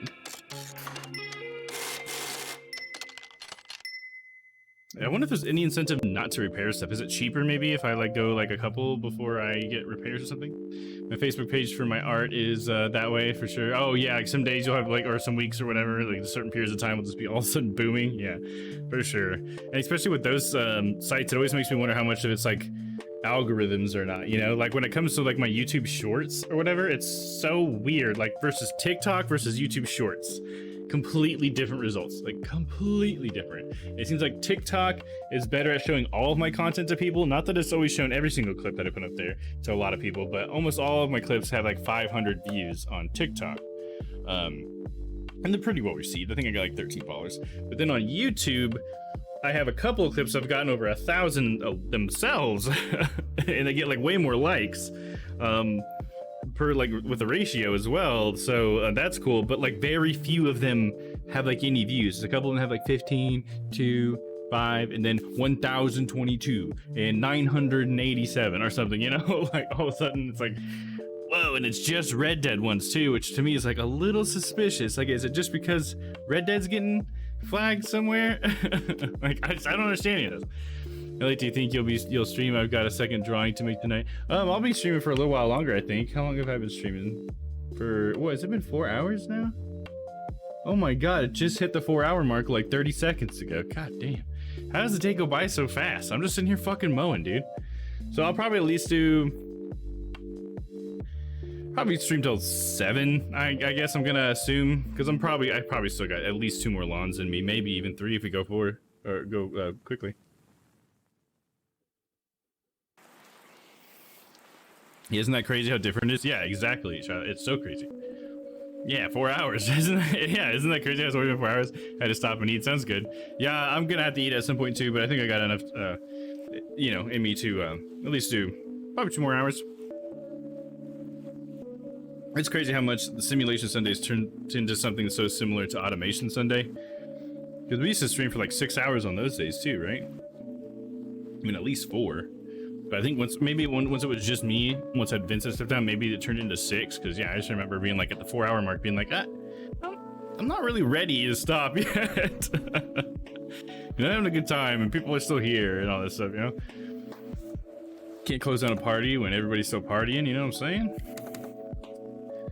All right, let's see here. 695.50. What? Whoa! Look at that. 1,655 dollar signs in my eyeballs. All right, Mia's going to that one so she can pick up that money. That's gonna be a cool place to mow too. It looks like it's got like a whole like horse area thing. It looks like that's a little practice thing for horse riding, like jumping over the little fence thing or whatever. Sweet. Yeah, Mia, you're gonna check that place out. Scope it out, and you're gonna use the smallest mower possible. Wait, hold up. The recommended deck width is 150 centimeters. This place is huge, and she's gonna be using the smallest deck in the game. Sorry, Mia, but apparently you're gonna get it done anyways. And the game doesn't care. Oh, it's 690 for that same one again? Why does this one keep coming up? I don't want to mow the same place again.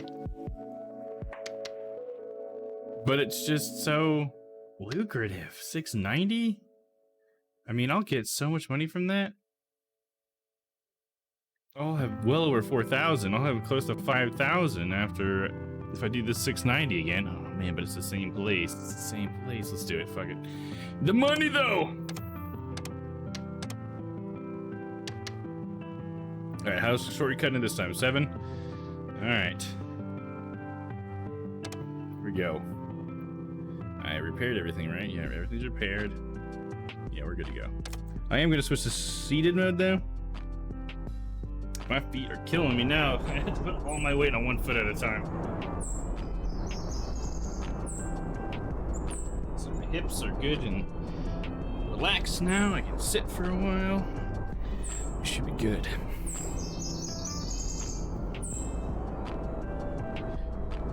Pedals back a little bit now. Too close to me. Okay, here we go. All right, first thing we gotta do is check for trash. I can already see some filth out here.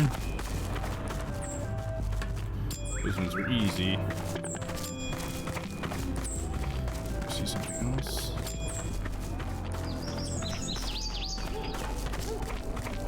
Two more left. And most of them are on that one side. We just had a party over there. One more. I saw something. There it is.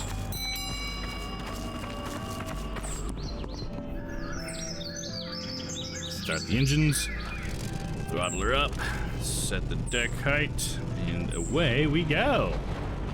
So, should we try something new again this time? I think I'm gonna go with the straight lines again just because it's more fun. And I don't know, we gotta start with the border, man. The border is just so necessary. But I'm gonna try to see if I can't employ any techniques to make my straight lines faster. Especially with this specific place. Apparently this guy needs his grass cut daily. So we better figure out some efficient but nice and fun looking method.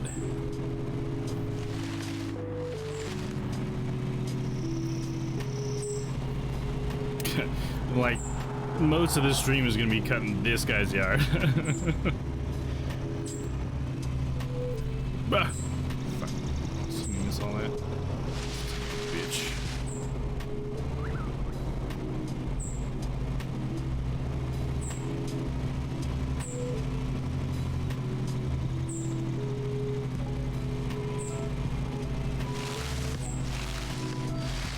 speed. Haven't overloaded it yet. Nice and steady. Feel like I'm going pretty quick. We've gotten almost 5% of his yard done. The other 5%. Okay, we'll do another pass. I think with this mower, I might be able to get by with just 2 passes, since she's got such a wide deck. Oh, she's thick.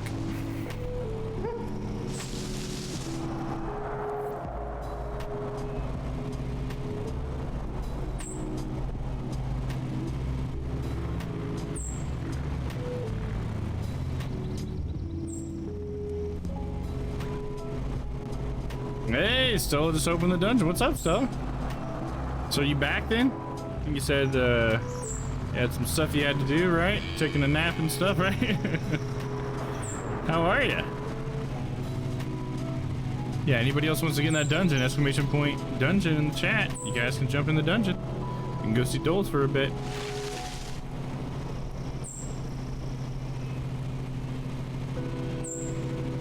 How's mowing been? I've been staring at the inside of my eyelids. I assume that means taking a nap, huh? Mowing's been good. We've been making quite a bit of money. We've got a better mower. We got an upgraded mower today, and we got an employee, and so we're making money quite a bit faster. Still not fast enough to get my skag, but I got this new mower. The deck size is bigger, and you can tell because I mow stuff so much faster. We just mowed this exact lawn. It's the 3rd time I've mowed this lawn in a row. And we mowed it in 20 minutes last time, and the first time it took me 69 minutes with the last mower. I think that was with the last mower. So yeah, definitely a huge improvement, except I keep going way too fast. Good. So with this time around, oh, so you just missed Stella. We just went through this entire yard last time, and I just went in a spiral. That's how I went so fast. Is I didn't do straight lines. I just did a spiral the entire time until we came to the center, and I did it in 20 minutes. It's so much faster when you do that. It was just kind of funny how effective that was. So I'm trying to employ this time some perhaps different tactics in order to make it faster. Shit, I missed a little bit there. I'm gonna mow past it and then back up and get it. That's been the hard thing with this mower is I tend to go really fast on it. I got a bit of a lead foot for some reason. I guess I'm also trying to go as fast as I possibly can. That's reasonable. Tried sleeping a headache off. Sorta kinda worked. Yeah, woke up to eat and now I'm here to chill. Nice. Nice new mower. Thank you. Yeah, it was a side discharge, but we got a mulcher attachment, so now it basically just caps off the side discharge so that I guess the blades stay in the, or yeah, the blades of grass stay in the cutting blades so that they get cut up into smaller bits and mulched. I guess that's how that works. I know that mulchers were supposed to cut grass into smaller bits, but I guess that's just because the grass gets trapped in there. I've never used a mulcher deck before in real life. Oh yeah, we got the dungeon. Okay, let me finish this pass and we'll get in there and talk to Dolus. And see what's up with him. Hurry up, Domm. I've been lonely. Alright, sounds good, dude. We'll get you.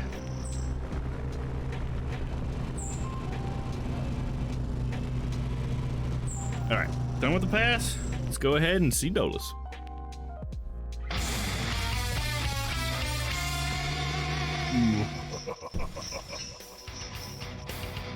Oh, welcome back, Stella. Good to see you. How have you been? I'm so glad somebody's in here with me. Now let's see if I can trap you in here. Oh, let me check. That's a 2 on top for you. Now I get to keep you down here. Perfect. Alright, the rest of you can go. Bye-bye. I just had a weekend. I got out of my cell and I'm back. Nice. It's been lovely, thanks for asking. No one ever asks me. They just tell me to fuck off. Well, maybe toast if you didn't make him eat shit, but I don't know. Just gonna suggest that. So what'd you get to eat, Stone? Anything special? Might get me a burger after this. I need to go grocery shopping so I can cook myself a little bit more. All I got's like breakfast stuff.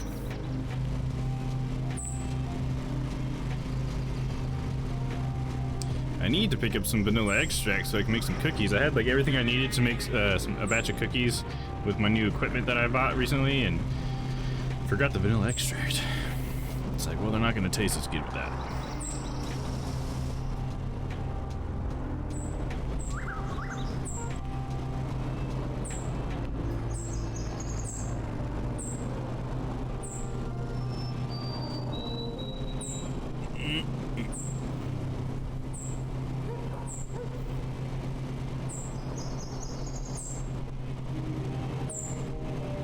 So yeah, I think the key to making this method, the straight line method, working as well as the spiral method is to try to make turning around as fast and efficient as possible. So like this moment right here, that's what's eating up a lot of my time, you know? Right up to it, kiss it, back up. And we'll just kind of cut in a little bit as fast as we can. There we go. We're good.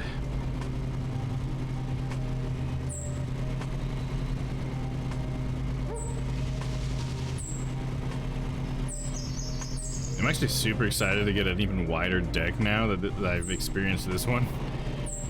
Because it is really nice being able to cut a larger section of grass.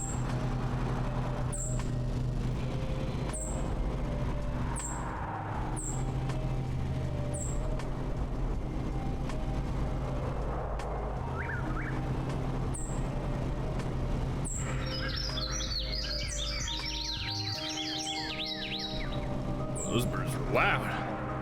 Hello there, Polly. Want a cracker, huh? Anybody got that bird song card?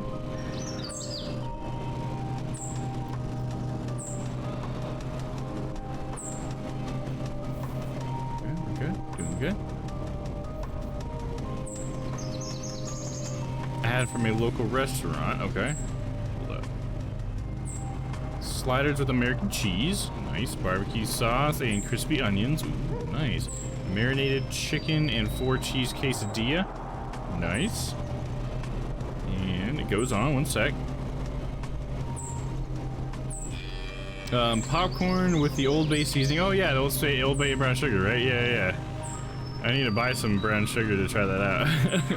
I'm interested to see how that tastes. And a pretzel crumb mac and cheese. Clearly the headache did not affect my appetite. Nice. Man, a pretzel crumb mac and cheese. Oh man, that sounds delicious. I've never had pretzel crumb mac and cheese. I love mac and cheese. I mean, you get the little like crusty bit on top when someone like bakes it or whatever. Ooh, yeah. I don't think I've ever made mac and cheese like that, but it is delicious. I'm just like too impatient to do the baking part. It's just like as soon as it's mac and cheese, it's in my mouth. That's all there is to it. I always want there to be more restaurants around me that serve different types of food and stuff. But it seems like any place that sells it, something is like a burger joint or... I mean, that's about it. Like chicken or burgers. It seems like a lot of what's around here. I mean, there's other stuff that I could drive a little bit farther. I just wish like immediate, I think it's like my thing. I get so lazy. I'm like, well, I don't want to drive that far. I also just don't like driving, so that's part of it.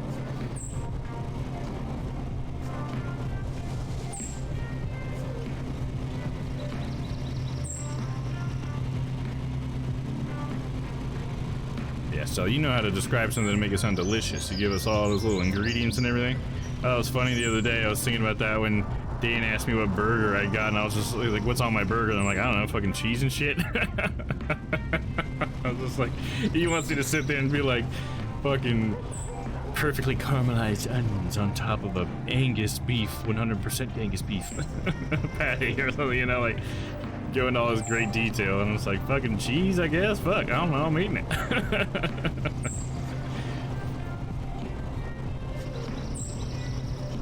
It was a Culver's Butterburger. Be more specific. You see what you mean, but growing up in New York, things are so multicultural, so I've always had different food around me. I know, I'm so jealous of that kind of thing. I've definitely heard that about New York for sure. And like, if you go up into Kansas City, to be fair, there's a lot more of that. You know, in Kansas City, there's so many different places, and even around here, I'm not like being fair to my local area. If I was willing to drive a little bit farther, I could get a lot of different stuff. But it's not fast food, I guess, and I like the fast food format, like ordering it, picking it up, taking it home. A lot of like the more exotic places around here, or like, you know, more different culture places would be like dine in or whatever. But I really need to just go out there and find like a couple of restaurants of different cuisines that I enjoy. Like I could use one, just like, you know, more like Middle Eastern cuisines or whatever. Because I don't get a lot of that. And I like the spices they use. I'd like to expose myself to more of that. Especially now that I'm trying to get better at cooking or whatever, I think I can explore this type of thing more and like, okay, how do they achieve that flavor? You know, like what am I tasting? What do I recognize? What do I not recognize? That sort of thing. I know there are plenty of places around here that have that, like Mediterranean food or something, you know. I don't know all the words that they use for the different regions and stuff, but I've been to a few places. I've never become a regular, and I should try to get more comfortable with those places, you know. For me, like enjoying a restaurant, part of that is sort of like getting to know the people who work there, because there's a few places I go to where people like know what I order all the time because I come in so often or whatever. Do you know that I have a degree in nutrition and culinary arts? I literally learned how to describe it. Oh yeah, there you go. You probably have told me that, Stella, and I just didn't remember, so I apologize for forgetting that. But yeah, that makes complete sense that you know how to describe food properly, right? I remember I went to film school and there was an entire section downstairs. What's up, Bolin? How are you, man? Are you back, or are you just been lurking and you're just saying hi to Sal? It doesn't matter either way. But yeah, there was a culinary department downstairs, and I had a friend, well, there was a girl I was seeing who was in the culinary department for a little bit, and I remember one of her things that she had to do was create like a menu and stuff. So it was just like, you know, I hadn't really thought about that. I just thought you kind of learned about cooking, but it made sense since it's like a vocational school and everything that you would also learn more about the business stuff and have to like put that stuff together, put together a menu that makes sense or whatever. It's pretty cool. I always liked going into the culinary area too, because it's so cool being in the kitchen with all that equipment and stuff. I didn't even know half what I was looking at, but I got to go in there like taste test stuff a few times, which was cool.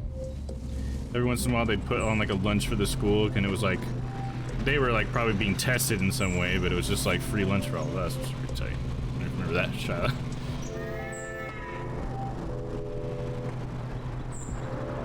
We are talking about food. What's your belly craving? Or are you talking to Bolin? Yeah, Chipotle. Yeah, there you go. We know Bolin loves some Chipotle, dude. Dude, I love Chipotle. I honestly, the one near my house is just, it could be a little bit better, dude. It used to be fucking the bomb diggity back when I first started, when I first moved over here to this area, because I used to go to one further south from here, and it was also kind of bad, but this one was great, and now it's just, this one's just as bad, it seems like. Just some poorly trained people, I guess, you know what I mean? It's just a shame. Something that could be a perfectly good burrito just ends up as a big fucking sloppy mess. It's all delicious still, because it's all cooked well, it's just not presented well, you know what I mean? What's your order? I'm feeling steak. Yeah, what do you think I would get from Chipotle, huh? What do you think my order is, huh? No, I just finished streaming. Oh, okay, right on, dude. Well, welcome back, dude. I didn't even know you were on, dude. Sorry I missed it. So now I'm chilling in one of the best streams on Twitch. Oh god, are you kidding me, dude? Are you kidding me? Thanks, dude. Let me get you more of that. You guys know how to make me blush, I swear. You know, it reminds me, this week, I seriously had like my entire week made by a random comment on YouTube. Some guy, I think his name was Ted, was his first name, but I just got a random comment on one of my Astroneer videos that just says, "You are underrated." And I was just like, dude, that's so nice. Like, what a nice thing to say. Like, oh my god. That's awesome. Just from some random stranger who I don't think I know in stream. You know, that's just like, I don't know, pretty big compliment when you're not even able to interact with me, I feel like. Because I don't know, I think one of my strongest things about my stream is that I talk to the chat as much as I do. I know that's one thing with other streams sometimes that I can, in my head, criticize a little bit. Like, you know, you could be doing a little bit more to interact with the chat or whatever. But I know everybody's stream's different, so I try not to hold it against them too much. But, you know, that's just my taste. Culinary school was awesome, but it's pretty competitive. Other students got pissed at me because I have very sensitive taste buds and could blind taste something and know the ingredients. Then they tried to sabotage my dishes. Oh, really? That's crazy. Yeah, because I feel like I'm the same way so with my tongue, and I can taste certain ingredients when other people tell me that they don't have the tongue for that. So I think I know what you mean there. It sucks that they would get mad at you and stuff for that. Huh, that's pretty interesting. That was one thing I liked about film though, is how it wasn't competitive. In film, everyone has to work together. Like, if someone's trying to be competitive with someone else, they're just getting in the way of getting the project done. You know what I mean? It's just like, I mean, we're all making this together, so it's either gonna be like great and everybody else gets to see what we did, or it's gonna look like shit and they're gonna know that we did it. You know? I mean, it might be a little competitive between groups, but we would like mix and match like who we worked with so much that it was hard to be like super competitive or whatever. Like we wouldn't sabotage. There would be no like sabotaging going on because you can't really do that, you know? So I gotta say, like, I never thought of it that way, but that was one really nice thing about the film department. We were all pretty tight in it, I felt.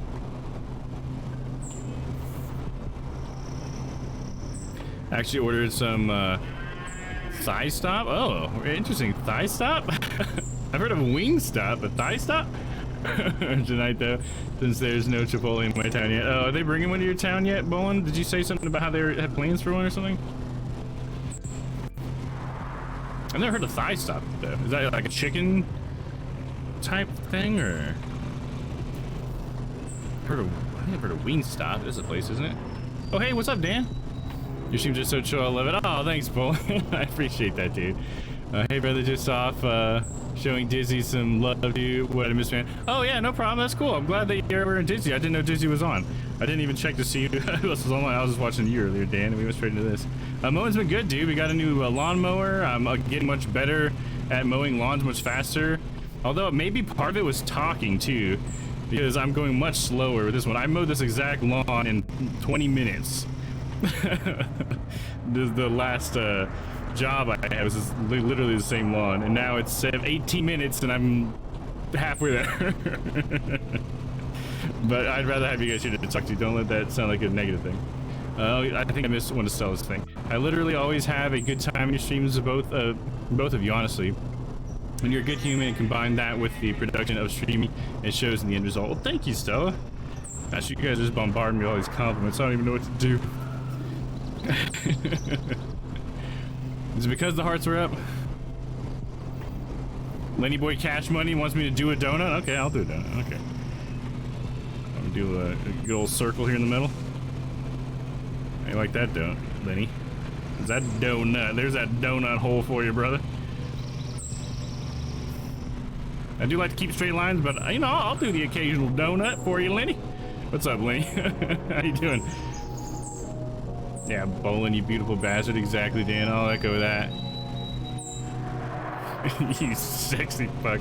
Dan knows how to compliment somebody. Is that how you got Emma, Dan? Is that the kind of stuff you say to her? You sexy fuck. Oh, wooed. No, hey, what's up, L squared? And we got Dr. Dubs 18. Seeing that donut makes me want to call her. Wait, what? What's up, Pete? I don't think I've seen some of these names here. Dr. Dubs, I don't think I've seen you in here. L squared, I don't think I've seen you in here. Lenny, I believe you're new as well, so thanks for coming by. Write something in Braille. Oh, well, I'd have to know Braille first.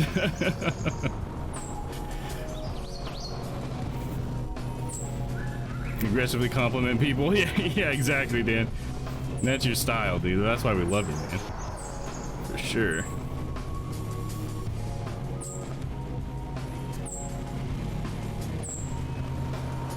Try to get this done pretty quick. See, 20 minutes. And I'm not even halfway done. The spiral method works so much better. I swear it's the backing up. That and the talking probably, but mostly the backing up. 15 viewers. Oh, wow. Where are you guys coming from? Was this an organized thing? What the fuck? Thanks for being here, guys. I appreciate you guys here being here. Both new and old friends. Oh, yeah, they're using your wheel. Oh, yeah, using the wheel. It looks so much smoother than using a mouse and keyboard. Like, oh, you use mouse and keyboard for this, dude? I was at least using an Xbox controller the first time I played it, but dude, it's so much better with the wheel. It's so much more fun. I mean, it's perhaps a slightly more challenging, you know what I mean? Because it's more like arm movement and all that, but I love it, dude. I think it really kind of was like a game changer in this game for me. It certainly made me want to continue. Oh, look at this, all cockeyed this time. Did they move that trough a little bit since last time? Last time I thought it was pretty square with that bush, if I remember right. Hey, what's up, Flex? What's good, Dom and chat? Yeah, what's up? Look thick sitting on that lawnmower, no cap. Hell yeah, dude. This is a thick ass lawnmower, dude. She got that big old deck. You gotta be gentle now with that big deck.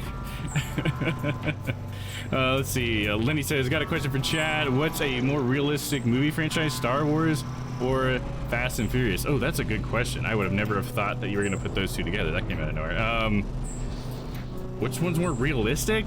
Oh man, fuck. By what measure, I guess? I can't say that I'm super familiar with Fast and the Furious franchise anymore. I went to like, did I only watch the first two? I think I've only seen Fast and Furious and Too Fast, Too Furious. I don't even think I saw Tokyo Drift, even though a lot of people think Tokyo Drift was a really good one. But from what I've heard, I have seen like, kind of like a rundown of the series after 2, and it gets pretty fucking crazy from what I understand. So I don't know, what do you guys think? I would think Fast and Furious just because it's not sci-fi, I guess, you know what I mean? But it's not very grounded. All right, let me make sure I'm catching on with chat here.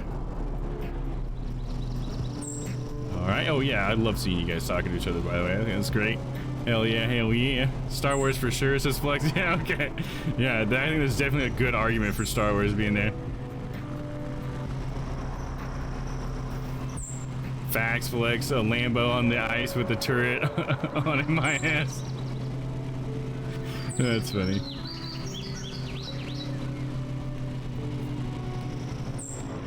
I need to like try to catch up on the Fast and Furious series. I usually am not really into the over-the-top action kind of things, but it's become such a meme now that it's like you kind of need to be like aware of it, right?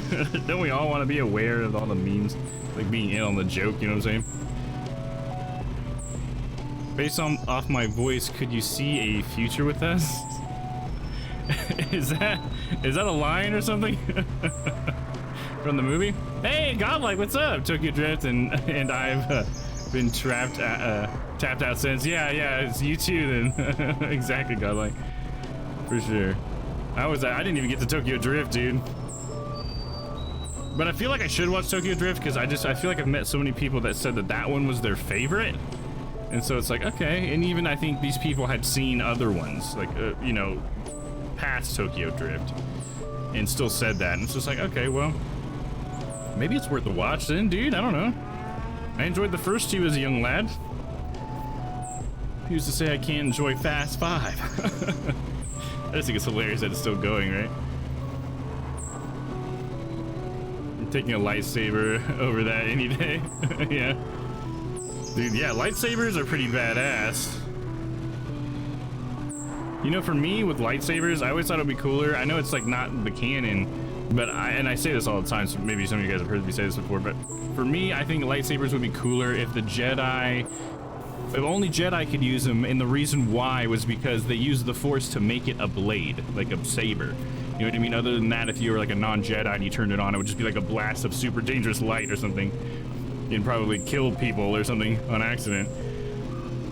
Because when I was a kid, I think that's like the thought I had was like, oh, well, maybe that's how it works. But then it turns out it's like not like that at all. It's just like a tool, and they're just good at it. It's just like a sword. Yeah, Fast and Furious became too much for me. They tweak it now, right? Yeah, you kind of got to watch it in a different light anymore. Because at first it did feel like it was like an underground racing movie that had like action elements in it, and then the action part started, you know, jumped in the front seat, so to speak, pardon the pun, and started really taking the wheel, you know. Dude, I promise it was actually worth it. Tomorrow War is a good recent film, unrelated. Oh, really? Okay. Yeah, the Tomorrow War, is that the one that's on, is it on Amazon or is that the show? Tomorrow War, is that the one with Chris Pratt? I'm trying to think, I feel like I've seen the trailer for it and I don't remember. Is that an Amazon movie? Chris Pratt, okay, so it is a Chris Pratt one. Okay, gotcha, right on. Hello Stella, been lurking for a bit. The grass is getting dominated. Oh hell yeah, dude, your ass is grass, brother. Thanks for being here, Godlike, I appreciate it, dude. Hopefully you're having a good Sunday, man. Chilling out. Amazon Prime skis. I got it, dude, so I'll have to check it out. I do like Chris Pratt, and I haven't watched too many Chris Pratt movies, but I did like him in Parks and Rec. He was really funny in Parks and Rec. So I can only imagine he does a good job in Tomorrow War. I watched Jurassic World. That was another one that he was in. Which I think, as we all know, wasn't as good as Jurassic Park, but you know, we'll forgive it. We'll forgive it. Or at least I will. I don't want to speak for you guys. Oh, so yeah, see, Flex is also saying Tokyo Drift is fire. See? I missed out, dude. Totally sleeping on this fucking bomb-ass movie. You know what? Maybe I'll try to make it a point to watch Tokyo Drift this week. Why not, right? I'm sure I can find it somewhere online, that one of the services I already pay for. And sometimes I get surprised when I try to hunt a specific movie. Oftentimes Amazon's like, well, you can pay us another $6 for that or something, and it's like, what? It's not even like that well known. Sunny has been great. Lazy like yesterday. Nice, dude. Chat is getting lit. Love to see. Oh, dude, me too. I love it, man. It's so great when everybody comes in to hang out and chat with me. It certainly makes the day go by so fast. Not that I'm trying to make the day go by fast, but you know what they say about having fun. I just think it's so funny too that it's such a fun game to play, and as far as like lawn mowing simulator, and then everybody likes to come out and watch. It's just like, oh, it's just crazy to me. But I'm glad to hear you're having a lazy weekend, man. Me too, man. We were playing Trail Makers all day yesterday on Game Pass, and man, that's a fun game. So it's been a very lazy weekend for me. I wanted to get a few things done, at least for the stream. You know what? Let me try to straighten that out by just doing that pass and come back around. But yeah, I didn't get quite done what I wanted to. Actually, I didn't get any of it done, to be honest. But I had a great time with Lemur and Moth and some other friends in Trail Makers. So I'm not going to complain at all. I know you may not have seen this, Domm, but Guardians of the Galaxy, very funny voice with Chris Pratt. Yeah, he's oh, what's his face? He's like the main guy, right? I guess I don't know if he's the main guy in the group. He's just the one they... Star-Lord, right? He's the one that they advertise a lot with, I feel like. That is... I should check that one out, because I like sci-fi. I'm not a big, you know, Marvel fan or whatever, but I know they're kind of like not necessarily like the same thing as like the Avengers, you know? So I really should give it a try, because I'm a sucker for sci-fi. And I want to like things, so if something's like giving me a good chance of liking it, I should try. And I think that Guardians of the Galaxy is definitely doing that, unintentionally for me. So I should try to make a point to watch that as well. I might end up watching these movies in the background while I work, though. But I'll try to make sure I take that into account on my feelings for them. Some movies don't do so well in the background, you know what I'm saying? I'll look into the game. I have been playing Splitgate lately. Oh, nice, dude. Yeah, I think I've been seeing that under your screen name. I bet you're fucking owning at that, aren't you, dude? It's so much like old school Halo, and just with portals. So I can only imagine that you're just freaking making kids cry in that game, dude. You know what I mean? Splitgate's pretty cool too. We played it, I think we streamed it about a year ago when Vince and I were both streaming. I'm not that great at it. I'm about as good at that as I was at Halo 2, which means godlike would be just killing me constantly.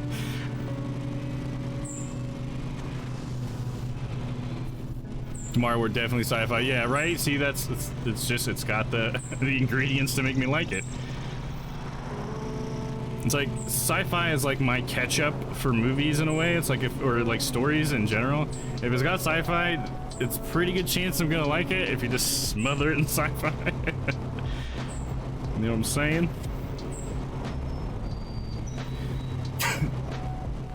I feel like I like excuse things in sci-fi. I guess that's what I mean by that too. Like, you know, I can be a little bit of a snob or whatever when it comes to storytelling, but when it comes to sci-fi, I realize that I can like cornier things, or I can let like certain things that would bother me in other stories slide because like, but it's sci-fi, so who cares? It's cool, right?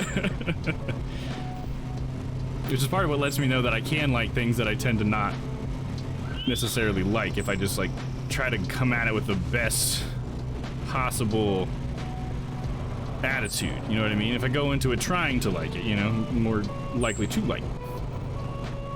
Catch up here. He was in a movie with Jennifer Lawrence. Is that Chris Pratt? Jennifer Lawrence. What movie was that?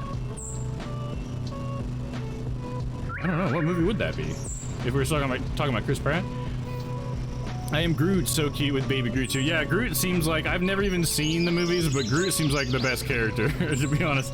I usually kind of identify with like the robot character, but Groot almost seems like he's like this story's version of a robot character, but like, he's like also like the opposite in a way, but while also being the same thing.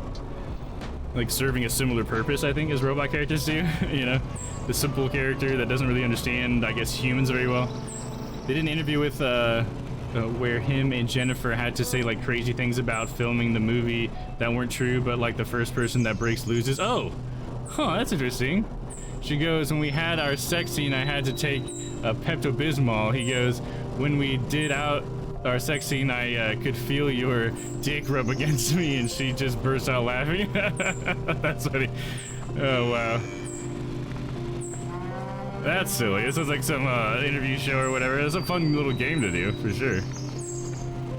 I love it because it's like it's giving misinformation to the movie at the same time, and that just seems like a silly thing to do for like an interview show.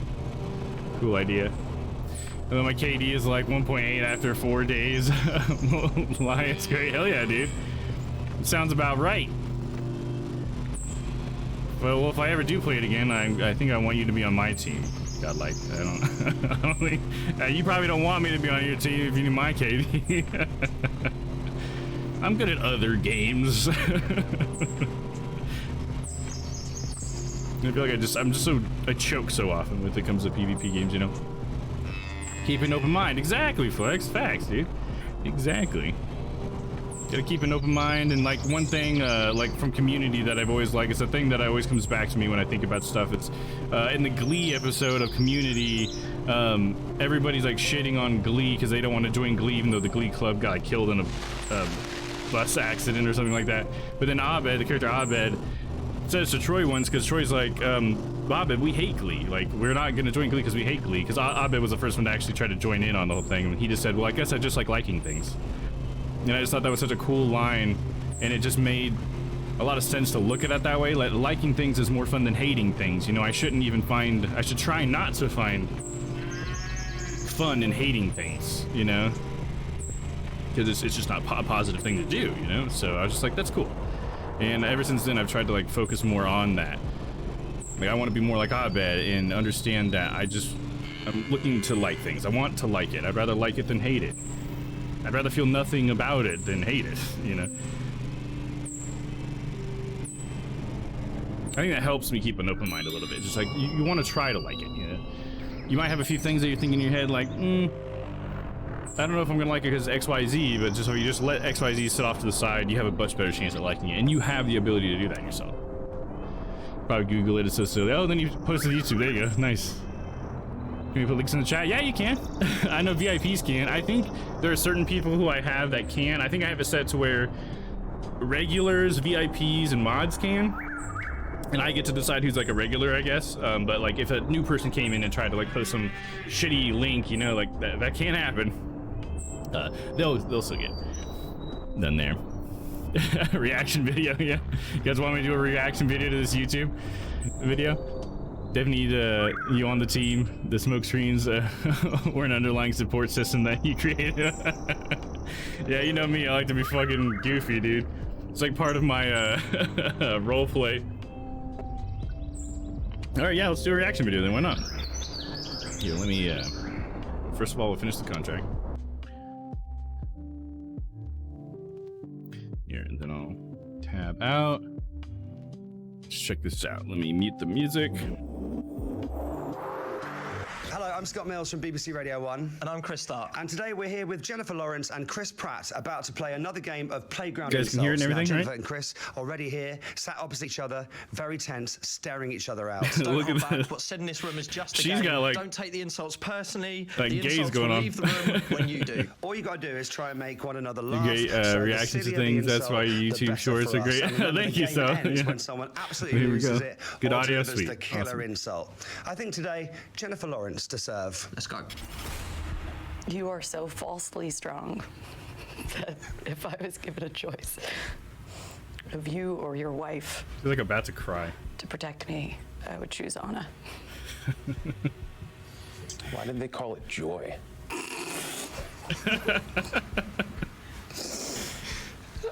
I really loved you. That didn't count and that she ever broke, would. huh? Said no one ever. It's gotta be like extra funny to them because of how professional they normally are. Especially since they're on like the set, you know? I can't think of anything bad about you. Stop. No, don't you psych me out. I like Shut you. your mouth. I like you so Shut much. up. It's funny because he You says are something so nice and he's supposed to be stupid. lying or whatever. Your 3-year-old son has probably taught you everything you know. She just has to stay strong. Smack down there. It's such a shame to meet somebody you thought you'd like. You are so dumb that I consciously make an effort not to use compound words or words more than 3 syllables. She's harsh. She's cutting with that. How does it feel being in the stupidest Marvel movie? You are so bad at acting that the cast of Saved by the Bell feel sorry for you. Ooh. I don't really recently know how told much of a you cut that is and where they watch That Saved by the Bell. you act like Adele sings. I hate Adele. See, that's the delivery. See, that was great. The great setup and delivery. That's Where good. do you keep your Oscar? That was really good. You were given an Oscar for Best Actress. You would also get one for being the worst. Okay. I think I just lost about 20 points on that one. You really got me on the ropes. You are such a bad guy. I don't have anything. Your beard is so thin. Oh, I can't talk about my pubes. What? Fair point. Okay. He said you can't. You are so old that your publicist is a registered nurse. Too much of an industry joke, I feel like, to get me, but okay. You have so much fake hair that if you commit a crime, the CSI lab would probably convict some Ukrainian girl. Okay. Before our sex scene, I took 2 Pepto-Bismol. No, that's what she was talking about. During our sex scene, I felt your dick rubbing into me. And that And she just gives up there. and Chris Pratt, Playground Insults. That was the darkest one yet. That's funny. So it's just playground insults. So they're just trying to insult each other? Is that what it is? Yeah, she hands it to him, absolutely. He's a funny dude. He is a funny guy. That was a good video. Thanks for sharing that, Charlotte. Funny. Oh man, he had the straightest face, that's for sure. She laughed at like everything, but he would like, you could tell he thought it was funny, but he was really good at trying to keep it in. You know, there are more interviews like that with different people. Yeah, it seems like something he must do all the time. That's awesome. I like that. What a fun little like mini game type thing. I like the idea of that, especially with two people who've worked with each other for like this entire time. There we go, back with the chill beats. Hopefully you guys enjoyed watching that on here. That was cool. Never done a reaction thing like that before. Let's see. I wish that copyright wasn't such a big deal, because one thing I always thought was cool, I saw Bruce Green do it before. He does Media Share Mondays, where he has everybody just send him, like, if you can pay like $1 for him, it's set to like $1 per minute of the video you want him to watch. And so then you just send him a link, maybe even with like a time stamp in the link, so that he can watch like that much of the video. And he has like the whole program set up to like enforce all these rules and stuff. And so I always thought that could be a cool thing. But with copyright being the way it is, you know, and strikes and everything, and I don't really have the finances to fight any of that stuff, it's like, if I just stay away from it. But maybe one day we could do more of that stuff, if you guys like it. If anyone was watching Between Two Ferns, there you go. That has a similar vibe to Between Two Ferns, right? All right, let's see. We gotta repair my stuff.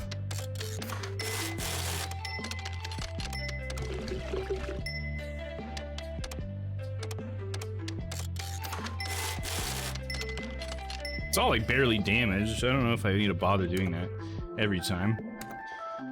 Especially on a big Tornado. She's got a big old tank on her. I don't think I've ever ran out of gas yet with that one. All right, let's see. So we're going on to another contract. Oop, not that one yet. So we got this big old contract, $1,410. Hell yes. I've made 5,276. Hold up. I'm really wondering.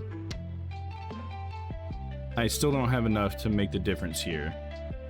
I'm close though. So after this next one, we can come back to this screen, and I'm really wondering if I just have to pay the difference between my current HQ and the next HQ. So after this next one, we're gonna check that. Don't let me forget. That was that was funny. Fun fact: Chris Pratt requires all his acting contracts allows him to improvise. Oh, he requires that every contract allows him to improvise. I bet that he feels like he's better at acting that way. You know, if you just let him do it.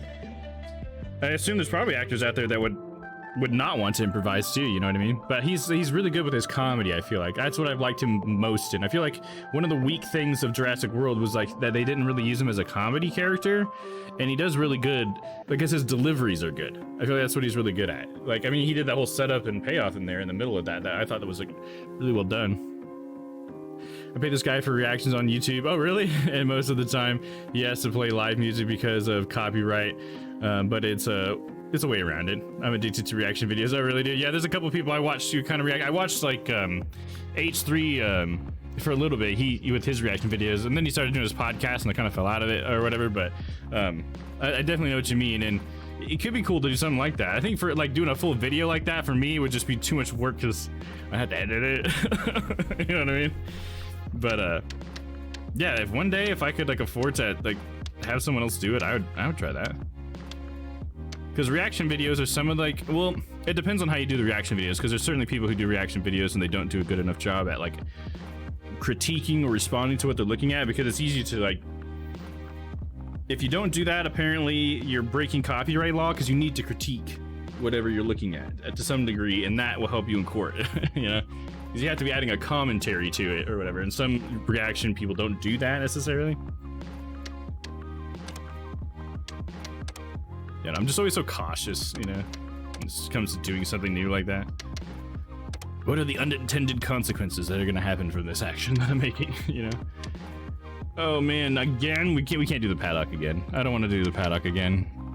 We have like mastered the paddock. We'll do the garden. I'd like to do these bigger ones, but I learned earlier, for anybody who wasn't here, that if you send your employee to the big contracts, there's no penalty. Even if they have the smallest mower, they'll get it done at the same time you get yours done, and they'll get all the same amount of money that you did. So it's always best to send them, if you're trying to make money, to the highest paying place. But the highest paying place looks the coolest because I've never been there. But that's why we're doing these reruns over here. Bit of a game exploit, I guess you could call it. If you want, I mean, yes, you could call it that. 5.5, 6.5. All right, let's set it to 6 because why not? Here we go. Are these jobs that you're doing for money to upgrade your mower and skins? Yeah, it's like I own a business, right? So at first it was just me and the base mower, so I can buy a new mower, but I can also hire employees, and so my employees will do jobs for me. And so the time it takes me to do whatever job I'm doing, they'll all complete a job too, and I'll get all the money from those. But employees cost 200 pounds a week to employ, and you have to have a vehicle bay for each of your mowers. And so that's actually the big thing, is the vehicle bay, because my current HQ only had room for 2 vehicle bays. So the first thing I had to do was upgrade it to have the second bay, and then I had to buy a second mower, and then I had to hire a person. And now, in order to increase even more, my next milestone is I have to buy the next HQ, which will come with 2 stock bays, and then I'll be able to upgrade it, I think, to a 3rd bay. And then I'll be able to get a 3rd mower, and then I'll be able to hire the second person, you know, a 3rd mowing person or whatever. So that's kind of how the progression works. And every single time you buy a new mower, it seems to be best to buy yourself a new mower rather than buying a good mower for one of your employees. You don't really need to. They can use a shitty mower and get it done. So you can just buy like a better mower for yourself and get your jobs done faster, which is what I've done already. I wanted to buy an even better mower, but I couldn't like wait to get an employee, because the employee is helping me make so much more money, dude. And it helps our reputation too, because you have a reputation in the game too. So if you don't did I not fill this up with fuel? So if you don't have a high reputation, you don't get great contracts, so you're just doing a bunch of really low cost stuff. My reputation went up recently, and that's why I'm getting like the $1,000 contracts. So that's also a way that the game progresses and stuff. Until you rule the landscaping world. Exactly. And my business is called Pokey Plays, help me name it. It's called Lawn Domm Slivers. Like a sliver of grass. So here at Lawn Domm Slivers, we are slowly working our way up. We have one employee, her name is Mia. And she likes sci-fi, that's why I hired her, because I like sci-fi and she likes sci-fi.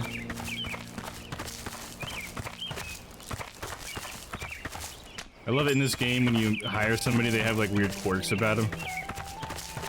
Like there was some guy who was like a conspiracy theorist or something like that I could have hired. He had so many like weird traits to him that he sounded like he'd just be like an asshole to be around, so I was like, yeah, not hiring that guy, but it's funny that they put that in the game. Now I have to pick trash. Where's trash? There's one more object. Grandma hid one more colored egg for the youngsters out here, and they never found it. Or maybe it's on the other side. Have I even looked over here? Oh, there it is. Poop. It's poop. I feel like I would just cut the poop up. Just let the poop hit the blades, dude. Let the shit hit the fan. You know what I'm saying? Do you ever have turf wars with other landscaping companies? No, that would be cool if they had something like that in here, but unfortunately not. I think if I did that, I'd have to insert that into the game myself. So I am for some role play like that. I know when I play by myself, I haven't played this game very much by myself, but when I do,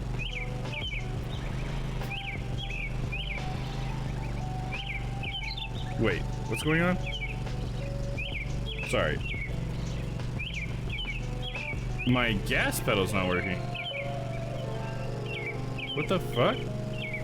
It's like only working while I'm moving the pedal.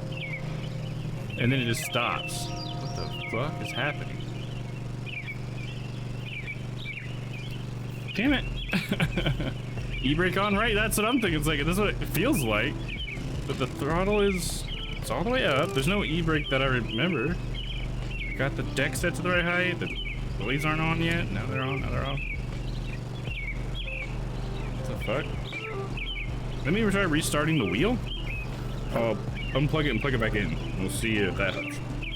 But anyways, what I was saying was when I play this game by myself, one of the little RP things I like to do by myself is I've made this character in the game of the lawn mowing scat man. Because like when I'm by myself, I like to listen to music, and when I listen to certain music, I like to just like scat or whatever, like beep bop, boopity bop, you know. And so I just like to imagine I'm out there just like scatting super loud, and then the person who owns the fucking property is just like, what the fuck? This guy's out here mowing my lawn. I didn't hire anybody to mow my lawn, and it just cuts back to me and goes beep bop, boopity bop, bop, bop, as I'm out there, whatever. Yeah, exactly. Technical difficulty. Hopefully that fixes it. Of course, it didn't calibrate, so I'm not hopeful. Oh, what? Why? Is it because we watched the video? Are you mad at me, game? Because we did something else for a moment? Even reverse isn't working. I think it's the game. All right, hold on. Should we just Alt F4 and see what happens? I don't know what the repercussions of that will be, but we're gonna try it. I assume it doesn't save unless you finish. I don't know, something like that. We're gonna hope.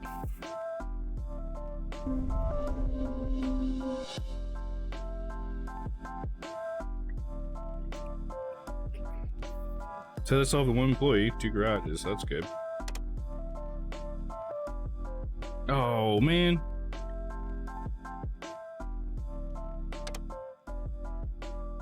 Oh no, it did save. Okay, cool. I was like, at first I just saw the amount of money I had at the top was still 3,000. I was like, oh no, the last one didn't save, but it's just showing them to me again. There we go. So now I have 5,000 again. Okay, we're right back where we were. All right, now let's just hope that it actually works. So we're gonna come in here. Oh, what? I lost my big lucrative contract? Son of a bitch, me, I blame this on you. Because if it's not your fault, then it's my fault. And fuck that. All right, Mia, get in there. Then I will do the 580. That's where I was before, so we'll try that again. Yeah, Grandma was pissed, yeah. Apparently. Damn, dude. All right, now my fucking gas pedal works. I kind of want to jump straight on the mower, but I have to do my object check first. Shucks. Here we go. Stick. See, I think that Grandma she just had got me here just to pick up all the fucking shit in her yard. And she's like, okay, I don't really need you to cut it though, but thanks for picking up all the poop. It's like, god damn you. Tennis ball.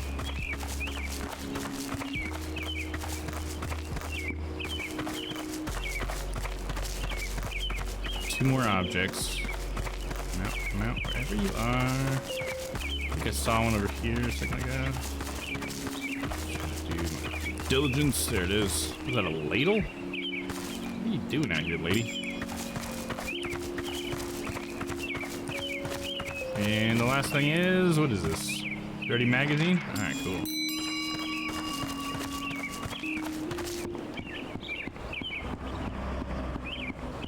Alright, hop on. Oh shit, forgot to fix everything. Mia's out there with fucking dull blades. Damn it, Mia. Can't be bothered to maintenance your own vehicle. Please work, please work, please work. Here we go. Beautiful. Don't know what that was, but looks like we're good now. Okay, cut height set to 6 centimeters, and we're going for 6 centimeters. There we go. And begin. This is the first time I've done this lawn with this this mower, so that's cool. Shouldn't take too long. I think it's smaller than that other one that we've been doing over and over again.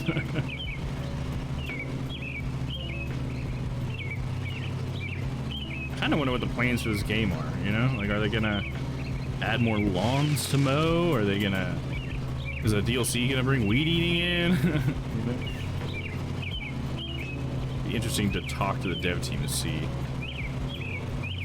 what they have plans for. You know, that'd be a cool thing to do one day if I could ever do that on stream, is actually interview like dev teams or something. I mean, I can't say that I'm great in interviews, but I could get better, I guess.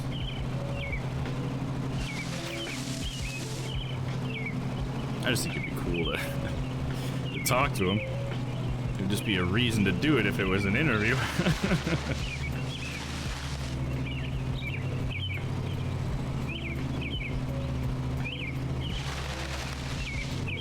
You know, like those, they got those Twitch people who, or I should say Twitch streamers specifically, that like host E3 and stuff. I always think that'd be cool, but I don't know if I could do that. I'd have to get used to maybe a big audience or something. I think that's the thing that would make me nervous, is just like how many people are looking at it, you know? That's also what makes it such a great opportunity at the same time.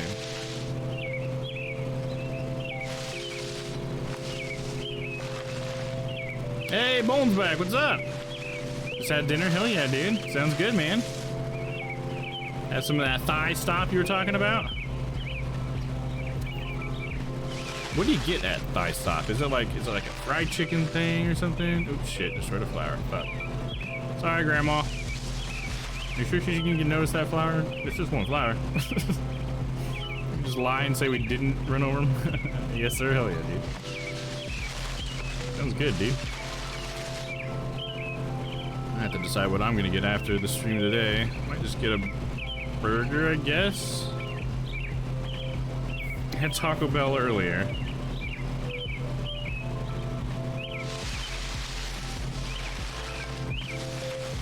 Even rode my scooter all the way over there. Yeah, I'd ordered like Taco Bell breakfast because I wanted to try it out, because I think I've had a couple of things that get served for breakfast, but not everything. And I got all the way there after I ordered online, and I guess they said that they weren't actually serving breakfast. So I had to end up reordering everything. I didn't get my breakfast burrito. But they were super apologetic and super nice about it, so no negative comments here. You could always try a Chipotle again, right? Yeah, I could. You're right.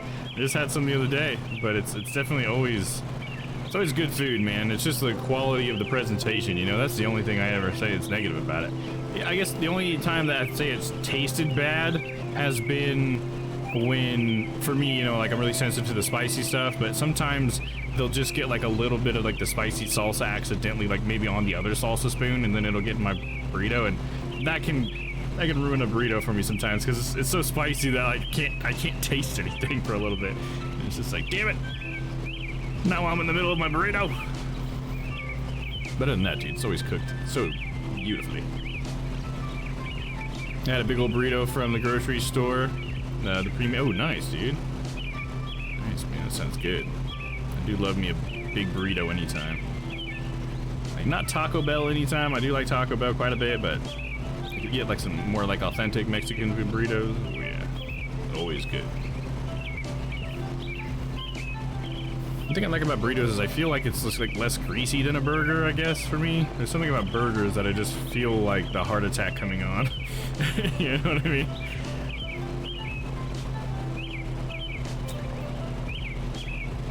Just something about it. Watching the blue shirt guy, Night's got like, hell yeah, brother. Gonna do our tradition 2 pass on the edge, and then we'll go for our lines. Should I do another diagonal lines? I feel like for this one I usually do diagonal lines. That's probably what I'll do. People doesn't play well with me nowadays. Oh yeah. Yeah, I feel like a lot of people I hear say that kind of stuff about Taco Bell. I'm glad that it's not too bad for me, you know? Like, I mean, every once in a while I'll get some gas or whatever, but not some of the stuff that some other people tend to get from eating it, you know? Because I do like some Taco Bell, dude. But I probably would rather have Chipotle anytime. If I could always have like a perfect Chipotle burrito, I would probably always eat it over Taco Bell.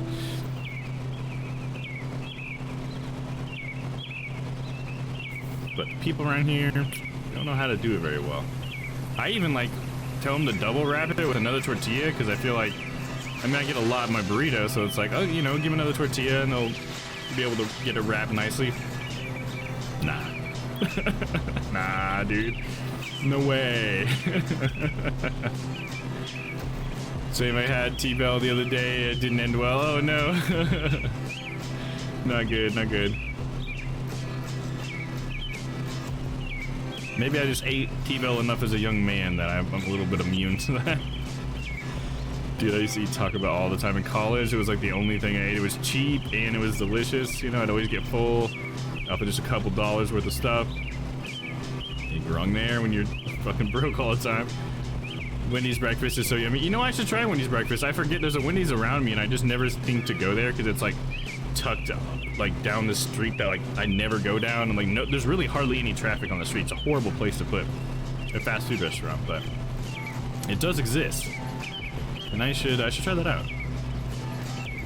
I'm usually like, breakfast food wise, if I go out for breakfast, it's like McDonald's or I like Sonic too, can be pretty good.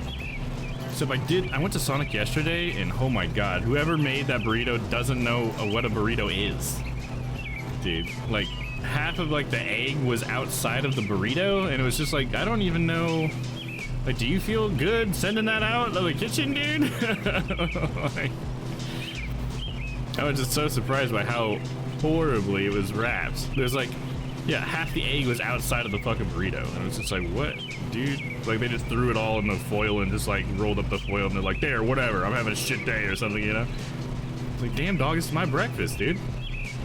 This is the start of my shit day, all right?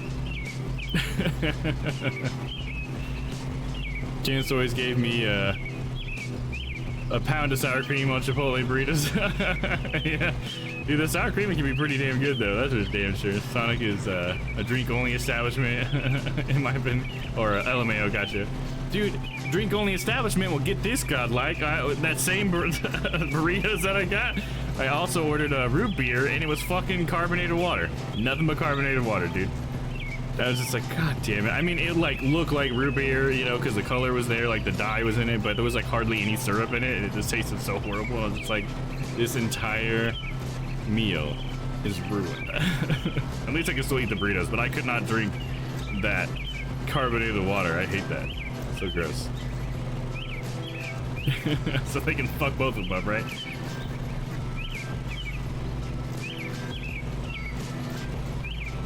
So when you say, God, like when you say Kansas always gave you a pound of sour cream, in other states do they not give you as much sour cream? Because yeah, they take that whole big ass spoon and then just like slap it on there. I actually haven't seen them make my Chipotle in so long because I've just been ordering ahead so much. And that's another, you know, while I'm on a bitch fest, I guess, let's go for it. Another bad thing about the Chipotle around here is that they take so long to make a burrito. Like I always order ahead, and then I typically even give them longer than the amount of time. I think it's like 10 minutes, so they ask you to like wait until it's done. And I'll usually wait like 15 and go, you know, just to make sure that they have enough time. And last time, I waited 15 minutes, got there, so I waited another 10 minutes. And it was just like, damn, dude, like what is going on? And that's happened to me like 2 or 3 times there, and so it doesn't really feel like it was like a special situation. It seems like they must be like getting swamped too often or whatever, you know? So it's like maybe management needs to do something to help with that? I don't know. I know, I'm bitching. You don't have to listen to me bitch this entire time. God, talking about those foods make me hungry though. Yeah, they do it better out here. I can't do it. It gets colder faster. DoorDash experience, and they wouldn't let you add comments, so it's going to happen every time. Oh gosh. So where are you at now, guy? Like, I mean, feel free to not disclose that if you don't want to, but where are you at in the world now? It's been so long since I've seen you. Salt Lake City. Oh, okay. There you go. I'm a little familiar with that. Got family out there. It's a nice city, that's for sure. Salt Lake is. Moving back in 2 months, though. I'm getting land for the an RV park. Oh, nice, dude. So you're gonna start your own RV park? Is that what you mean? That's pretty cool. At least that's what it sounds like you're saying. But I mean, either way, whatever your plans are, that's cool that you're moving back. So I assume you mean you're moving back down here, Kansas? Yes, sir. Nice, dude. Hell yeah. Well, that should be a pretty good money-making business, man.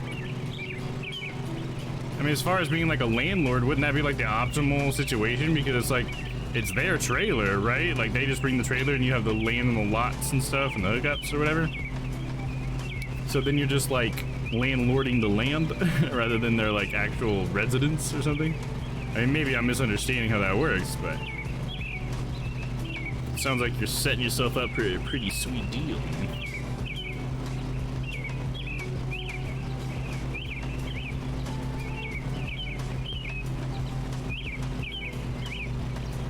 You know, speaking of RVs, one weird thing I feel like it's kind of weird that I like to do is anytime I see them, they come up every once in a while on my YouTube. I like to watch like videos that kind of go over like an RV or a camper or whatever and show you all the features it has. Like, it kind of just gets me for the whole gadgetsness of it. Like, I love gadgets. And it's just like, oh, it's so cool to see what all they have, you know? Nice, I am gonna come visit with my Class B. Oh, nice, you got a Class B camper? I don't know what that means, but that sounds cool. A B must be pretty good, right? I would assume A might be the best, or S maybe. Stella's got her own fucking camper inside her car now. There's a place in Belton. Yeah, I'll be with my brother until we get the land. Okay. Might get a trailer to put on it for me to live, or an RV until I get money for a house. Yeah, there you go. Yeah, that's cool too. I didn't think about that, but yeah, you can also live on it until you find a better place. It's definitely the optimal, and you can do daily and weekly rates. Nice. Yeah, I guess because some people, since it's a RV, you can just need a spot for the night or something, right? So there you go. Gotta come out. I'm getting fiber out there for gaming wilderness. Nice, dude. Yeah, I'll have to come check it out, dude. Let me know. Take a look. That's awesome, man. So out in Belton, huh? Right on. Belton's a pretty nice town, right? Or I guess city or something, I guess. I don't know how big Belton actually is. Only ever went there, I think, really just for like football stuff in school. But I remember it being pretty nice place. You know, not too small, I guess. I like living in places that have, you know, like good internet, like you're saying there, getting some of that good internet, and stuff. And I can't stand slow internet anymore, man. Where I grew up, we had the worst internet. I guess it's gotten better out there, because that's where my brother still lives, and he's actually got fiber there now, which is pretty cool. Man, growing up, it was just like, it just sucks. Couldn't do anything.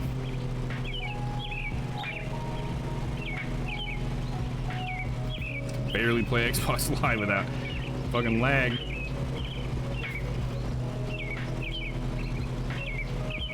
There we go, that area's done. That backup method worked pretty good there. Look at those nice straight lines. Hell yeah. Come over here, we're already 40% done and we're 14 minutes in. We're getting this, Pins I can't purchase until around December time, but we found a lot of doable places. Ooh, nice, that's cool. So you got a lot of options. I'm really excited. Me and my brother have been planning it for about 2 years. Oh, nice, dude. Hell yeah, man. That's awesome. It's cool to be able to go into business with your brother, too. I mean, that always sounds like a cool thing, you know? Business with the family.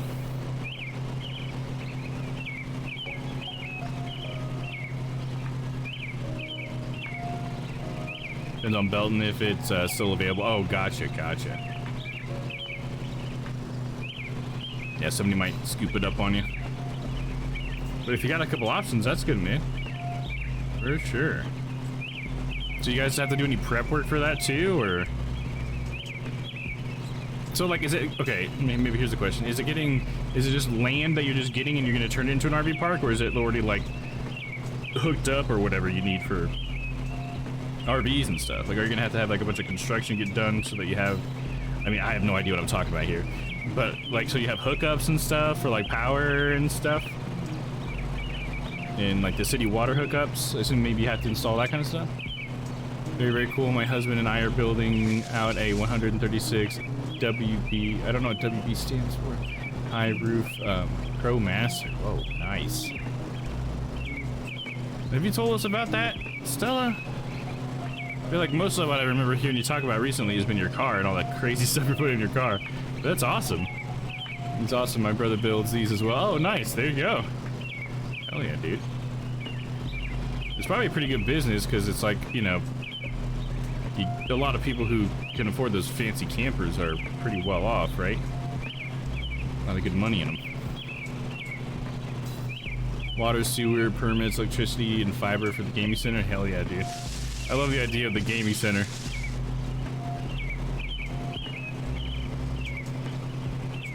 So you can have like a rec center type deal too? Like, is that kind of what you mean by the gaming center? You can have like a place for people to come together and do things or whatever, and it's gonna be kind of maybe have an area specifically for gaming? Yeah, that'd be pretty tight, dude. I've always liked the idea of like internet cafes, even though I've never needed one because I've just been such a computer nerd myself that it's just like, oh, let's get it all at home. I don't need to go out for that. I'll just stay in my little cave. But I just like the idea of it a lot, you know? Like there's a place near here that does like video games. It's like a whole video game place. I can't remember what it's called. So Pro or something like that, gaming.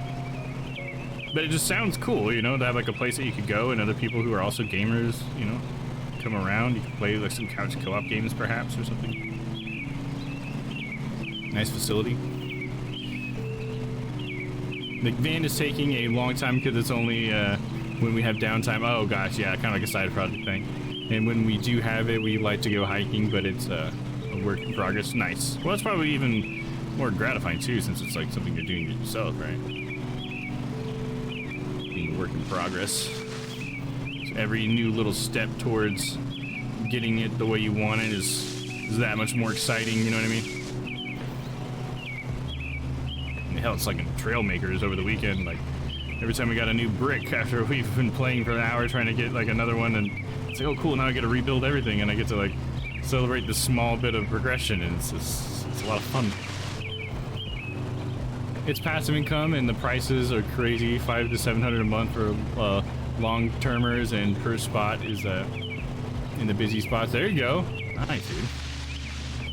Yeah, definitely. It sounds like the best passive income, since the biggest things that you might have to maintenance are like stuff that probably is going to be pretty good, you know, like with the whole like internet or whatever, and you would just call like the internet companies to do that. You know, water, power. It's not like someone's water heater goes out, I guess, or whatever. Like that's not something you're gonna have to deal with as like an RV landlord, right? It's just like, oh, something's wrong with your RV. Well, I guess you can fix that since you own that. If there's something wrong with the land, then you come talk to me or something, or one of the services that we offer. Oh yeah, dude.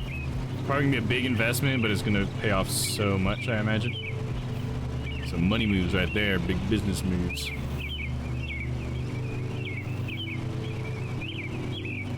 I'd like a spot, not electric hookup, all solar, and have an inverter. Hell yeah. So let's prepare. But do you need a close spot near the dump station? No black tank, just cassette. Okay.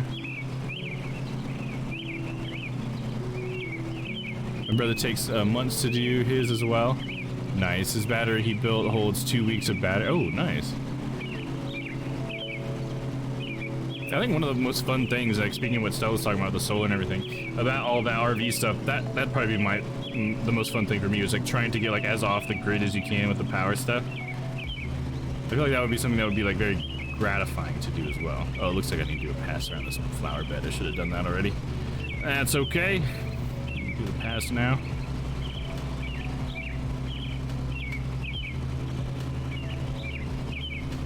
There we go.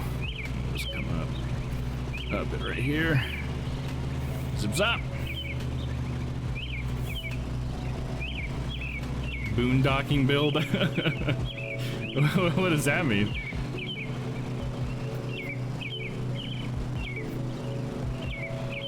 No one charged for the electric. Oh, there you go. Hell yeah.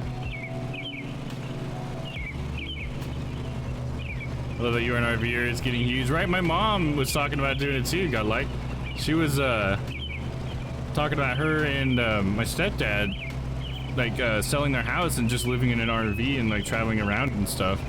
They didn't end up doing it yet. I think it might have been partially with the whole COVID thing. But yeah, it definitely seems like something that's getting bigger and bigger, right? I think people like the idea of kind of going off grid a little bit and stuff. Well, I guess probably the housing market's probably a big part of that too, maybe, I guess. I mean, I don't know. Kind of talking out of my ass here. But all I've heard is that the housing market is not in a great way for buyers. And I guess I just feel like that's like an alternative to owning a house. Sounds like to me. At least for some people. Mom seems like the fifth wheeler type. Yeah, right? I can see that, right? It makes sense. And her husband as well, my stepdad, he's definitely that type too, you know? I can see that. Well, the one thing with him is he does like rebuilds and stuff with vehicles. Like he's rebuilt a couple of there's some pretty cool rebuilds of old trucks and stuff. And so he has like his own like pretty nice shop, you know, on his land. He's even got like what do they call that?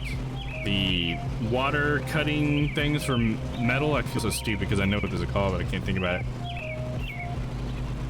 But he's got like a water cutting table or whatever, which is also like a huge investment that he, you know, invested in. So I think maybe that's, I assume, not gonna speak for him, but I assume maybe that's partially something that he's struggling with, you know, giving that kind of thing up. Because he does it as a hobby, it's not what he does for a living. So I think it's like he has to give up something that he loves at that point, not something that he does for money. Which can be pretty hard, I would think.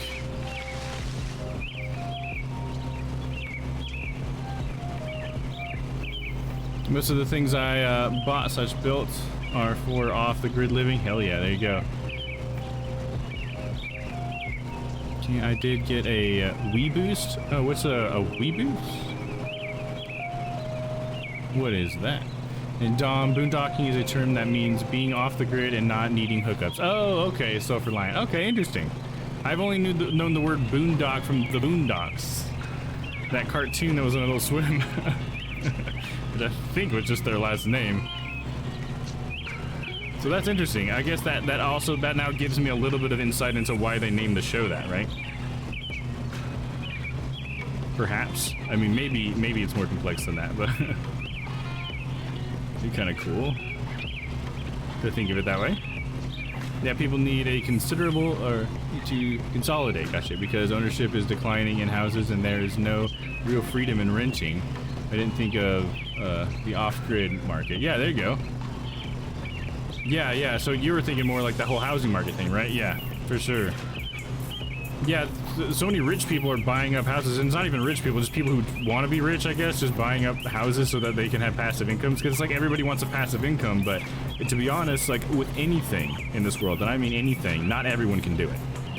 Like, we can't let everybody fish, for example. If everybody fished every day to eat, there'd be no fish left. That's why we have fishing rules. We have to have a fishing license, and there's catch limits and stuff like that. It's one of those things where if everybody did it, and that's why I don't like those whole like, oh, just get rich by doing this thing that I did. You know, it's like, but it's not gonna work when you have like 100,000 other people doing it, dude. You know what I mean? That's gonna dry up the market, and it's not gonna be near as lucrative, you know? But that's also why they're doing like the whole like selling you this program to make money, because they can see that the market is not as lucrative as a market is for selling people, you know, a hope to make money.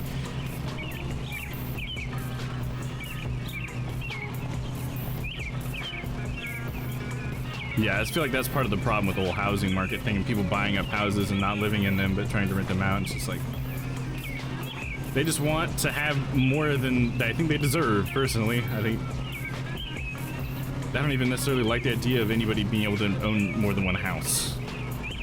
Yeah?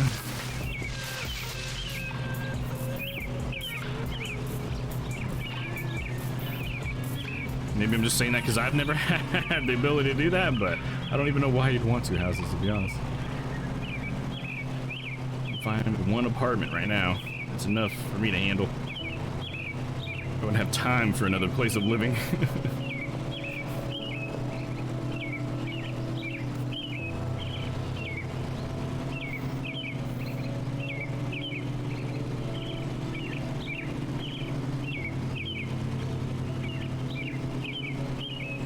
Wii Boost is a cell phone reception booster. Oh, okay.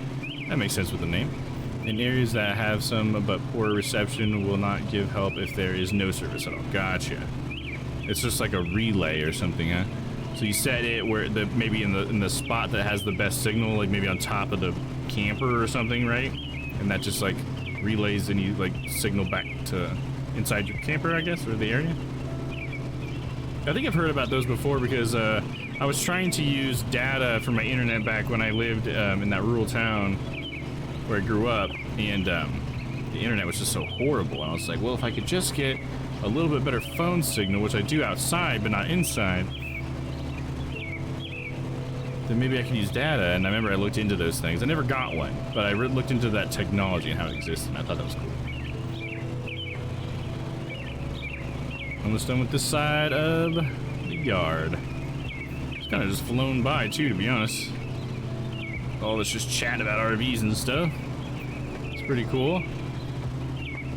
I feel that when all these houses are going up to 2-3 times its value, and there are only a few people that can win the bids, right? Because they are betting over with cash. Exactly, yeah. It doesn't end well for the little guys. You can't take loans over appreciation, and cash people always win. Right, yeah. I've definitely heard that. People, like with a lot of areas in life, cash is like the ruler. If you can give me that money right now and bills, like, yeah, you win, dude. I remember when I worked at Best Buy, there was one guy that came in, and I don't know why, but he just kept giving me like financial advice. And one thing that he said, and I don't know that he was the best guy to take financial advice from, but I always remember that he said that he would never pay for health insurance because he would rather just pay a doctor cash, because he thought he could get a better deal out of a doctor no matter what scenario he was in if he just paid them straight up cash. And it was just like, I don't know, man, but okay, if that works for you, dude. But I'm not a fucking high roller. I'm just working here at Best Buy. I'm making like maybe a little over minimum wage or whatever. So I can go to the restroom real quick, guys. I'll be right back.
Oh, I am back.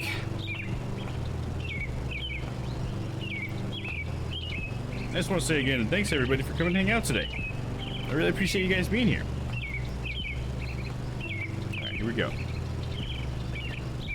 gonna go ahead and turn the blades on. Got this little bit left. It shouldn't take very long. I guess I should have paused, huh? I forget that there's like a timer and everything. Just wasting time sitting here on the mower.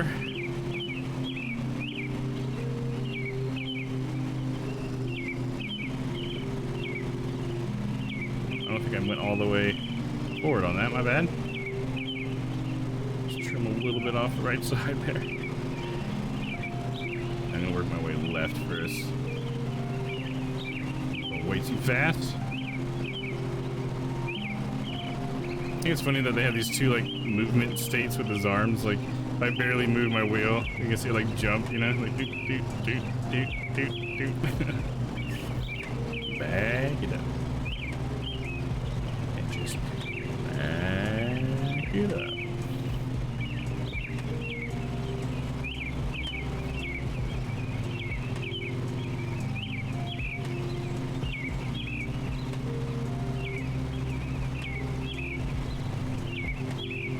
You know, Bolin, if you're still here, I think, you know, you may have convinced me on the whole Chipotle thing. I might go with some Chipotle tonight.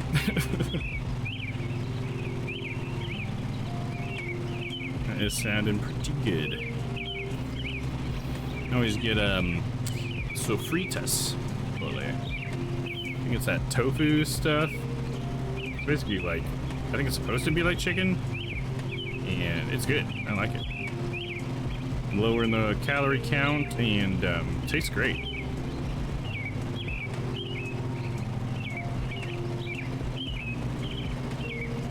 I mean, the chicken's good too. Like, honestly, the chicken and the steak is great. I also like those two options, but ever since I started getting sofritas, it's like, you know what, that's nice, and I like that it's less calories, you know?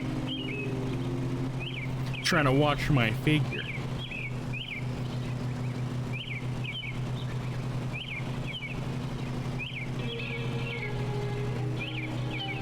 So I don't know why this reminded me of that, but lately what's been coming up on my YouTube, I've been watching this guy who does these food eating challenges, and it seems like a pretty cool dude, pretty interesting video, but it's like weird how much of the video is obviously just him eating, and it's like, I'm not like a big mukbang type of person, you know what I mean? But it's just interesting to see how fast he can eat some of this shit. Like, it's so much food.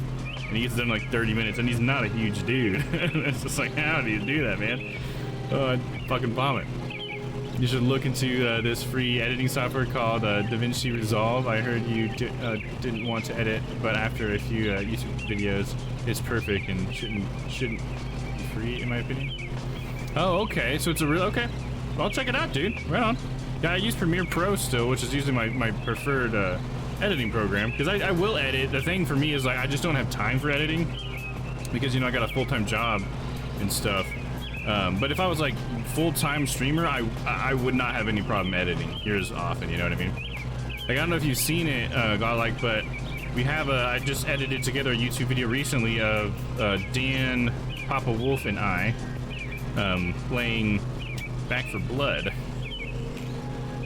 And I mean, this is probably not the best, you know, gaming video out there, but or gameplay video, but I think it turned out pretty good.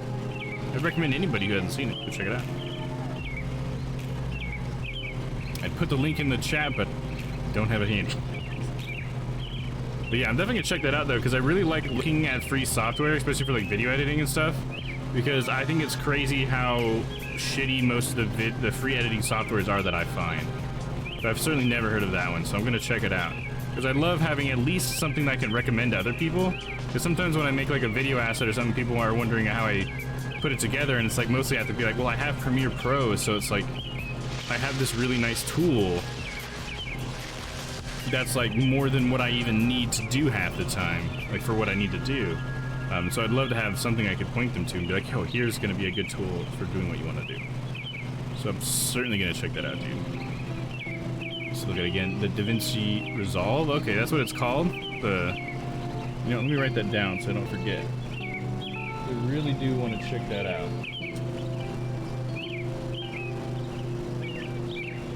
A little notepad here. So it's a video editing software.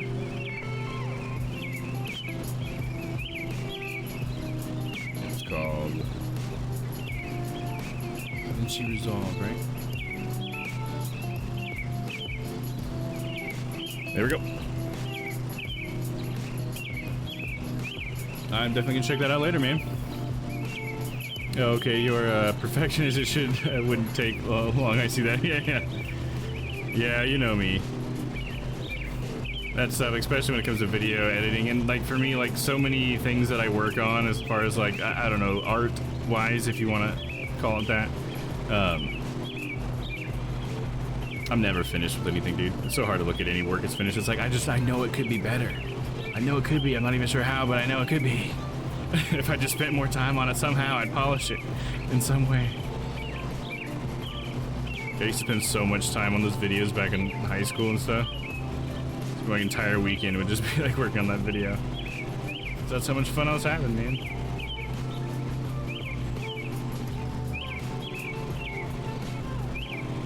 All right, almost done with this one. Might make this the last long for tonight. I think I said I was gonna end at like 6, maybe? Is that what I said earlier? I don't know, whatever. I'll just finish this up. Then I'll go get me some Chipotle.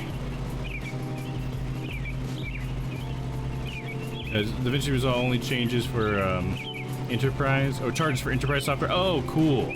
That's even better, dude. So that means that they do get money where they're gonna get actual money, but then it sounds like they're letting their software be used by hobbyists and stuff, which I am 100% for, dude. Fusion 360 does that as well. I use that for 3D modeling for my 3D printer when I want to make a bracket or whatever, and I love that they have a hobby license. So it's like, if you're not making any money off of what you're modeling, then we don't need to charge, you know. And I think it's a great thing to do, because then people could learn how to use your software and then learn how to make money using it and then pay you. You know, because they're using your tool that they now know how to use, you know.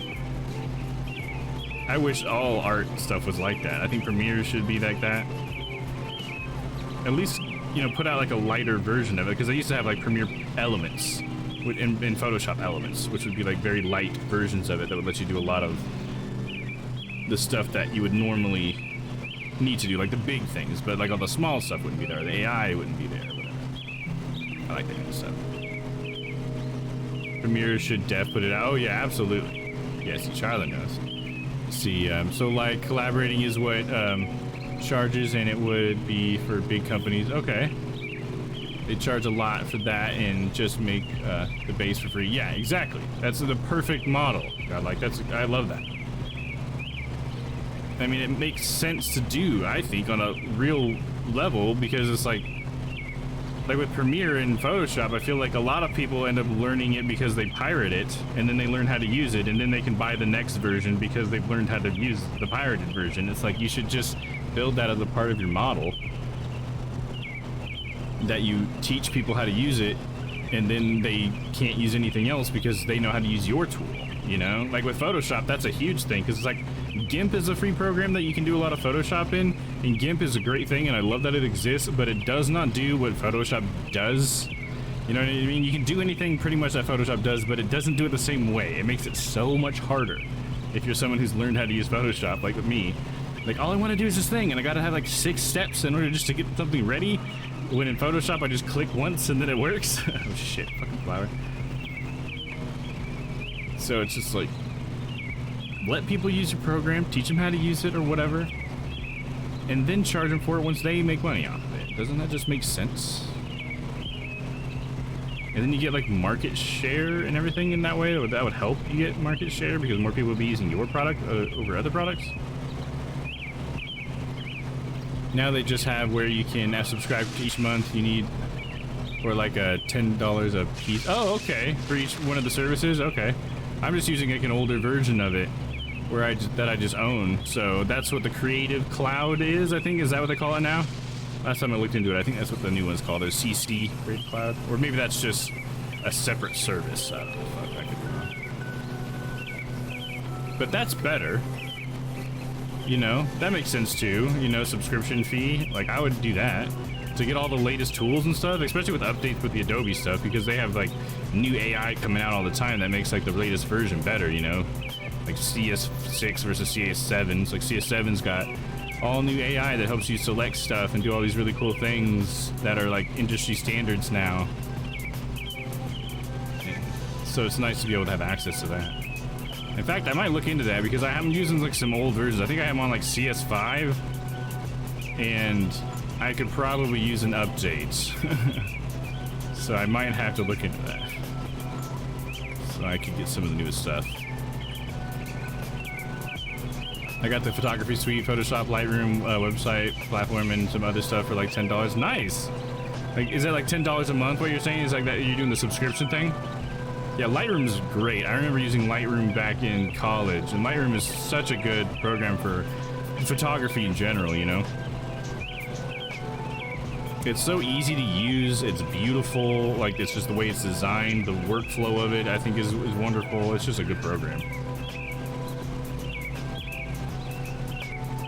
Anytime I did photography, I'd always use Lightroom. It's been such a long time since I've used it, but it's such a good program. To really just finish up those photos you got and make them look great, you know? I know these aren't gonna be quite as diagonal as those other lines were, but since it's kind of like its own little cul-de-sac, I think that'll be fine. I mean, the game doesn't give a shit anyways. That's just me. This is how we do it at Domm Silvers or Slivers. I always say Silvers, but it's Slivers.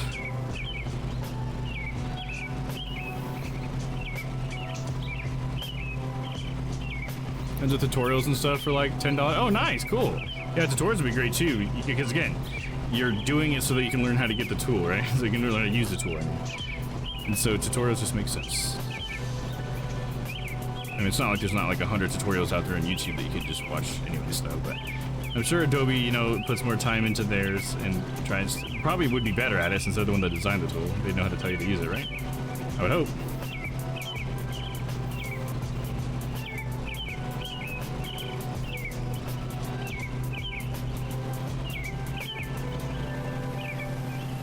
I want to look into Arrow, but I haven't had time. Is that a new one of their programs or something? Didn't they come up with like a few different new programs and stuff? I don't even know what they do. You know, if I don't need it, I guess I just kind of don't even think about it because it's just like, I don't need a reason to spend more money on it, but I guess I didn't know how cheap the subscription was either, so. Because it'd be nice to get a newer version of After Effects. After Effects is probably the one that I have that's the most outdated, just because After Effects has so many tools in it. It's like the Photoshop of video, you know? And I know that the newer ones have these great AI tools for cutting stuff out of the background when you're not in front of a green screen. You can just take whatever's moving in the picture and just cut it out much easier with AI. It's like a auto rotoscoping, I think is what they call it.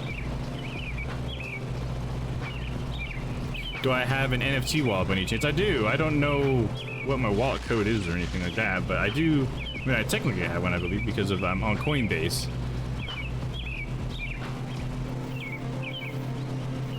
And I assume that's what you mean, right? You mean the crypto stuff? I have, yeah, I've invested probably about $500 in crypto. Nothing too huge or whatever, but in there. We're into collectibles, right? You should post it. I plan on minting a bunch on Monday. Oh, okay. You want me to post my wallet or whatever? Is that what you're saying? Sorry, I'm not too savvy with some of that stuff. I've just invested in a few things or whatever. Hey, Isu Jake. I like this game. I rather mow lawns than wait to harvest field. Oh yeah, like in Farming Simulator or whatever. Is that what you're saying? Which I was actually considering trying Farming Simulator because I mean I like simulators, but I'm not like a huge simulator guy. I haven't been like on the simulator scene or anything. But after playing this, I'm definitely more like inclined to look at other simulators, and I was thinking about looking at the farming. The only other simulator-y thing I guess I've played is probably Mud Runners or Snow Runners. Those are great. But I mean, I like some collectibles in a way. I like it. Kind of depends what you mean, because I'm not a huge fan of buying like Pokemon cards and stuff. I guess if that's what you mean, like collectibles-wise, because I'm just not good at like caring for that shit. Like if I had a bigger house, maybe one day I can get more into buying things or collecting things like that, but I don't have a place for it all, you know? I guess I like the idea of it more than the practice. Maybe that's the way to say it. Here we go, complete! My partner is putting everything he has in crypto. He believes it and it's so hard. Oh yeah, really?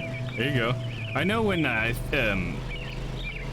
Ethereum first came out, I started actually mining for crypto because I thought the whole process of it was really cool. And so I actually had quite a bit. Like when Ethereum first came out, I had quite a bit of Ethereum, and it wasn't really worth very much at the time.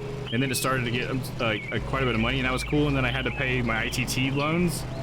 Like suddenly, I can't remember why. Like I'd put them off too long, and it was like really bad, and I really needed to like pay it off as soon as I could. So I had to take all my money from Ethereum in order to pay it off, and now I would have had like tens of thousands of dollars if I would have left it in there. It's just like, God damn it! Like if life wouldn't have just fucked me like that, or if I wouldn't have been so, you know, lax on making payments or whatever, then could have been pretty well off right now. Let me tell you what. So there's definitely money to be made there. It's just you got to really be into it. I think Car Mechanic Simulator is fun. Okay, Issy Jake, I'll check that out. That might be another good one to check out as well. Oh, another simulator I had played recently. I didn't actually. I played the demo for it, but it was gas station simulator where you own your own gas station and you have to like check things out, and then you gotta like repair someone's car and then pump someone's gas and then like throw away trash and clean up the place. And it's like you're juggling all these things at once. It feels more like a mini game than a full game, though, I will say. Yeah, but the address would need to be like from a trust wallet and collectibles. My buddy from the internet sent me one for free, and it's getting bids for 1,800 right now. It costs about 60 bucks to mint. Okay, you're gonna have to explain this to me sometime, because I guess I don't quite understand all of that. I guess I'm understanding some of the things you're saying, but I feel like I'm not totally appreciating it. About when it was super low. Been in it since 2016. Yeah, nice, dude. Into the cryptos. I can show you how to do this in Discord sometime. It's worth it. Yeah, I definitely would be interested, dude. I mean, I got some cryptos as it is, so being able to do more with it might be cool, you know? I think the big thing with cryptos for me is it's hard to keep on the news cycle, you know, and actually being like paying attention to what's happening in cryptos or in the world that might affect cryptos. You know, it seems like if you're gonna have it as a hobby, or like you're gonna really get into it, you have to really have it as like a hobby where you're constantly like thinking about it. And I guess I just felt like I didn't have the time with that with all my other hobbies, you know. But yeah, so I'll take any advice or whatever, especially if you've been in it as long as you have, man. I'm sure you know a lot more about it than I do. Let me make sure I repair everything. It was only down to 72. She's doing all right. She'll be all right. Yeah, this one's 2% down. I probably don't even need to, but we're gonna sharpen the blades anyways. That's how we do around here. So I got 6,300. Okay, one thing I wanted to check was, can I upgrade to the new HQ? It's hard. That's why I have internet friends I've met on Twitter. Yeah, see, that would help, right? Yeah, if you guys get together, share information. I think Lemurs told me about it a little bit. I think he's told me about what you guys have been doing. And yeah, that sounds like it would be the way to do it. Would be to have everybody kind of pool their information together and try to do something, because yeah, it would be so much. It'd be a whole job, you know, to just keep track of all this stuff by yourself. Didn't mean to hijack. It's just really great opportunities. Really great talking to you. Oh yeah, really great talking to you, dude. Absolutely, for sure. Yeah, we gotta jump in Discord sometime, dude. 100%. I'd love that. Here, hold up. Before we call it a night, though. All right, everybody, we gotta see if we can purchase this new HQ. Oh, we can. Okay, so we are just paying the difference. Thank goodness. I was like, there's no way this game's gonna make me earn $160,000 when I have a $154,000 HQ that I won't need anymore. Oh, that's awesome. And it looks like it gives me 3 bays, but I wonder if that's like 3 bays without upgrades. I don't know, I think I'm just gonna go ahead and buy it though, because why wouldn't I? I'm gonna have $840 left. That's enough to pay Mia next week if I had to. So here we go. Oh, look at this new place we got. Domm Slivers. We're moving up in the world, Mia. Me and you. Awesome. Woo! Hell yeah. That's awesome. So now we can finally afford another mower once we have that available. Available. Hell yeah. So next week we're gonna be earning enough to get another mower, which, let me take a look at that. Let's get a little hype for that real quick. So okay, so here's the mower that I want. It is the Turf Tiger 2. This is the mower I drove growing up. I know I say that every time, but just in case anybody doesn't know, that's why I want this one so bad, is because I drove this growing up like weekly. So, and I loved it. It was the best part of mowing was how cool our mower was. And those are fucking nice mowers, man. There's definitely nicer ones in this game or whatever. You got all these ones that are even bigger deck sizes and do all sorts of crazy stuff. But this is where it's at for me. This is my goal. Not to say I'll stop playing the game once I reach it, but that's definitely something I'm super hyped for. But 14,950, it's gonna be a minute. I think I'm gonna have to get, once I have another employee, we'll be making money pretty quick. I could probably get this Skag, the Patriot. 132 deck size, that's a big deck, let me tell you. That's a big deck. Let's see. This is also a 0 turn, which would be nice. 122 is pretty good. Yeah, I think I'm gonna go for this one. I think I'm gonna go straight for the Skag next. So we're gonna go from the Tornado, skip over the Patterson, and go to the Skag. Patriot 52. And that one should be pretty nice. Just look at it. Look at it. Look at all those knobs and shit. Oh yeah, so good. Zero turns are IRL goals too. Yeah, dude, exactly. Zero turns are the fucking best mowers ever, dude. They're so like cool looking, dude, you know? Like there's something about it, there not being a wheel in front of you and like this big ass motor in front of you, you know? Because when you go back to like this guy, he's got that giant motor in front of you. I don't know, there's something about it that just doesn't look as cool to me as something like this, where there's nothing in front of you. There's just like your complete view and everything, and you're sitting like right on top of the deck. Deck nearly comes all the way to the front of the mower and everything. It's just cool, you know? It's just got casters in the front, for fuck's sake, because it's just the back two wheels doing everything. It's what's driving you and what's turning you, and I just think it's so cool. Such a cool thing, man. All right, enough of me oozing over that lawnmower in a fictional game or whatever. All right, guys, I'm gonna go get some Chipotle and probably just chill out for the rest of the night. But you guys have a wonderful evening. Thank you guys for being here. Let me pop over to my ending stuff on. And yeah, so I'll just go over like the schedule for this next week. Monday we're playing Blinks. We're done with Mario Mondays for now. I'm on to Blinks Time Sweeper, kind of just doing some more retro stuff in a way. It's an old Xbox game if you've never heard of it. So we're playing Blinks on Monday. Tuesday we have more Phoenix Wright Ace Attorney. So tune in if you like the cosplay and everything for that one. It's a lot of fun. I love Tuesdays. Wednesday HIO again. So we're gonna keep on with those crazy fucking games that we're finding in Itch or whatever. I really enjoy that. That's probably one of my favorite days of the week, to be honest. I don't know, Phoenix Wright's like right up there too, because I'm really enjoying that as well. But and then so after Wednesday, on Thursday we'll be playing more Judgment. I really like Judgment this week. I hope you guys like Judgment. It's been a really cool game in my opinion so far. I love how actiony it is and how much like Ace Attorney it is, but like a dark, gritty, completely different game style, but also about a Japanese lawyer. So that's pretty cool. And then Witcher on Friday, per usual. Loving The Witcher, as I would have expected. Sounds good. See you tomorrow. Hell yeah. Have a great rest of your day. You too, got like, and thanks for chatting with me, man. I really appreciate you being here. Hell yeah, man. Dom, thank you for the stream and have a great rest of the night. Yeah, you're very welcome. Everybody, you're very welcome. Thank you for being here. And you guys have a good night. We'll see you tomorrow for some more Blinks. Oh, and yeah, and if there's anybody here hasn't followed already, I guess I got obligated to say it. Drop a follow if you want to come hang out again. I'd love to get to know you. All right, guys. Have a good night. It was lovely being here with you guys. See you tomorrow.